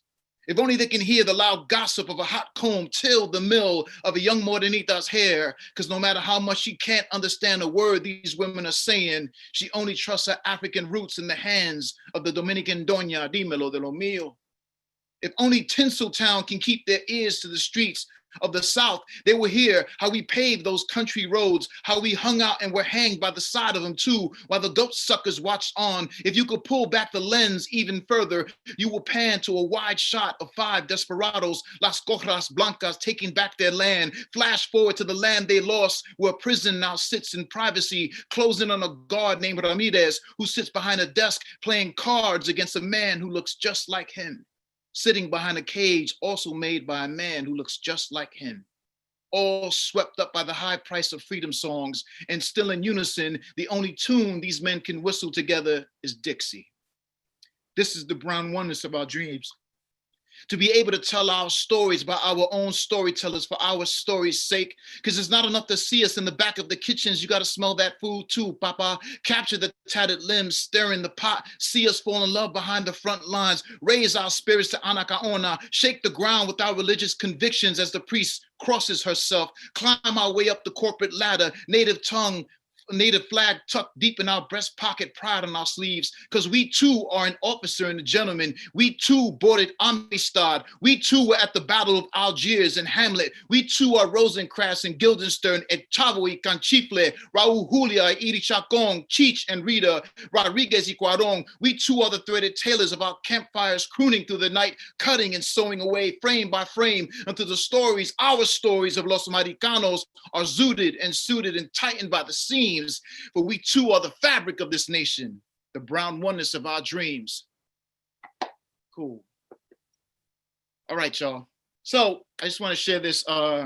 Man, you know, Miguel Algarín, to me, you know, when I first met him and I experienced Miguel, he was watching us, you know, Universes, Flaco Navaja, and all of us, and really keeping an eye on us, right? We would do these, you know, we would travel and run through the New York. We did every single open mic. And it was very important to impress him. It was very important for him to know that we were carrying the legacy of the Nuyorican soul. I still carry that with me. I'm a poet first before I'm anything. I know I see a lot. I mean, a lot of people see me do different things and working in different mediums, but I always bring the poet to the work. The poet comes first before the writing, you know, before the productions, whatever it is. It's always for me like I'm carrying the legacy of the Nuyorican tradition, always to represent the American identity of Latin people at all costs. So it's a beautiful thing to be a part of this huge family here. I see some beautiful people I love. So peace, Miguel Algarín. We're gonna carry it on. Thank you so much, Lemon. You're just doing it. You're just doing it. And here's Felice Bell. What's up, everybody? I wish we could be at the Nuyorican all in the same room, drinking some bad red wine and hugging and crying and laughing while this is going on. I came to the Nuyorican mid-90s, maybe, and I spent most of my Friday nights there for my 20s. First as a fan of the wordsmiths, and then as a poet, and then as the host of the Friday Night Slam. And I remember one night a couple came in and they were like, "Oh, it's so ethnic in here." And I was like, "It's called the Nuyorican Poets Cafe." Like, yeah, it's ethnic, but in the best possible way. The fact that I could be a Black girl from Mount Vernon and be called a Nuyorican poet is still to this day one of the highest honors and titles I could have. And one quick Miguel story, and then I'll read a short poem. Miguel was the feature at Capicu a few years ago, and Keith Roach and I went to go see him, and we were driving back to Brooklyn together, and just out of nowhere in the car, Miguel was like, "At my funeral, I want everyone to eat fried chicken." And I was like, "All right, I'll let people know that." So I feel like it's my duty to let you know that. And I hope wherever you are, you get some chicken, and whoever you're with, you love them a little bit harder. I'm gonna read a poem, or an edited version of a poem that was born at the Nuyorican. It's called Next Lifetime.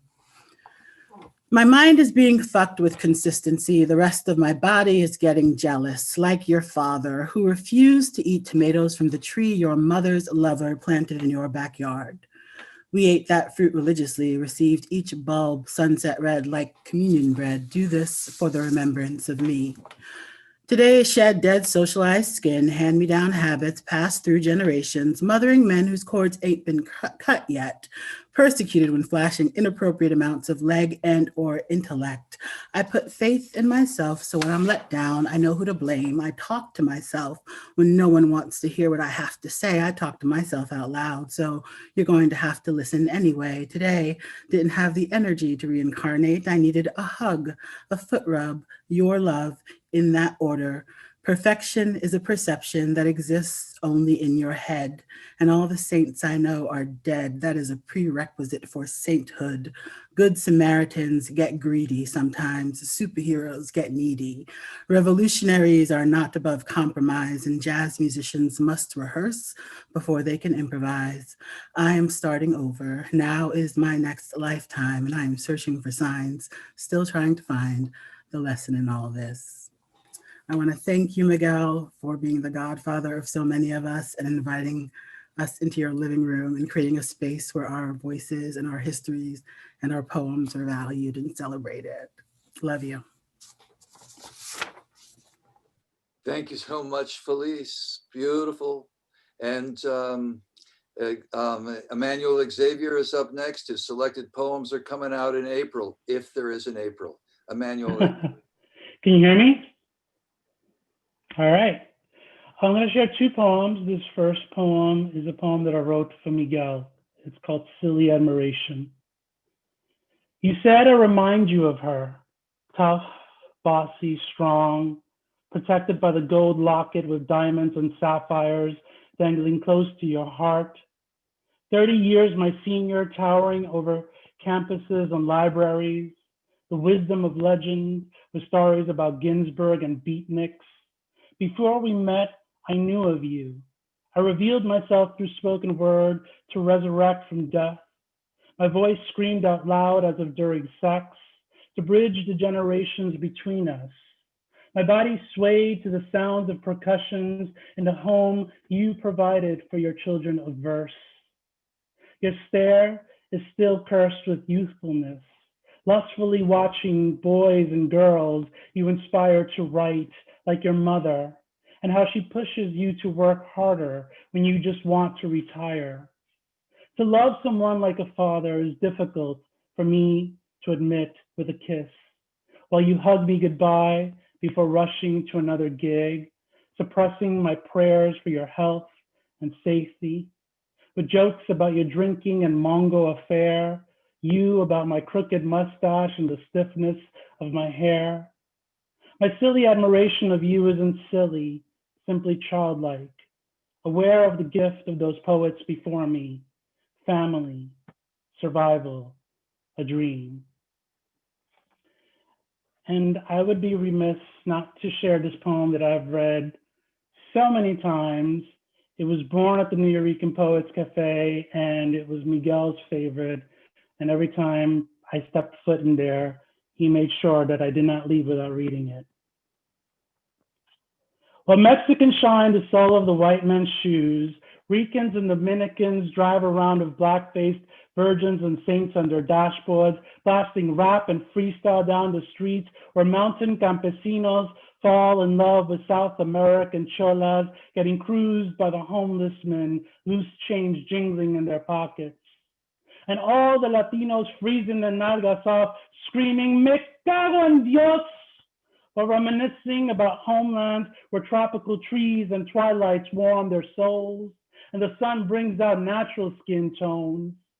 Papito vendiendo coquitos mientras brown-skinned project mothers cross themselves every morning before heading off to the factories or going out to do the compras so that the children won't have to eat pan con welfare cheese again. 16-year-old Angie popping her gum, hands on her cintura, screaming, "Yo, Miriam, throw down the baby." "Ay, but I don't want to go up the stairs. I'm too tired. Just throw the baby out the window. I'll catch it, I swear." The gringos watching curiously, lost in the translation, unable to understand the slang bodega terms, the Nuyorican words that give the spice of life, el ritmo y el sabor, en la isla del encanto, la isla de Nueva York.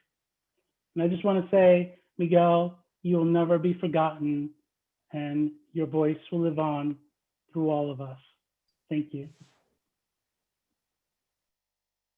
And thank you, Manuel. Beautiful and heart-rending. Oh, look, it's Javier Cavazos coming to us out at Washington State. All the way out here from Washington State, because Miguel Algarín is the real deal. We know that. He was one of the first academic.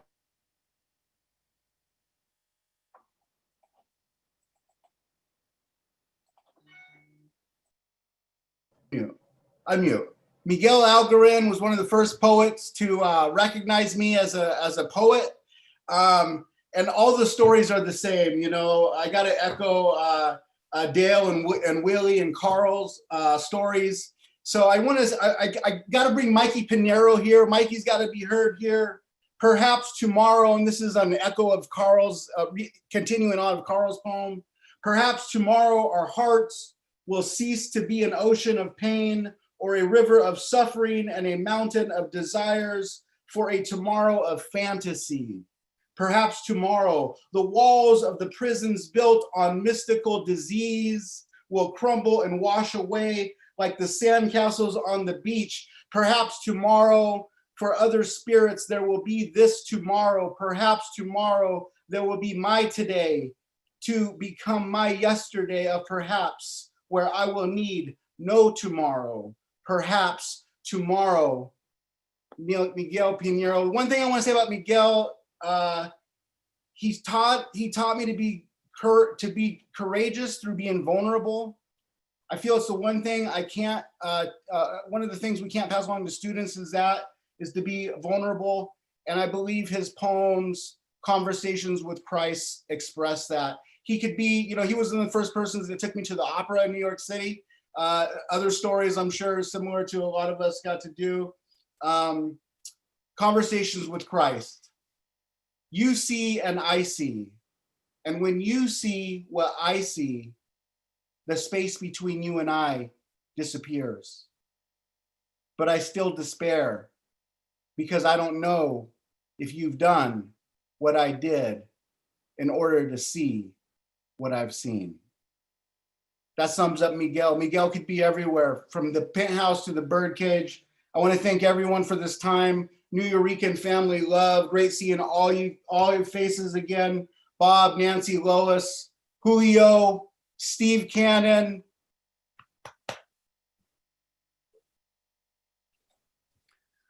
And Javier Cavazos. Right on that list, brother. Thank you so much. Okay, and now to go to the heart of the matter. Rome Neal, are you ready? Are you here? Yes, I am, brother. Miguel Algarín was the producer, dramaturg of the Nuyorican Poets Cafe greatest theater years in the 90s. With us winning 3 Black Theater's most prestigious Adulco Awards for Production of the Year. Pepe Carrillo's Shango de Ima, Samuel Hart's Don't Explain, and Wesley Brown's Life During Wartime. With the earlier 2, Shango de Ima and Don't Explain, rolling the dice for the lucky 7-11. Shango was nominated for 11 Adulco Awards and won an unprecedented all 11 awards at the Apollo Theater. And Don't Explain being nominated for 7 Adulco Awards and winning all 7, springboarding the career of the now 2-time Emmy Award-winning actor for the hit TV series This Is Us, Ron Cephas Jones. One year, once, together we were at the Obie Awards and received the Obie Grant for Theater Excellence. Miguel was the recipient of the Larry Leon Hamlin Producers Award for some fantastic theater that he produced over the years. This was in Winston-Salem, North Carolina. When we went there and brought the Nuyorican spirit, it has never been the same. They even started a poetry slam because of us. Critically acclaimed theater that was received praises from esteemed critics like the late Clive Barnes, having him dancing in the aisles as we were doing Shango de Ima at the Nuyorican Poets Cafe.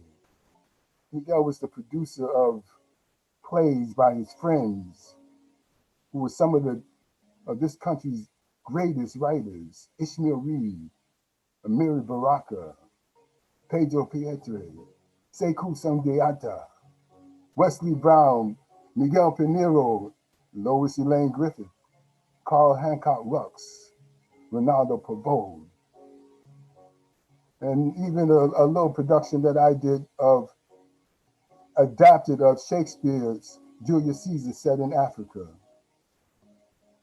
How appropriate was it for us to have Miguel's character played by Giancarlo Esposito in the film Pinheiro, with Benjamin Bratt as Pinheiro.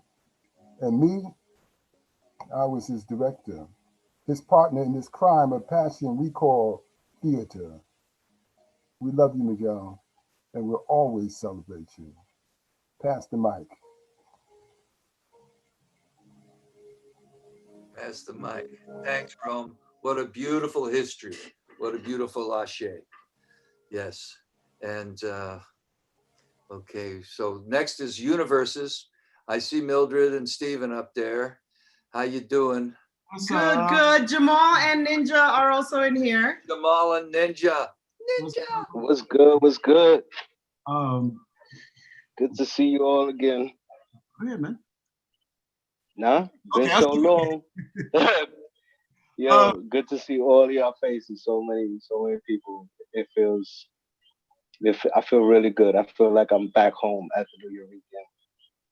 And nah, I feel warm. That's all. We are celebrating 25 years of Universes, and I can honestly say the first time we stepped on a stage as an ensemble was at the Nuyorican Poets Cafe. Yeah. The first time the name was used was at the Nuyorican Poets Cafe. Big shout outs to Flacco Navaja, Lemon Anderson. Yeah, because we don't. Universe is bang slang. That's right. I mean, we changed our name from Universe from the Bronx side to Universe is For Lemon. Because he's from Brooklyn. He's from Brooklyn. But so much love, and I want to say it real quick. Keith Roach was the first person to bring us to the open room. That's right. So big shout out to Keith Roach, Rocky LaMontagne, Bob Holman, always giving us love. Angelo Zotto. Yeah. From Nuyorican Rule. Angelo. Lois Griffith. Steve Cannon. First time I've ever got heckled. Steve Cannon. Rome Neal. I'm standing going, the brother's jumping rope, y'all. He's jumping rope on stage, y'all. Rome Neal. Julio at the door. Yeah. Who would only let us in when we had gigs. Yeah. And if we didn't have no money, he'd make us stand behind him. He made us stand in the back. He let us stand at the door. Pepe at the bar, Reggie Gaines, Carl Hancock Rux, and Miguel Algarín. Willie Perdomo, Sandy, Reggie, everybody just schooling us. And we're in this theater game right now, but you all taught us what it is that we have to do and how we got to do it, how we got to roll. G, I don't know if you're in here, if you want to say anything before I play this. All right. All right, so we made a video because we perform as an ensemble, and it's hard to do the whole thing on Zoom in Zoom boxes. So we taped a little something, put it together. Mildred broke night and stayed up all night stitching this together. So this is a little bit of what we kind of. All right, well, I'm gonna try. Give me 1 second. I'm gonna try to share my screen. Right. This is what I was taught to do. I don't even know if I know how to. Technology. Screen. Is it there? Is it there? No, not yet. There we go. Okay, hold on a second. Now I go here. Oh man. I thought you taught me right. Okay. All right, here we go.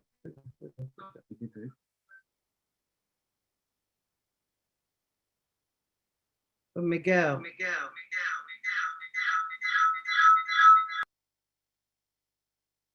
Poet, cry poet, cry poet, cry poet, cry poet, cry poet,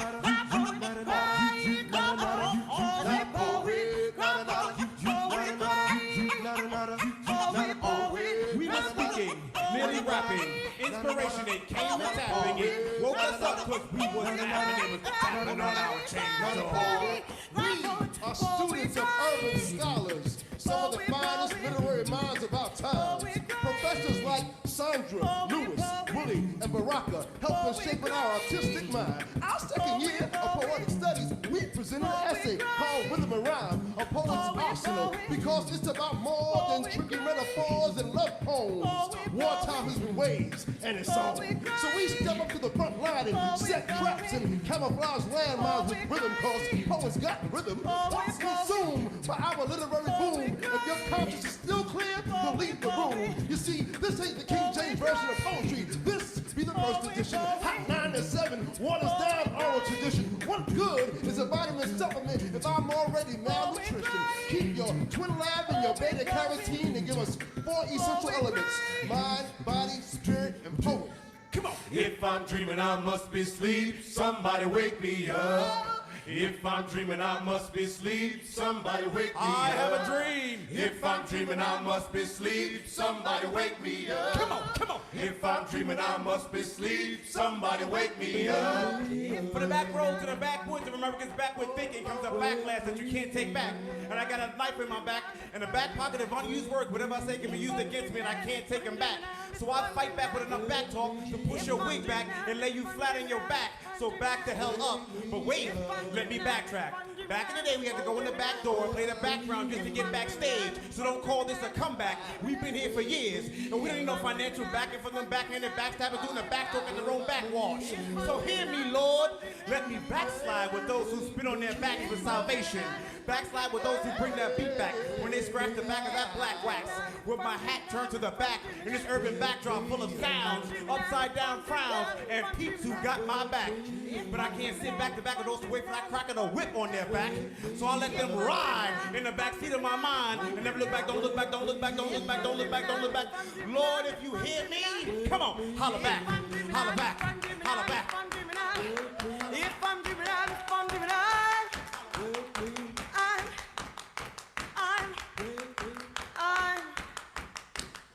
I'm on my way. I'm on my way. Oh, the Canaan land. I'm on my way. Oh, the Canaan land. I'm on my way to Canaan land. I'm on my way. I'm on my way. If you don't go, don't you hinder me. If you don't go, don't you hinder me. If you don't go, don't you hinder me. I'm on my way. I'm on my way. My feet touched the ground today, and I started walking to the metronome of my own hips. Walking. Have you been around the way lately? Have you been around the way lately? Have you been around, been around, been around, been around, been around, been around? Oh Lord, have you been around the way lately? Ooh, ah, lately. Ooh, ah, lately. Ooh, ah, lately. Ooh, ah, lately. Have you been around the way lately? Have you been to where the Lower East Side meets the FDR Drive? Where I took my first breath, my first street address. I found my first God there, found love at first sight. And I passed my first test when I fought my first fight. First memories I'll keep till I'm no longer alive. I had a lot of firsts there. First friends I left behind. First enemies in kindergarten cause I committed my first crime. And if I controlled the hands of time, I'd bring it right back to when I wrote my first rhyme. And back to the bodega where I caught my first dime.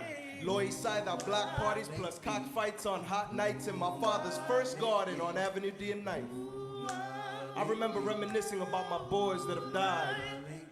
Reminded on how the first time I cried was in the Lower East Side, where I kissed my first love's lips in a cool, crisp East River Park breeze, using her coat sleeves to wipe dry my eyes. There is where I took my first steps, ran my first lap. The Nuyorican Cafe, that's where I spat my first rap, where I got my first fame, my first nickname, and that, the first place I battled, as a matter of fact. I love the lower deck. That shit pumps through my veins like Piñero's scattered ashes and Tompkins Square pain. Where Papi first met my mother and staked his first claim. Trooping crosstown on buses cause LES has no trains. When I come around the way, I reminisce on my firsts. That's the way I pay homage to the place of my birth. Have you been around the way lately? Lately. Have you been around the way lately? Have you been around the way lately?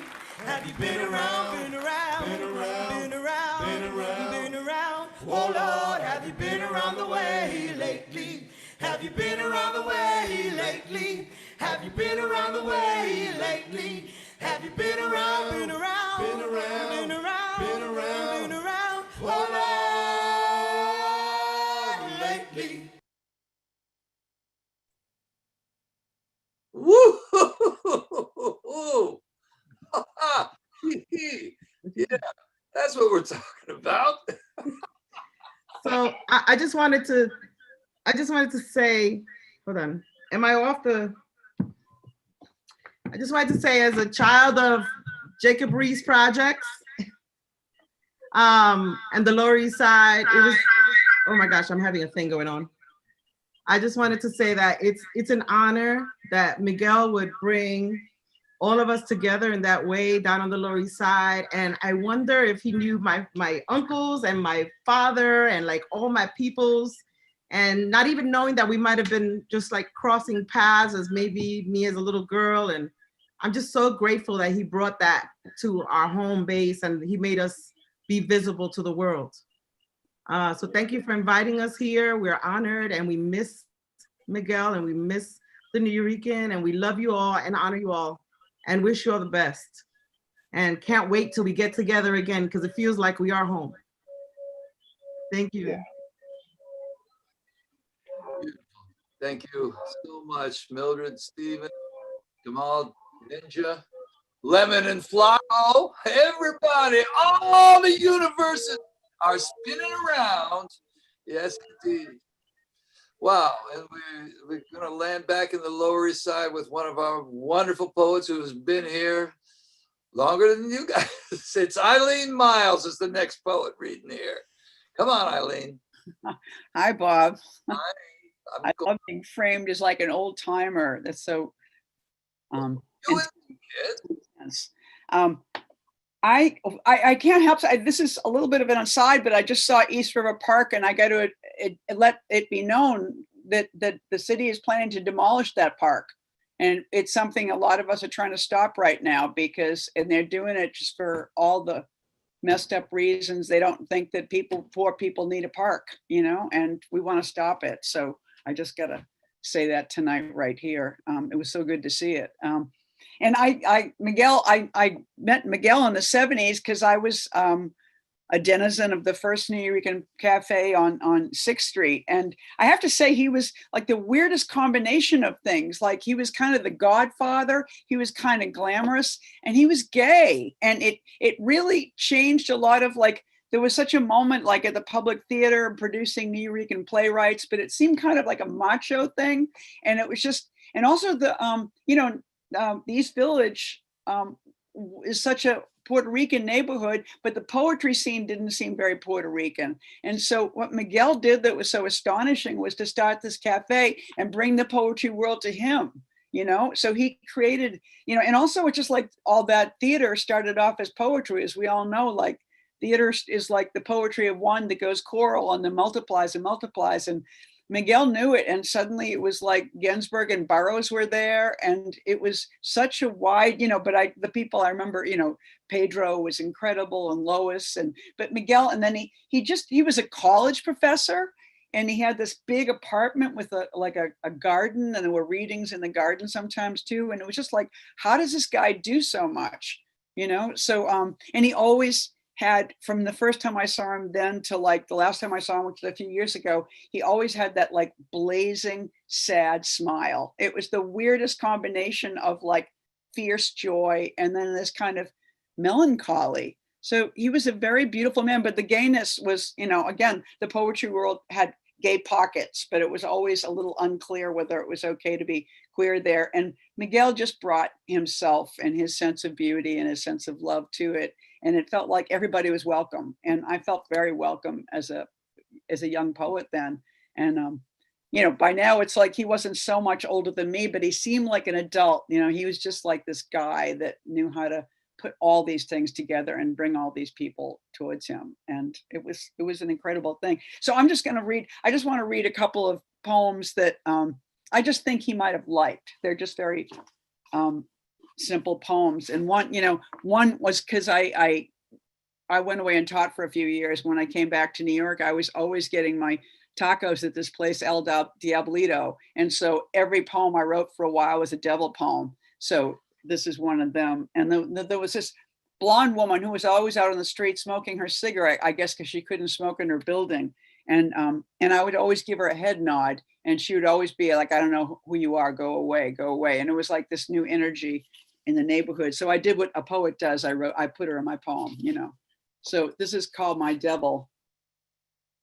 And I guess too, it's just like one poem's bratty and one poem's melancholy. And I think that's good for Miguel. Before the sky opens and I drop my tiny ladder, I will inhabit the minds of dogs and try me on for size. I will lean against the side of the building and smoke my blonde smoke. I will be inside my big car. Something happens. That's what I say. There's always a recipe. I will recite my blonde list. I am the negation of you. Spells on. They're reeling us in. I want her thoughts. Those cattle are mine. The salad's not bad. The devil is turning into everyone. I'm you for a while. Genitals itchy? That's me. I'm going to ruin your corn. It's not such a bad idea. Give me that poem. Give me that menu. Give me key. I don't need to come or go. I'm there in your prayer. Mr. President, consider the wish of the tiny child. He is me. Does it taste good or does it look like it tastes good? You don't know. See? And now here's the sad one. It's called Memory. I lost it. That soft ball I threw in my room across many walls because I love toys. It warmed to my grip, became dirty, went splat, and I threw it against the writing on the wall, not hitting it exactly, but with a smile went out the door to rise over golden hills and descend with a family on a tram, ride through graves. You irreplaceable, the best thing I had, my passion for you, I hope will continue. Summer. Thank you. Bye, Miguel.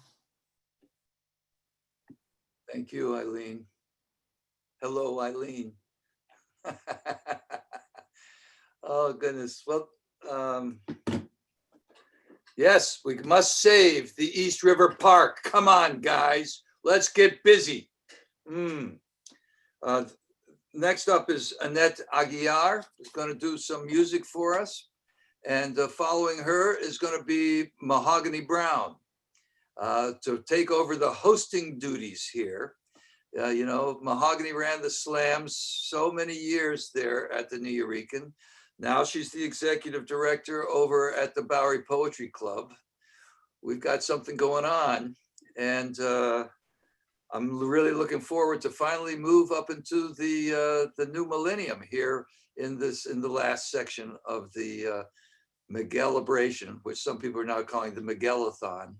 So hope your Miguel is there. And now, Annette Aguiar, are we ready for some music? And then on we go, on with the show, on with Miguel.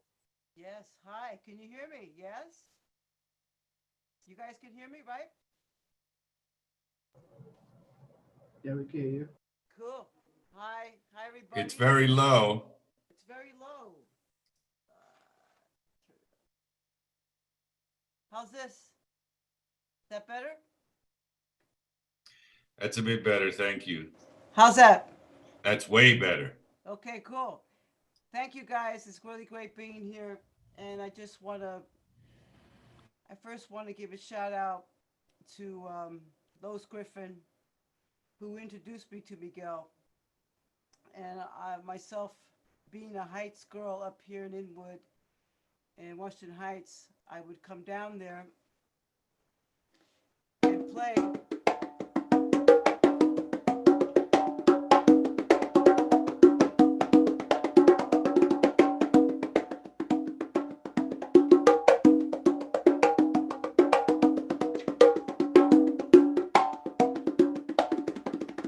There was really nothing like that place. It's where I started my band, where I met so many people, where I would meet Ray Barretto, where the Latin jazz was kicking every Thursday. But even though I was going there in the early 90s with my good friends, Toshi Regan, later on being able to work with Intezaki Shange, the poetry and the music, and always schlepping down to the Nuyorican from uptown. I'm not a poet, I'm a musician, but there was nothing like the Nuyorican. And thank you, Lois, for doing so much work. And from playing this drum,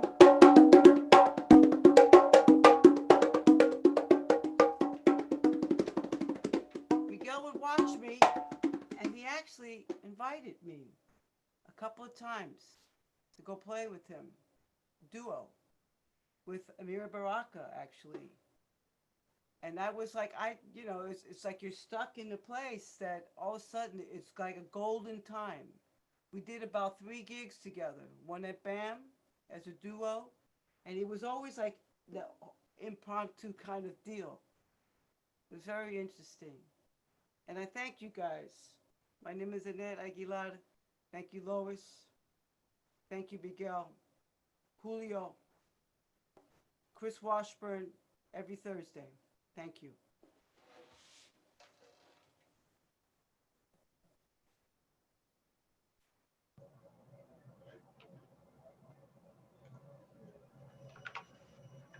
Okay, Mahogany, you on deck? Thank you so much for that, Annette. Thank you. Shout out to Bob for handing it over. My name is Mahogany L. Brown. I was the host of the Friday Night Slam for 13 years. And I'm just happy to be here and celebrate Miguel. He is not just, he was not just a beacon, but he was like, he did the pillar work. He made everyone feel like they were home, even if it was your first time there. So I'm going to read something that I wrote for him. Then I will share a poem of his. And then we're going to start the 21st century round. So whatever you're doing, go ahead and crack them knees, stretch, whatever you need to do. And we're going to get through this, I promise. And I'll also be doing the slam style where I say, this person is reading now and this person is on deck. That way we can get through a little bit of the motion. Is that okay? I hope you like that. It's okay if you don't. You can have a choice. I'm going to do what I want to do, huh? Miguel Algarín gave so much to those with only a laugh. He wanted a beer. He wanted to touch your hand. The day I met him changed the trajectory of my life. I had no idea who I had the possibility of becoming. Miguel had that way of seeing the future in you, of seeing the future with no space for hate. He reminded me to sell my books, Mahogany. And I would dutifully pull out a stack, and prop them at the edge of the bar. If I didn't do it, Pepe would. Sometimes guests who understood the legend they were meeting would buy a book. Sometimes they would just thank him for his creation and buy him a beer. When I doubted if I belonged at the Nuyo, it was Miguel who pulled me aside and told me to stay focused. He told me, this is your home, Mahogany. I want you here. Then he would tell me a story about Amina Baraka and him, and we would laugh. The laughter and the sound of beer joy would follow me as I headed to the stage to toil the earth. When I was being accused of too much dancing as an opening for the Friday Night Slam, any of you that were there know that we did Poison for a decade. Miguel would only make his way to the stage to dance with me. On that 4x4 wooden plank, he would dance from his chair. If his limbs were too swollen to move, he would dance from the bar stool. When someone preambled into a poem, he would yell, get on with it.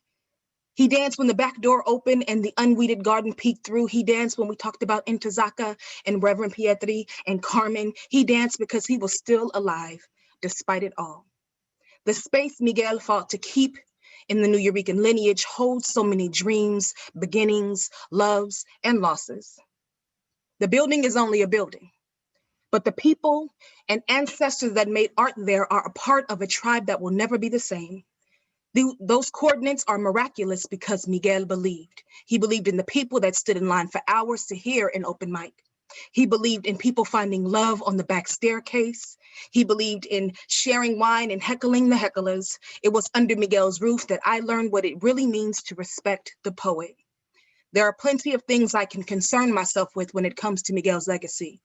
It is up to the people, the poets, and the art lovers to remember him, to cite him, to call him into the room, to bring him up to the stage. So many spaces were created in his house's likeness. So many venues attempted to recreate what Miguel birthed organically. I will never forget the poet. I will never forget the professor.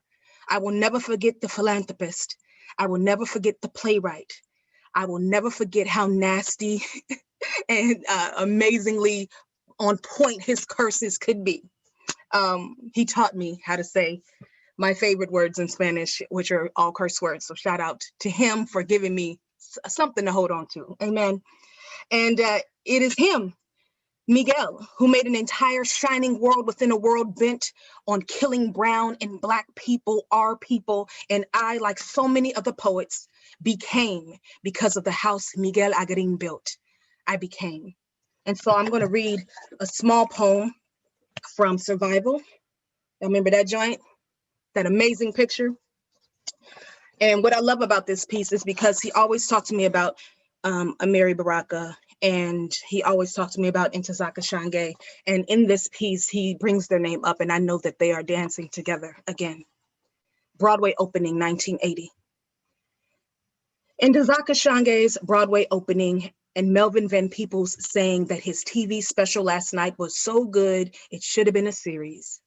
Amina Baraka sits proudly passing his Unity Struggle newspaper to partying Black folk who are celebrating Ntozake's Grand Ole Opry opening into full theatrical success as she leaps at love like a street mountain cat. 8 minutes standing ovation, but Ntozake is still as raw and full of hurt as she was before and after her words threw fire into New York's theater jungle. Ooh, shout out to that, shout out to him, and shout out to you for staying here. It has been 5 hours of praising this man's name, and all worth it, right? So you're gonna hear from, I think we got about a dozen poets and performers. So I'm gonna call 2 of them to the stage. On deck is Papo Swiggity with Kapiku, but right now let's welcome to the virtual stage, Karen Jaime. Thank you. It is a pleasure and an honor to be here. I wanted to thank the organizers. I wanted to thank everyone involved with this event. And I'm not gonna belabor, I'm just gonna get into this poem that, Poem for Miguel, The Living Room.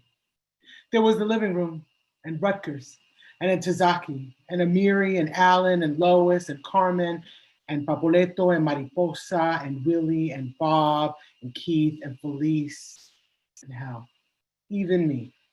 And who can forget Julio, and Pepe, and Sam, and Rome, and Mikey, whose ashes were spread throughout the Lower East Side, whose picture was in that nook, right when you walked in, the one with the candle. And Sandra, and Tato, and Bimbo, thank you for Loisaida. And we have East 3rd Street between B and C, and Adela's on East 5th, where you told me never to forget what I'm worth. And there's the night that Pedro died. Your first feature on a Friday night, and you made sounds into words and brought us back to the days when it wasn't about judges, scores, trophies, or HBO. When it was about hearing a poem, thank you, Steve Cannon. When it was about having your voice heard and making it count. When there were no Latino lit classes, when Nuyorican was a bad word, when it was about the walkover junkies and Marcel and the banners in the attic, when it was about Nathan P. and Dot and Claire, whose logo is still used, when it was about Mongo Affair and Action and Maggie and Reggie and Edwin, when it was about El Reverendo and his church, when it was about the murals, not the movies, when it was about the rhythm in the streets and the movement back and forth, when it was Vaya poetry, before Ed wrote about living in Spanglish, before gentrification hit, before it cost double digits to get in, when it was just a dream and a way to clear out your living room, there was you. And then there was always Miguel. Thank you.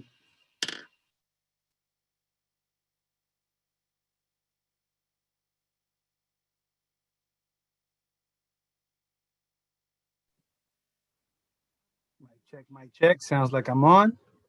Mi gente, how are you? I am Juan Papo Santiago, aka Papo Swiggity, which is how I was first introduced to the Nuyorican Poets Cafe.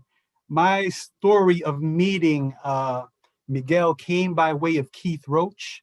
May he rest in peace as well, another mentor of our movement.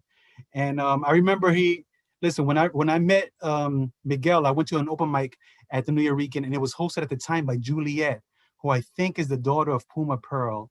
And she worked with, she was working with Keith. I think Keith was mentoring her at that time or something like that. So he introduced me to Juliet and to Miguel. And I remember when I told Miguel, oh, I'm a Nuyorican poet, or I want to be one.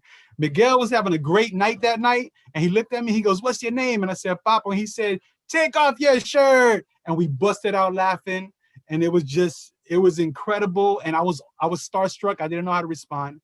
Then I met him again a couple of years later at the Accento. So what I will say is this: in my telling of the story, and my telling of the story of the history of the Nuyoricans as far as the 21st century, Miguel's movement, the Nuyorican movement, and Miguel himself birthed what is Capicu culture, what is in Brooklyn, what is Accento's poetry in the Bronx, what is Grito de Poetas in Queens, and what is Latinos NYC in the Lower East Side. So with that, let me get to my poem. I wrote a brand new shit poem for Miguel because that's just what it is today. Miguel, Borinquen born in an aurora borealis that travels 1,614 miles across the North Atlantic and fastens itself over Loisaida, Lower Manhattan, to bring Spanglish to the masses in a syllabic storm, the way Shakespeare shaped language into its geocentrical norm. El Profe Algarín fathered an algorithm of our identity, screaming poem from the bar.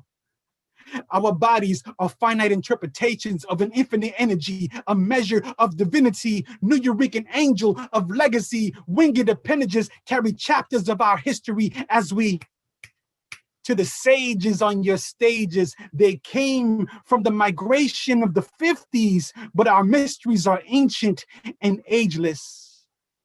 Love is hard work. Abuelo's hands were hard, wrestling seeds from the fruit and weeds from the finca of a blood-stained earth. Came to New York consumed in factory smoke, where our hopes would be steamed through the corporate machines with mechanical hearts. Artists would gather in your sala and speak truth to power in the elements of tenement towers. As darkness devoured daydreams and starlight empowers mayhem, where our outlaw spirits of lyrics come visit us. Gracias a ti, Miguel, for the knowledge of sustaining what remains ours, the gifts we will cherish. Thank you. Thank you so much, Juan Papo Santiago. On deck, we have La Bruja, but right now, our current host, and also, I guess he's been at the Nuyorican as long as I have, if not the Wednesday night, the Friday night. Give it up for Jive Poetic coming to the virtual stage. All right, I'm on the virtual stage. Listen, this is man, I had it all planned out what I was going to say before, and now I just can't get any of the words, man, because it's just you take for granted that people are going to always just be there, right? It's like he's always going to be sitting at the bar, you know, he's always going to be there to give you a hug when you walk in, and then he disappears and he's gone and he's still with us in our hearts. But, you know, it just makes me remember we gotta love our legends while they're alive too. We can't just wait till they're gone, man. This is, I mean, Miguel had him and his friends and his team back in the day had this vision, and it ultimately changed my life before I was even born. You know, all of the writers and the rappers that I came up listening to wouldn't have had no spot had somebody like Miguel not did this thing. And yeah, man, I'm gonna just do this poem because I'm gonna just do the poem, man. Yeah. He complimented me on this poem one time, much like Papo. He told me to take my shirt off too. So he's like, "Oh, Poppy, take off your shirt." I'm like, "Oh, this is getting out of control." All right, here we go. Arawak woman. My fear is this warning may never reach from my throat to the alarm of your intuition, for we share no language to express the danger your people face. They are not safe. They will be ripped limbless. Their blood will run to stain you fearful, stain you motionless as the armadas come, soiled in deception, soiled in the stink of self-righteous. They will move, pulpit murder on breath. Vatican permission slipped in sails will blame religion for malice and brand you savage. At sword point, plant flagpole in womb, scar accent mark on vocal cord, colonized child before birth. They will find pleasure in conquest, pleasure in possession, pleasure inside you. They will take against will. Suspect tea in your tears, curry in your spine, gold in your skin will break flesh to confirm, not care of your screams, care of mine, care of the villages they will burn, the dances they will condemn, the customs they will smoke out of fear, mistake armadas for nothing holy. They carry firearm at fingertips, smuggle us in the hull of their ship. You will not be spared. They want to slave trade you. They want to cotton field you. They want a tobacco plantation. You keep them in your skepticism, trusty mumble of your instincts. They predator, they predator. You pray behind every jungle trap set, every poison dart dip, blow into their path, every hex you can chant, curse, every spirit into their chest conjure, whatever deities you need raised, whatever spirits you need run until fatigue come, cramp, until collapse come, hide, until strength come, pick up your feet, pump your arms until flight come, until broken wing crash. Woman, they want to Latina you, they want to Caribbean me, they want to Western us into their second class. We will not let them. We will not be their sugar cane, not be their molasses, not be their rum. We'll machete them first. We'll jump overboard first. We'll return ourselves to the sun before we ever let our sons grow into their cattle, before we ever let our daughters dry by foreign suckle. We will resist the cross of their blood, from the cross of their church to the church of they hate mistake our martyrs. For nothing holy, disease and rats will come.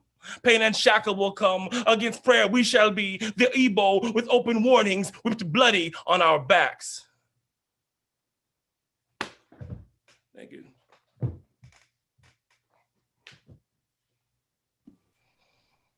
Wow. That was so awesome. All of you. I love all of you so much. I'm so grateful because I got to tell Miguel Algarín that he would live forever. And I also got to roast him. I mean, sizzle.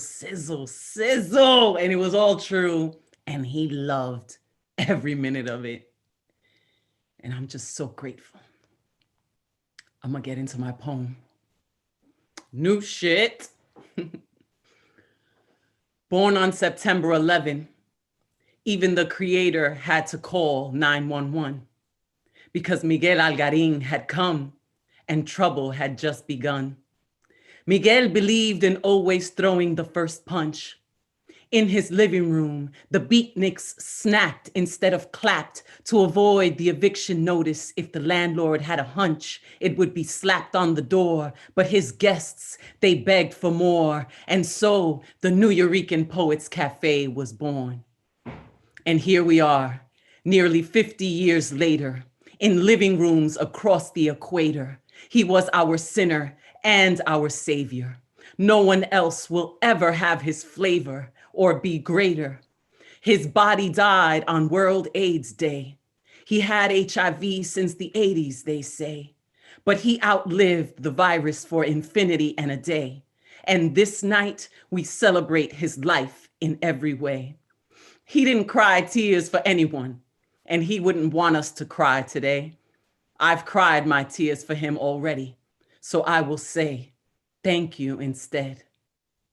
Gracias, Miguel, for creating the home whose stage felt like my throne, for taking me on my first poetry tour. It was 1999, and he taught me to always be the animal at the party, but not to become a party animal. Oh, shucks. He taught me the art of not giving a fuck, for teaching me that being Nuyorican means I am luck, for showing me how to take no one's shit, for being an example of quick wit and shooting from the lip, for sitting at the bar while I'd spit my bars, and for clapping and making me feel like a star. And now I'll look up and know exactly where you are. And if the sky is gray, I'll just look into my heart. Miguel Algarín, gracias for your vision, spirit, and art.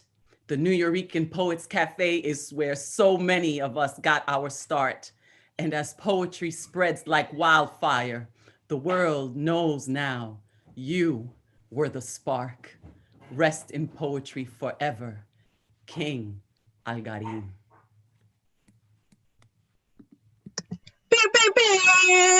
That's La Bruja. What? Also a host of the open mic. If you know anything, you just want to get beside sis, she will take you to the light, I promise. That was such a beautiful piece. Thank you, La Bruja.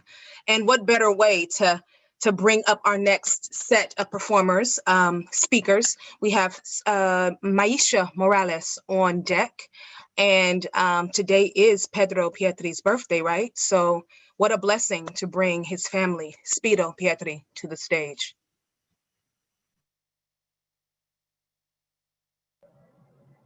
Speedo's not here. Mo, just go to the next person. Speedo's not here yet? No, I'm gonna reach out to him. Okie dokie.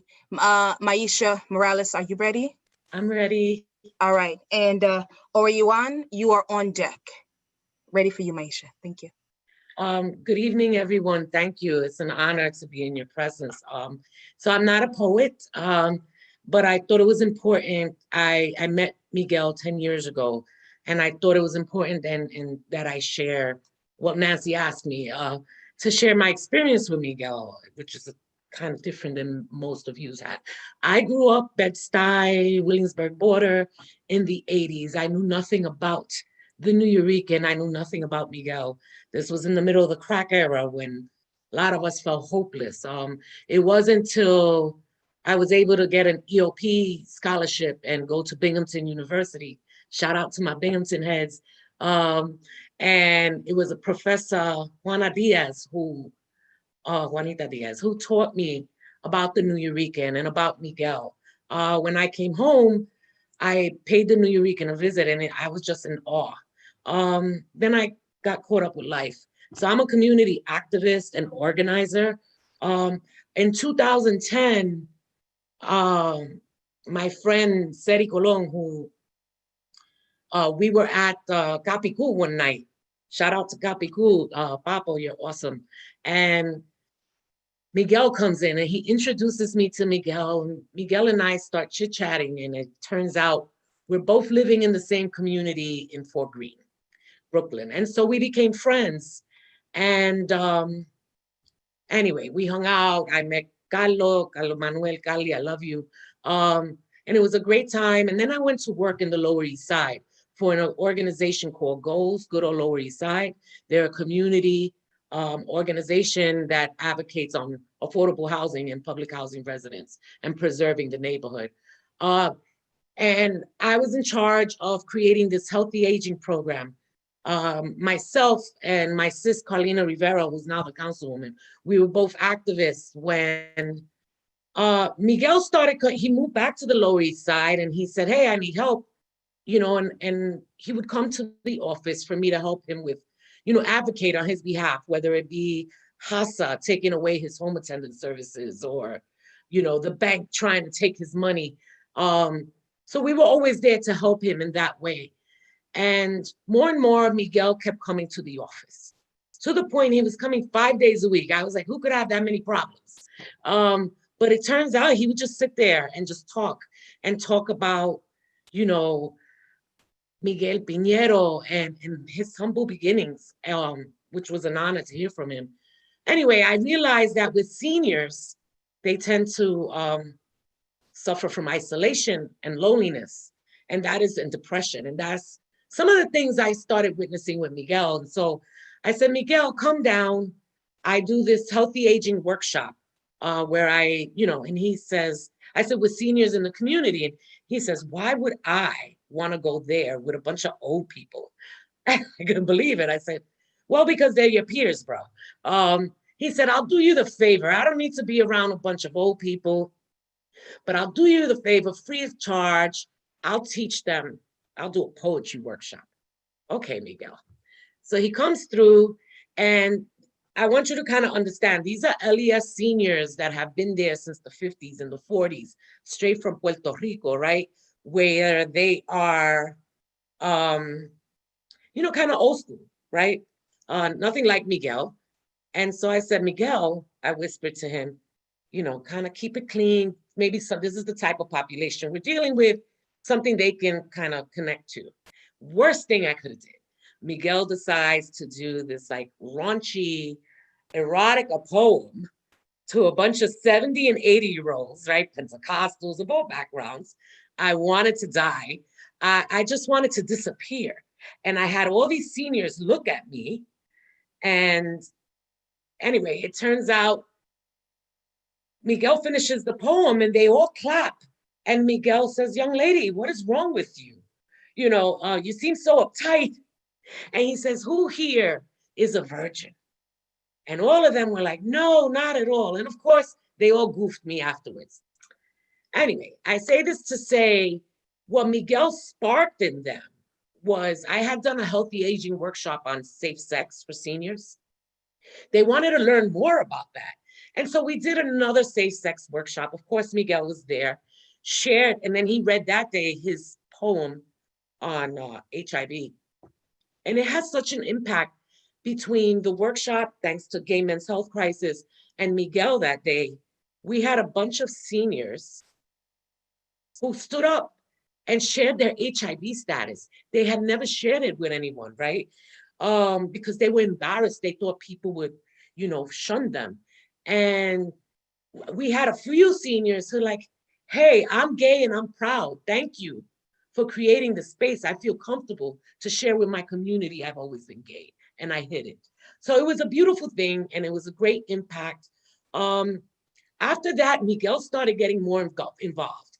And this is something folks don't know about him, but we worked around, like every year, the Rent Guidelines Board votes on whether or not they're gonna raise the rents on New York City tenants, right? Miguel decided to come out, and that year he protested with us. And then that year there was an actual rent freeze. So all rent stabilized tenants across New York City did not have a rent increase. And Miguel felt so proud of that, right? Like he said, I did something that, he was included in that, and his voice mattered.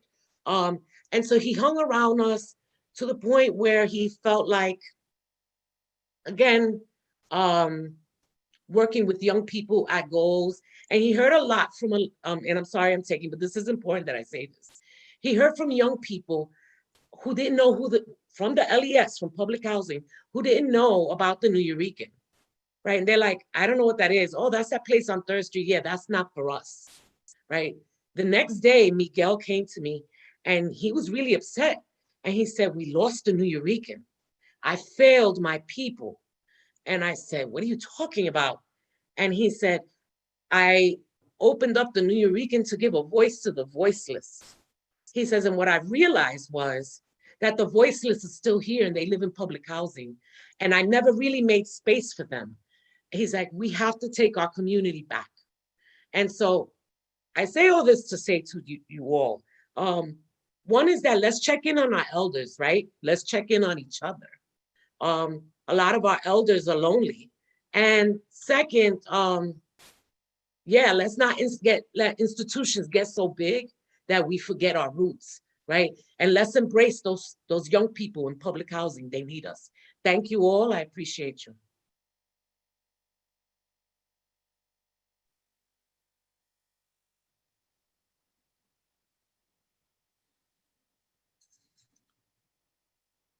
Buenas noches.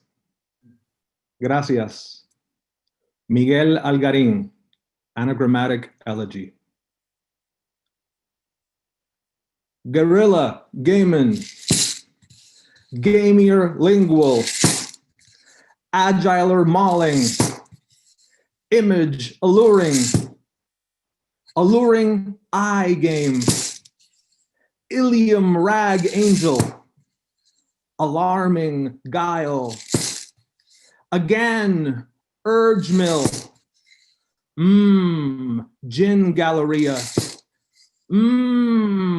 Railing Gale, Imaging Laurel, Gull Air Enigma, Genii Mole Raga, Agile Lung Amir, Miguel Algarín, Elegía Anagramática, Alguien Gramil, Emigra Lingual, Germina Guilla, Igual Germinal, Rige Manguilla, Imigre la Gula, a la Ingle Mugir, Engullir Magia, Anule Grima, Milenguilarga, Grulla, Imagine, Ungir, Allá, Jime,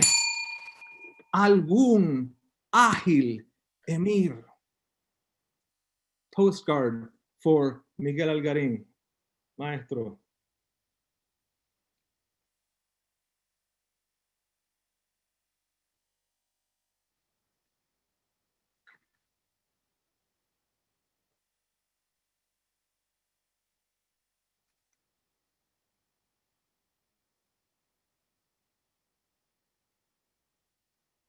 y les explico en una improvisación lo que estoy haciendo. I was one of those body geeks who was transformed at the cafe. I was in grad school by day, trying to be a poet by night, and didn't know how to be both. Wasn't sure that I could be either. Y pensé, cuando leí a Miguel, Transformations Before the Public Eye as a kind of psychic cure, his manifesto of Nuyorican literature. Pues eso es, hay que transformarnos, hay que convertirnos en lo posible. La todo posibilidad del lenguaje, que es la improvisación, única nación. Check this. Miguel Algarín wasn't your typical body nationalist in 1973 or 75 or 78. His nation was poetry. Ahora eso es un cliché. Ahora everyone's down with cultural nationalism. But Nuyorican was another way of belonging, diasporic, institutional, counter-institutional, all possible. Desde el silencio, hacer otro significado, abrir otro espacio. Gracias a Miguel, I figured it out. Y el app se me chavó. This is the part in the reading where Miguel would shout desde atrás, "Nene, métele, métele con mollero. Oye, pero tú estás de lo más lindo." And we found the way. I hope this geek flow does justice to you, Miguel. ¿Qué más les explico? As a scholar, I wrote a book, Invisible Movement, thinking about movement politics. Desde el cuerpo, that type of movement. Desde ahí sale todo lo posible. Check this, otra trivia.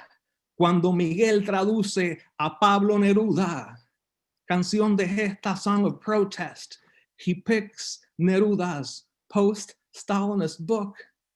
Neruda saying, OMG, what do I do now? Revolution didn't work out as I think. And he gets back to poetry. Y ahí nos llevó Miguel, porque si la política no viene de la poética, ¿qué exactamente es lo que es? Invoquemos el Nuyorican, invoquemos la toda posibilidad y los dejo con esto de mis versos favoritos de los días de la colonia que murió e hizo posible nuestra futuridad actual, ahora y siempre. Miguel Algarín diciendo, is here in my island, Puerto Rico, long possessed by demons. Here in Borinquen, we the Puerto Ricans, the original, as Nuyorican men dance free form around their souls as the groove wax spins out Sylvester. Tato reading at the Nuyorican Poets Cafe. Think of all that reading means. Reading ese sentido. I'm reading you, papi. Yo sé la que hay. El cruceo de la posibilidad es otro paradigma.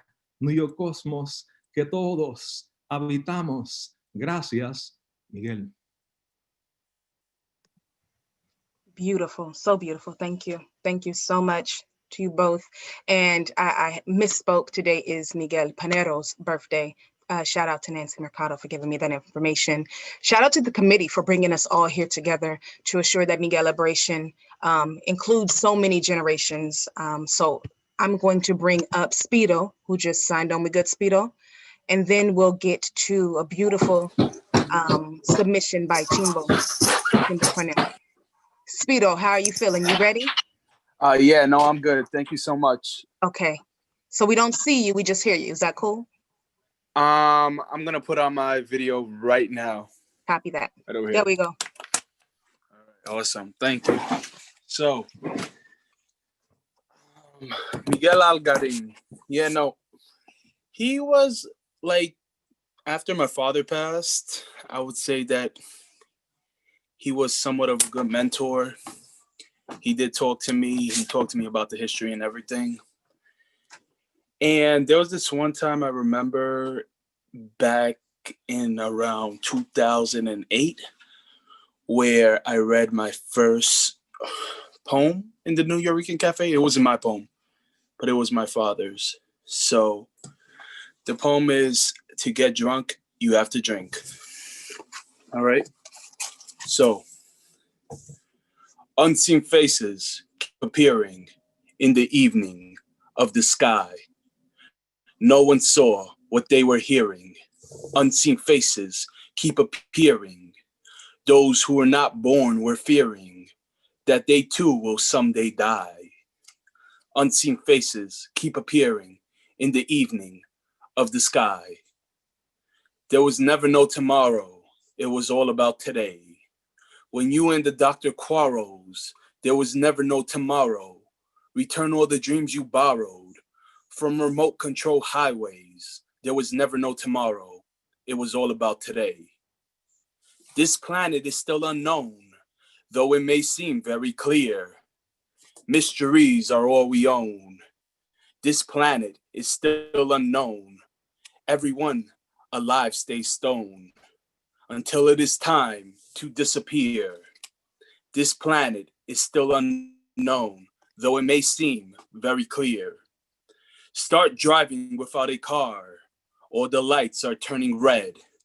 If you want to get real far, start driving without a car. Move by staying where you are. The steering wheel is in your head. Start driving without a car, or the lights are turning red. Inside darkness, there is light. Inside water, there is fire. Black magic is out of sight. Inside darkness, there is light. Turning left is turning right. Coming down is getting higher. Inside darkness, there is light. Inside water, there is fire. Blue was never really blue. Pink was never really pink. Somebody was fooling you. Blue was never really blue. What is false is really true. To get drunk, you have to drink. Blue was never really blue. Pink was never really pink. Thank you. Rest in peace, Miguel Algarín. Thank you so much, Spilo. And now we'll hear or witness a video from Chimbo Cornel.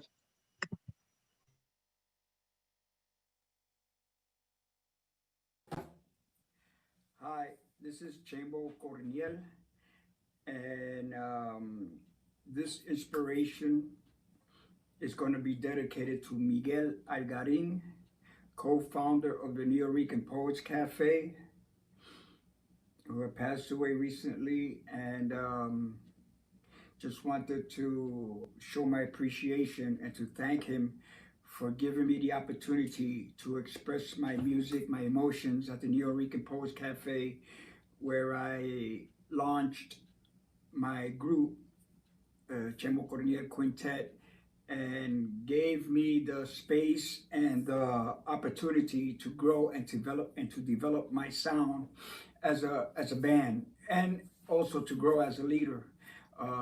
Miguel Algarín is the father of the Nuyorican Poets Cafe, an author, a poet, an activist.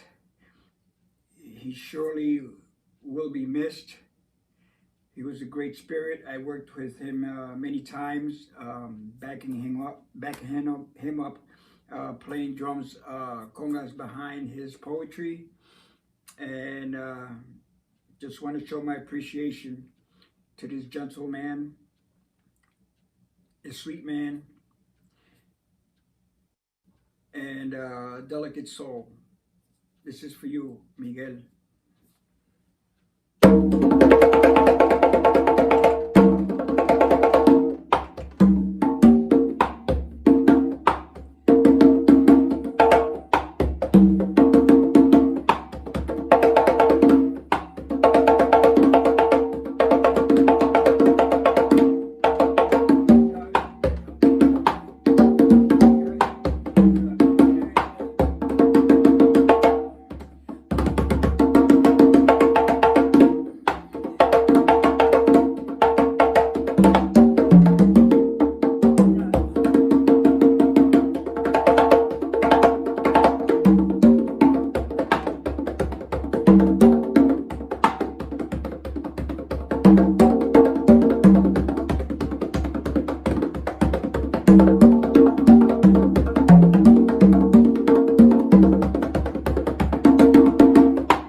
Thank you so much. Go ahead, hold yourselves.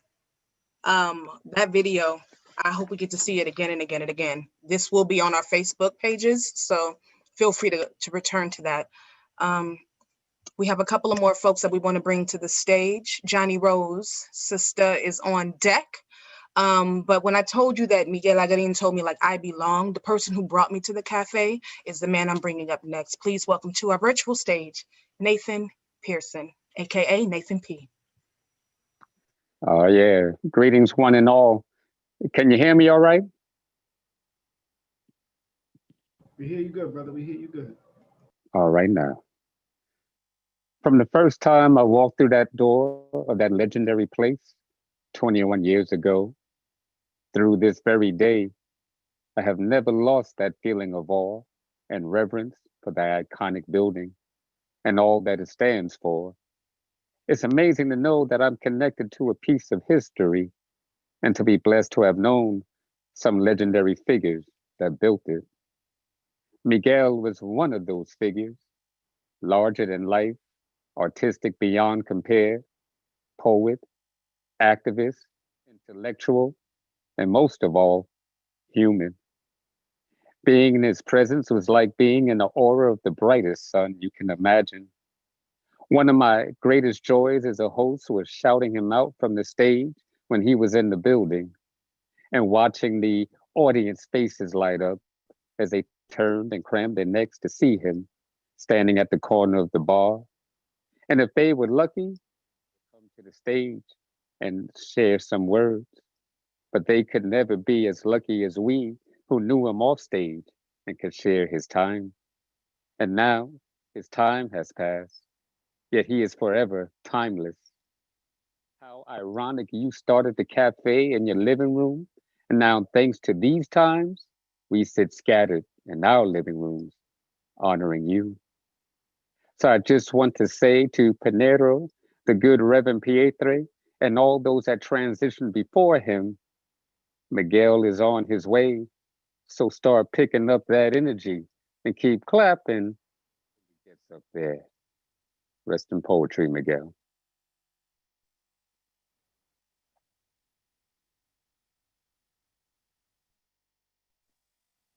Vaya mi gente. What a blessing. Ibaye Keith Roach, Ibaye Miguel Algarín. I knew I was a Nuyorican as a little girl. And Miguel gave me the confidence to be myself. And the first time I spit at the Nuyorican was in 1993, when my father was passing, and my mother knew that I needed something to hold on to that would help me survive this experience. So the counter to my father passing, which is what the Iraida poem is about,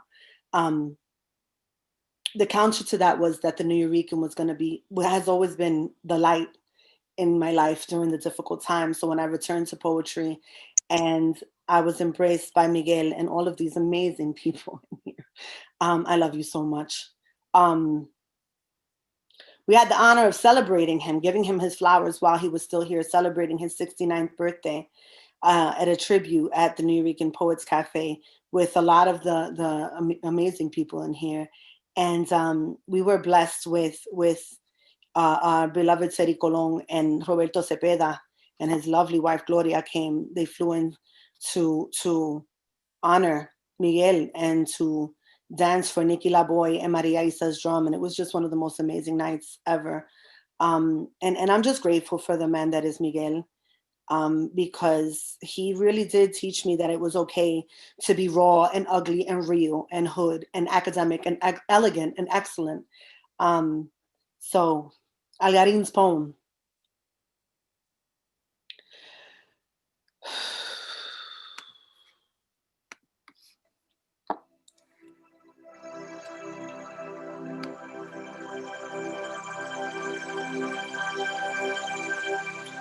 From the corner of the bar, our cacique's raucous laughter bellowed, reverbed from and through glass to brick, person to person, a symphony of creative promise. These brick walls, as raw as his truth, as his love, always displayed, always infused into the telling.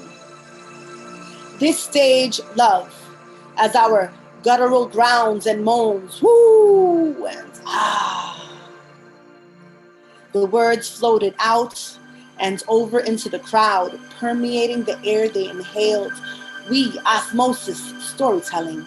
They, full of poem after poem, after poem, after poem, after poem, after poem, after poem. So many poems, so many mantras. They are not there with you while you scrape your insides clean to serve them on a plate. Poets removing brains from their bobbing cradles, rending, thrumming red viscous hearts, pulsating prayer. Shiny, slippery, sluggish spleens slip slowly into slumber, licentious livers languishing in the libidinous lull of the boiling soup, all pulled from the poet's cages. Buen provecho. Put them on the table, slicing bits and boiling with the sage's delicate parts to suck and spit. Create these poems so sweet, salting and peppering to taste. We sit feasting. And those who do not partake do not matter. Cooking is so much like writing poems. Writing poems is so much like loving. Eating so much like making love. Peel the onion gut and spit them lines. Them lines orgasm the truth so tasty and rich. Squeeze the blood from the vein. And write with abandon. Let the words, the sounds, your soul, your art, let them fly. Ah, ah, let them fly.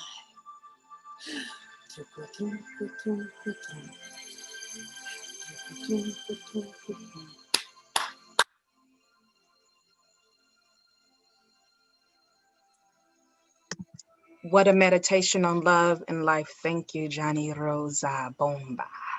A good one. And let's shout out to you and your bookcase game. Give us a workshop on how to get that together next time. On deck, we have Mariposa. But right now, please welcome to our virtual stage, Vincent Toro.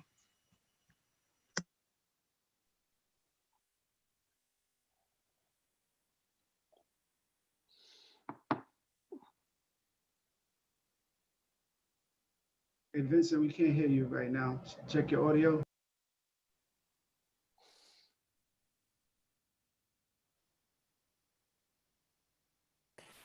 If you're using a mic, you have to set that up. Something is wrong with your microphone on your computer.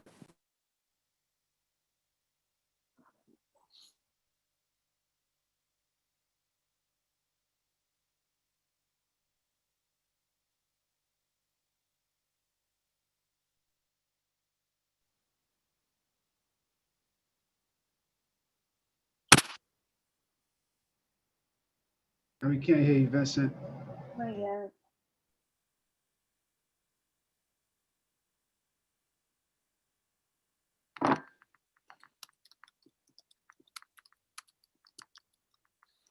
Okay, it looks like Vincent's going to reboot.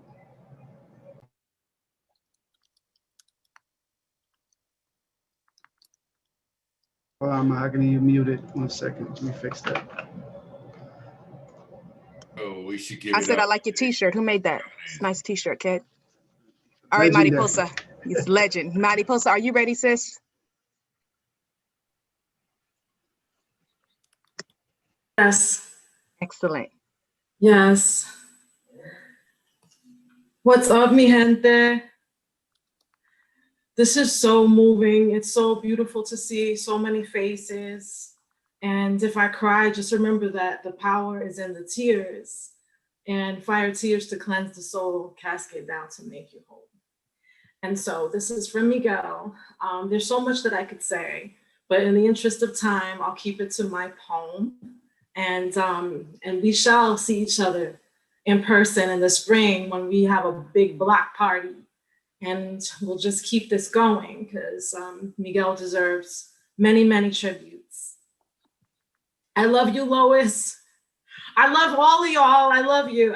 There's so many people I want to shout out. I will in the chat. And I was watching on Facebook Live, giving lots of love. This is my poem. Once upon a Nuyorican time, I read your words in the hushed silence of El Centro Library reserves. In an out-of-print book, I wish I could take home. I have it now. I was in awe reading the Nuyorican anthology in my early 20s, one of the books that changed my life. I met Pedro first, then Sandra Maria, and Adal, and Papoleto, and eventually you, Tato, Louis, and Shizaki, Amiri, Steve Cannon. It seems like yesterday. In 1975, you wrote, quote, "A new day is born. A new day needs a new language, or else the day becomes a repetition of yesterday. Invention is not always a straightening up of things. Oftentimes, the newness disrupts. It causes chaos. Two languages coexisting in your head as modes of expression can either strengthen alertness or cause confusion. The streets resound with Spanish and English," end quote. It was like that, and that's the way it still is, in spite of gentrification. The streets still resound with our Spanglish, and the aroma of Café Butelo fills the air. In our occupied barrios, we continue to rebel. Word. When I heard that you died, I remembered the wild rides back to the city from Allentown and Hartford when we were promoting survival, and all the times the Rilke love letter you gave to the young poets at the cafe was to tell them to stop burying your head in the book. And you're hooting and howling from your bar stool where Carmen and Lois sat close by on the ends, and Pepe kept the wine flowing, and Julio at the door. It was just your way of letting us know you were having a good time.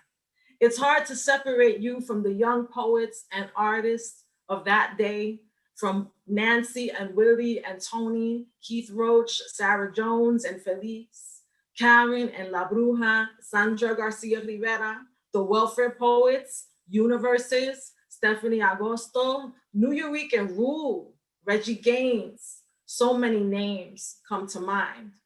I remember one time hanging out in El Barrio after Pedro died, and you looked at me and took off the azabache earring that hung on your ear. Here, you said, I want you to have this token. Something like, Mariposa, I realize that I haven't done enough to support your career. Well, it's not too late, coño, I said, not missing a beat. And what I realized then and now is that you built the house, the Nuyorican, of the Nuyorican poets, of Nuyorican talk, for the Nuyorican experience, a keystone founder of that movement, which continues to live and inspire. It was all the support that I ever truly needed.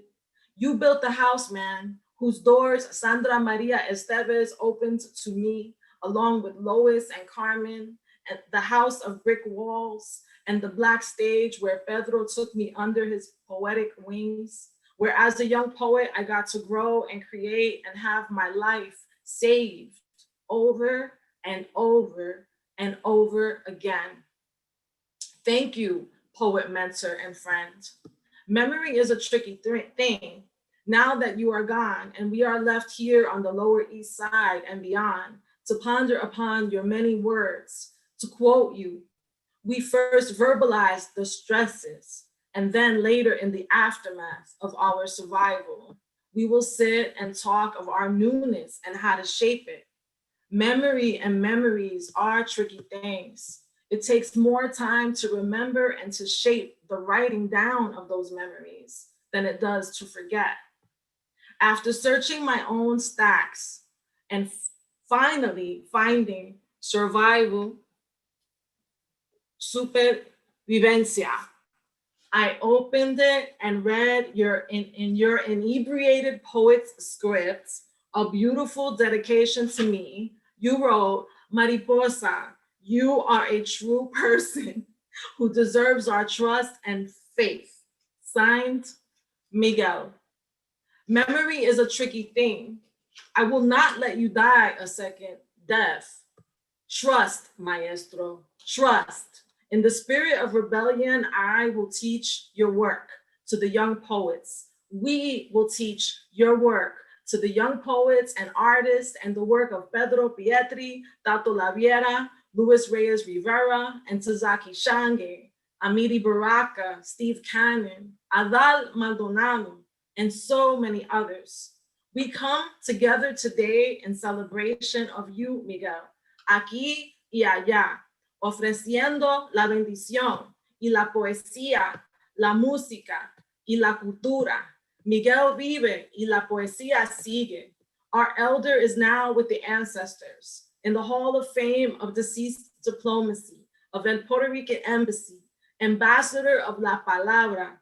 You continue to inspire a desire that will never cease there on the celestial plane. Miguel vive y la poesía sigue. You will live forever. Rest in power, Miguel.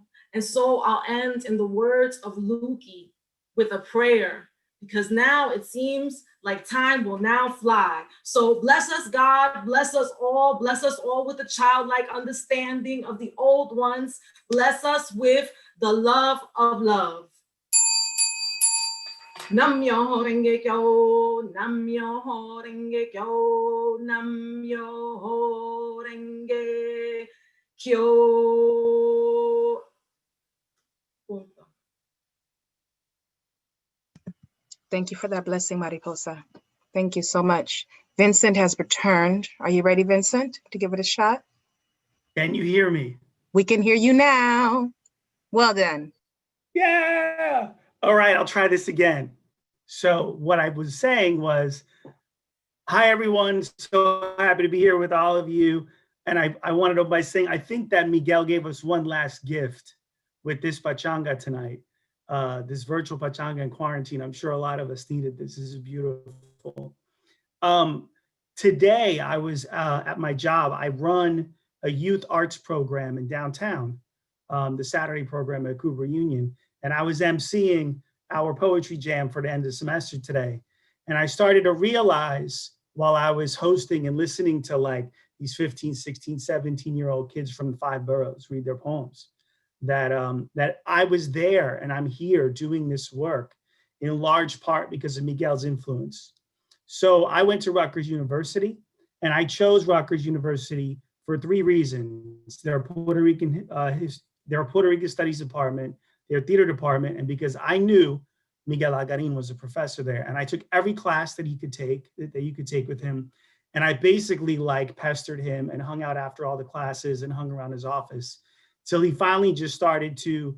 I know Willie was talking before about the poets coming to the classes down to Rutgers. He would let me hang out with him and the poets when he'd take them to lunch. And then he started taking me up to the Nuyorican and eventually encouraged me to read in the open mic and the slams. And so a lot of who I am as an artist and as an educator has to do with him. And so part of my job at Cooper is I actually teach undergraduates to teach. And we talk a lot about in our workshops, Bell Hook's idea of home place, that an educator's job is to create a home place for people where they feel safe to explore their identities and be who they are. And I realized that Miguel embodied that. Miguel created home place everywhere he went. He was a bridge builder, as all poets are.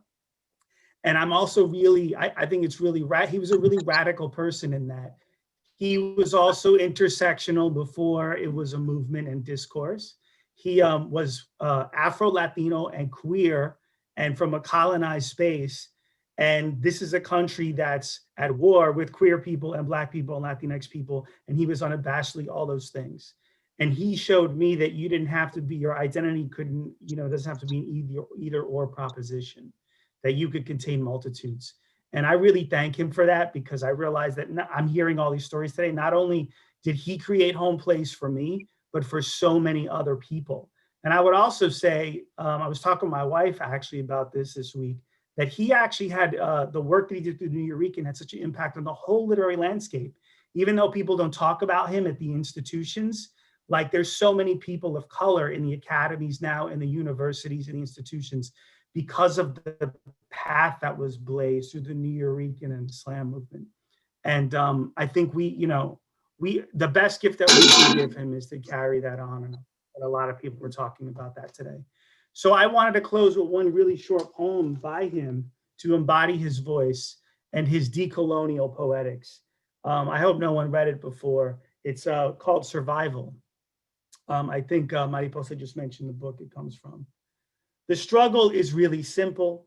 I was born, I was taught how to behave, I was shown how to accommodate. I resist being humanized into feelings not my own. The struggle is really simple. I will be born. I will not be taught how to behave. I will not make my muscles vestigial.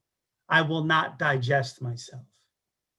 And I think that if Miguel taught us anything, he taught us not to make our muscles vestigial, right? To shine, to be our fullest selves. So Miguel, thank you for that gift. And everyone, thank you for the gifts that you've been sharing today. Thank you so much, everyone. Thank you for that, Vincent. All right, wherever you are, deep breath in through your nose, exhale through your mouth, breathe in again, all the love, all the light, and deep breath out.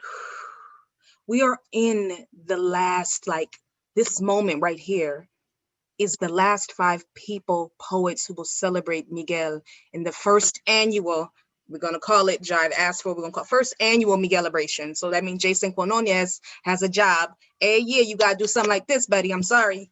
You in the committee, y'all was on to something great. Thank y'all so much for staying with us. You are doing an amazing job. I hope you got a sip of something. I will bring my Havana Club rum to the forefront to do a toast at the end. So get your drinks prepared. On deck, we have JF Siri, my sis. And right now we're bringing to the stage this brother. I've been actually slamming with him since I was at the Nuyorican, and he beat me every time, but it's okay. if not anything, he's the most worthy, right? He's the most deserving, and he's the author of several books, including the newest, Fractures. So welcome.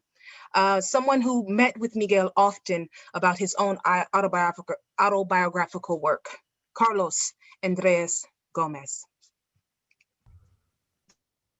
Thank you so much, Mo. Give it up for Mo. In the Lower East Side Cafe, displaced and haloed beneath spotlight, ghosts perch above East 3rd, their hearts to Loisaida, pockmarked but pulsing and fault-lined. Forever fissures without you in your stool at the corner of the bar, Miguel. There are so many gifts of the legacy of Miguel. One that I continue to cherish is him making a home, echoing what Vincent and so many others have said, making a home in poetry for so many of us, and just a home for a lot of us. I was a delayed reader. Came to poetry very late, and I definitely would not be a writer or a poet without the home that Miguel made for so many of us. And recognizing that right now is a time of tremendous grief in the world, in New York, grieving Miguel not being on earth anymore, but a lot of people that we love not being here right now, and that we're coming together to also celebrate in the midst of that, in the spirit of that, celebrating his life and his legacy. I want to read a poem that is about celebrating and naming gratitude even in the hardest moments. And this is called Praise for Miguel. Praise. Because my grandmother's final days lasted 23 years. And so we'd rush each time. Say goodbye and goodbye. Te quiero mucho, abuelita. Te adoro. Because my mother's truest mother is grief, who taught her the slack-jawed abandon of joy.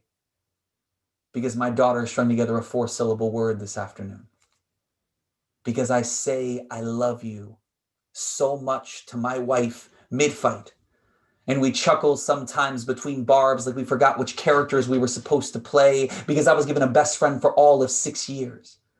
And we handwrote letters each week in bright ink, dreamed of whose hair would give way first, because the dust gave me a reprieve from the storm on the way home from daycare today. Because the rain is a stubborn guard when I am most tired. And grace refuses the chariot, also known as that rickety stroller that has somehow not yet quit, because Brent's metamorphoses those ticking minutes everyone else loses sleep over, shows up an hour early or makes me wait while I reread the menu I've had memorized for a decade, because we pretend we don't know what we'll order, ask each other, then get the chicken pad thai every damn time, because my sister and brother were once small enough to make a home of my curled arm, because I loathe their arrival until that moment on the 7th floor of Mount Sinai, because there are no half siblings, because my body begins to fail a little more each morning in minute and quiet increments like gradual, gorgeous rust, because I courted death too long, but now dream of my retirement porch, because my son's scalp at 76 seconds old, the 3 weeks he barely slept for more than 15 minutes, the lunges that shaped my quads and calmed his sobbing just long enough, because I have wanted to be a father as long as I have feared its weight, because I exhale knowing I cannot fail what I cannot leave, because no one I know has grown more in 3 decades than my father. Because right now, the oven is performing its miracles. December is teasing us with its building chill. My daughter is coloring in vibrant looping scrolls that look like cartoon fireworks, or the curls wreathing the large eyes she's borrowed from her mother. And finally, Nuyorican, I'm home. Gracias.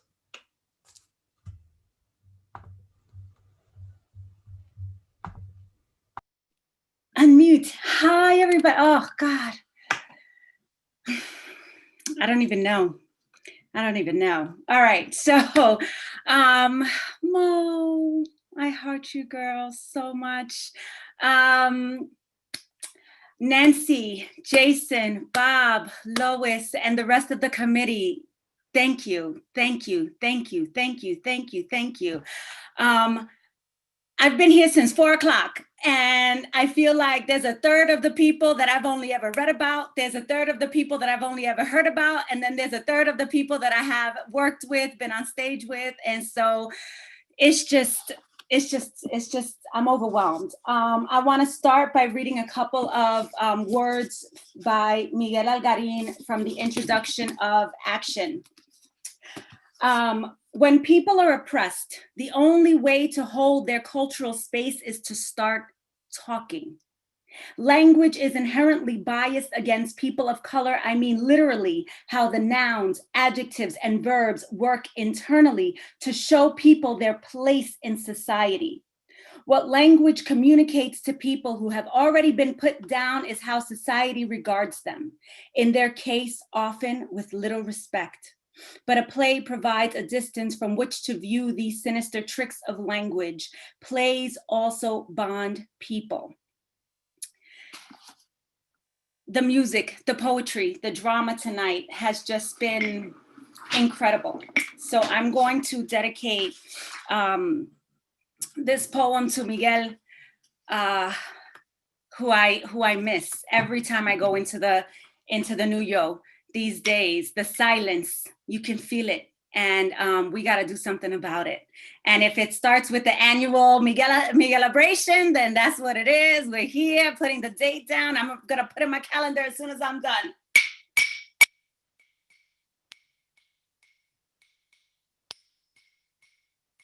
My heart beats to the rhythm of the clave. Caribbean sun-kissed skin, mi piel café con leche. Coffee bean colored, these are the eyes of my mother. Raised by the Bronx, musing on medleys of salsa. Pouring Hector, Frankie, Celia, Ruben from apartment windows. Inspiring spontaneous song and dance from locals watching games of dominó on city sidewalks. Childhood memories of syrupy sweet tamarindo piraguas. And playing in pompas to cool down on heat-drenched summer city days. We eagerly anticipated the Puerto Rican Day Parade with our banderas held high. We shouted, ¡Huepa!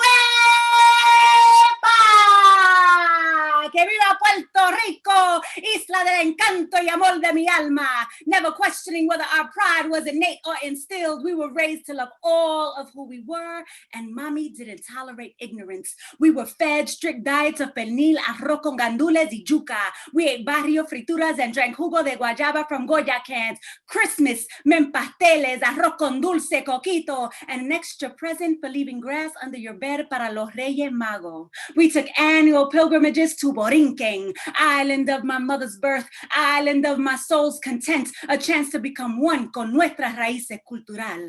Bright-eyed and hopeful, we sang schoolgirl choruses of Alegre vengo de la montaña de mi cabaña, que alegre están. Y a mis amigos les traigo flores de las mejores de mi rosal. Time spent con mami Panchita, mi tíos y tías I miss. My grandmother's eyes. Knowing Papito Quique from old tales y Mama Chonga, a testament to an ancestry rooted in slavery. We returned to New York City, Nueva York, where school buildings are named after Tito Puente, Julia de Burgos. We hung images of Don Pedro Albizu Campos in our homes. We were fluent in Spanglish, raised on a mixed bag of El Chavo del Ocho, Good Times, Sábado Gigante, and we watched Iris Chacon shake that cadera on television. Este orgullo was born in me. Rooted in my mother's journey, grounded in New York cement with divine inspiration, I pen my history. This is my story, a tale of 2 cultures, 2 languages, 1 Nuyorican, 1 me. Thank you, Miguel Algarín, for building us that house and creating this legacy. Thank you to the committee. Thank you to everybody who's been here tonight. It has been a true honor to watch, listen, observe. Se me pararon los pelos, se me salieron las lágrimas. Gracias. Shout out to Siri. What had us shaking and moving and all the things? Well done. Thank you, Siri. Thank you, Los. And on deck is Marcos de la Fuente. If I'm correct, he does this beautiful event, Poisa, that happens online as well. But right now, another Nuyorican legend hosting the open mic as well. Advocate of Words, are you ready, sir? Yes, I am. Hey, there he is. I feel a little weird being called a legend, especially after tonight with so many people on here. So I appreciate that. You're very kind, Mo. I always, I affectionately used to say that you haven't been to the Nuyorican Poets Cafe unless Julio gave you problems at the door, Pepe read you at the bar, and Miguel Algarín hit on you.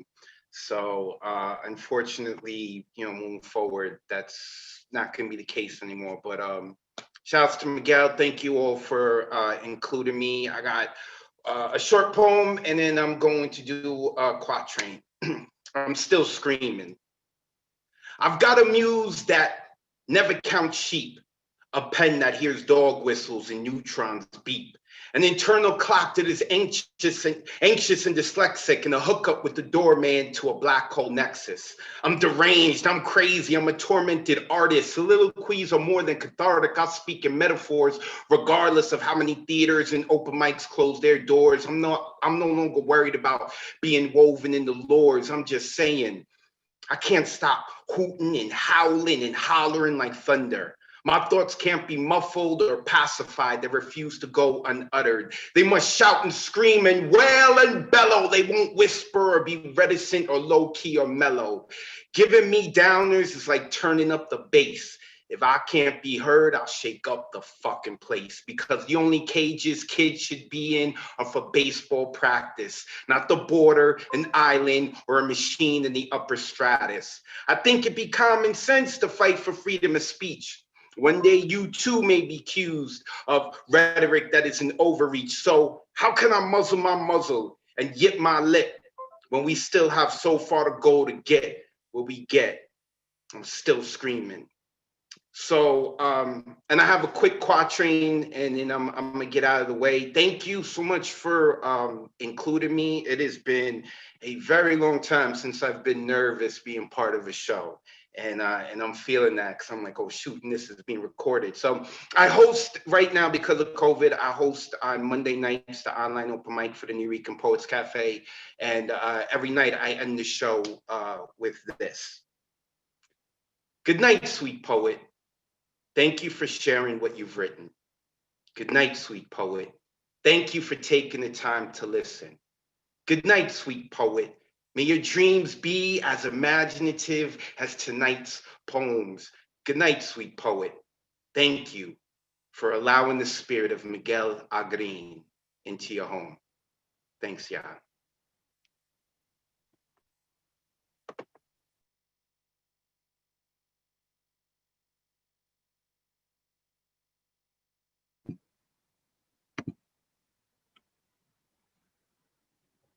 Hi, everybody. My name is Marcos de la Fuente. I am one of the hosts of the Bowery Poetry Club, Se Buscan Poetas. I come from Galicia, in the corner of Europe, and from there, I hear the message. I hear the open hand of Miguel, and I love this movement. I love you guys. Yanni, Mahogany, Nancy, Bob. So exciting to be here and to be part of this. La alegría de estar juntos, el alma que hierve, encerrada, sin su cabeza de dragón es hambrienta, errática. El aliento escondido, la dama, el rey que quiere seguir gobernando, el juego, los límites y hasta ahí tranquilo. La lengua, como distancia para medir la ceguera. Prohibido, nadie está a salvo. Una venda, una herida, una ventana abierta. Un volcán y lo oculto que quema, que lava, que transporta el alma herida en la reyerta. Sin hilos. Los acusadores se despeñan en sus espejos abalaustrados, inevitables y absurdos, ante su audiencia.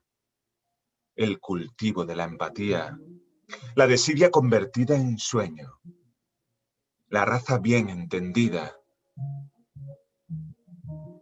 equivocada en su enseñanza, en su absurdo dilema, en la infancia perdida o mal acostumbrada, en la diversidad de los hechos, los caminos confluyen y ahí nos encontramos. Ahí nos encontramos. Una mano abierta que se levanta, se alza en vela, se cierra en puño, un mástil sin bandera. Una voz se escucha y ahí nace el poema. Todo empieza con un ritmo. Hey, todo empieza con un ritmo. It's a heartbeat. Una cadencia, una melodía que alguien susurra. Tan, tan, tan, tan, tan, tan, tan. ¿Dónde estás? ¿Dónde estás? Te llevo dentro. ¿Dónde estás? He venido hasta aquí. He venido hasta aquí. Y quiero cambiar el mundo. Solo estoy haciendo aquello que me enseñaste. La firme convicción de una canción que dure una vida entera, que dure, que se repite y que crezca dentro, que envenene de lo bueno, de lo mágico, de lo que un día recordaremos. Y ahora, la alegría de estar juntos, la alegría de estar juntos. Con la luna llena se fue el poeta. Legendario, con la luna llena y los bolsillos llenos de versos incendiarios, de abrazos, de estar en el momento justo, en el sitio adecuado, y abrir la puerta, y abrir las manos, y abrir las bocas de todos aquellos que tenían que decir algo. Y lo dijeron, y lo dijisteis, y lo dijisteis, y una tierra nueva fue anunciada. El poema, grito, escenario. Una razón para estar juntos, para no quedarse callados. Los Nuyorican llegaron, y todos quisimos ser Nuyoricans. Todos quisimos ser Nuyoricans. Y venir a esta tierra y pisar ese suelo, este suelo sagrado. Respect and gratitude, Miguel, Algarín. Thank you, poets. I love you. I am so proud to be here with you fighting.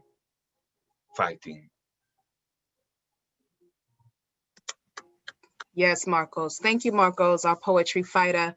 And we're going to bring up one of the committee members, the tech god behind this gathering today. Welcome to the stage, Jason Quinonias. You ready? Yeah.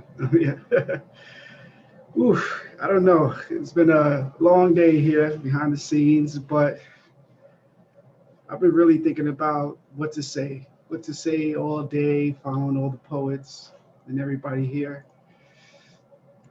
And I'm just gonna speak from the heart. So one of the first things, I've been at the Nuyorican over a decade, working at the Nuyorican, managing I have a pleasure to work with a lot of the artists here that are represented tonight, and being a part of this committee has just been a fabulous process, and I'm very blessed.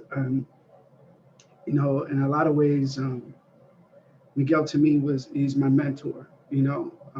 As a Puerto Rican young man, grew up in El Barrio, in the projects, Lexington houses. Shout out to Lex. I never thought I'd be in the position I am today. So I just want to share a story about how I first met Miguel. The first time I met Miguel, he was walking down the street at the Nuyorican. I was working upstairs and Romeo was with us, and we came in and I threw on the video Pinheiro. We threw it on the projector, and he started telling me the story about the Nuyorican. He started telling me about what it was, and as a young man, I didn't know much. I just know it was a place for poets. It was a place that everyone came together. And hearing it from him, it really resonated with me throughout the years. And every time he used to come by the Nuyorican, every time he used to be sitting at the bar when I house managed, working with my team, working with everyone at the Nuyorican family, it was just always a blessing to hear the stories. The late nights when he used to come to Friday Night Slam, Mahogany used to host, Jive used to be there, used to be like, Miguel's here, come right in, push the crowd away. It was like the river Moses. It's just like Moses, we clearing the sea. You know, Miguel had to get his seat. And I love that. I love that energy. And more than anything, everybody talks, he's a poet, he's you know, educator. To me, the number one thing that resonated with me is that he's a leader. He's a Boricua leader. And, you know, I'm sure everybody at the Nuyorican family, we all appreciate him, from Julio, from Raul, Ine, Pepe, Sam, Eli, everybody who's been there throughout the years, you know, and it's just been a beautiful thing. And I remember those stories. And I got very close to Miguel when he used to stop by, and we used to have lunch together. You know, he used to come in the middle of the day. And I used to be like, come on, Papi. We used to go to Rosie's Bakery and have lunch. And I used to just want to eat up those stories, just want to just hear that craziness, you know, about Pedro and about Beatty and about Lois and about everybody who was there, and Bob. And I didn't know anybody. And it was just a beautiful thing to hear that. And I felt that energy, and I felt it rise in me, you know, and I wanted to be a leader much like him, you know, as a Boricua, as a young man, as a grown man, and working with these artists and these poets and everybody here tonight. I've just been so blessed with that. So I can go on, but I just wanted to read a couple things about what a leader is and what I think it represented Miguel. So first one goes, a genuine leader is not a searcher for consensus, but a molder of consensus. Great leaders are almost always great simplifiers who could cut through argument, debate, and doubt to offer a solution everyone can understand. And lastly, don't follow the crowd, let the crowd follow you. And that's exactly what Miguel did. And I'm truly blessed to be a part of this with the committee. I'm truly blessed to know everyone here. And I look forward to, much like the OGs, growing old with everyone and really, really, really bringing Nuyorican where it's supposed to be, in that unity and that family. So thank you, everyone. My pleasure for being with you tonight. And it was just amazing for the energy. So I thank you all. And I thank Miguel for inspiring me to be the man I am today, as a mentor, as a fellow Boricua. Para siempre. Para siempre. Yes, Jason, thank you. And another committee member, may I bring her to the stage? Please welcome, with all your gust right now. Start clapping wherever you are. Make your neighbors mad how you stomp your feet, welcoming to the stage the last person tonight, also on the committee, Nancy Mercado. Nancy, brava.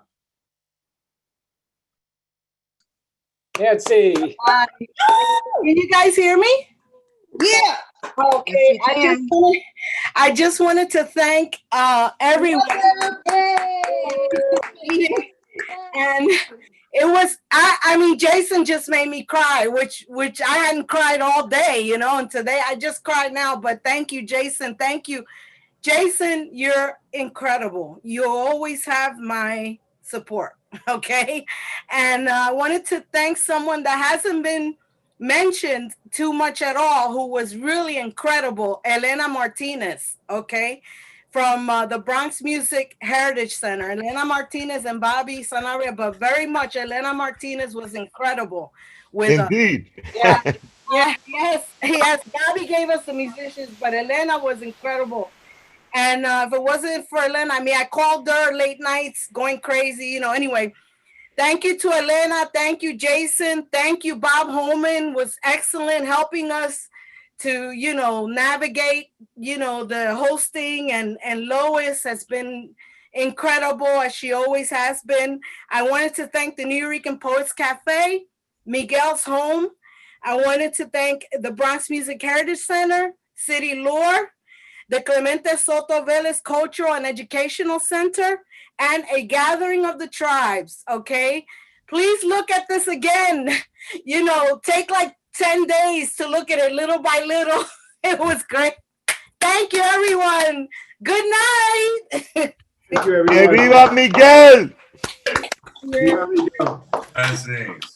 The sacred and the profane.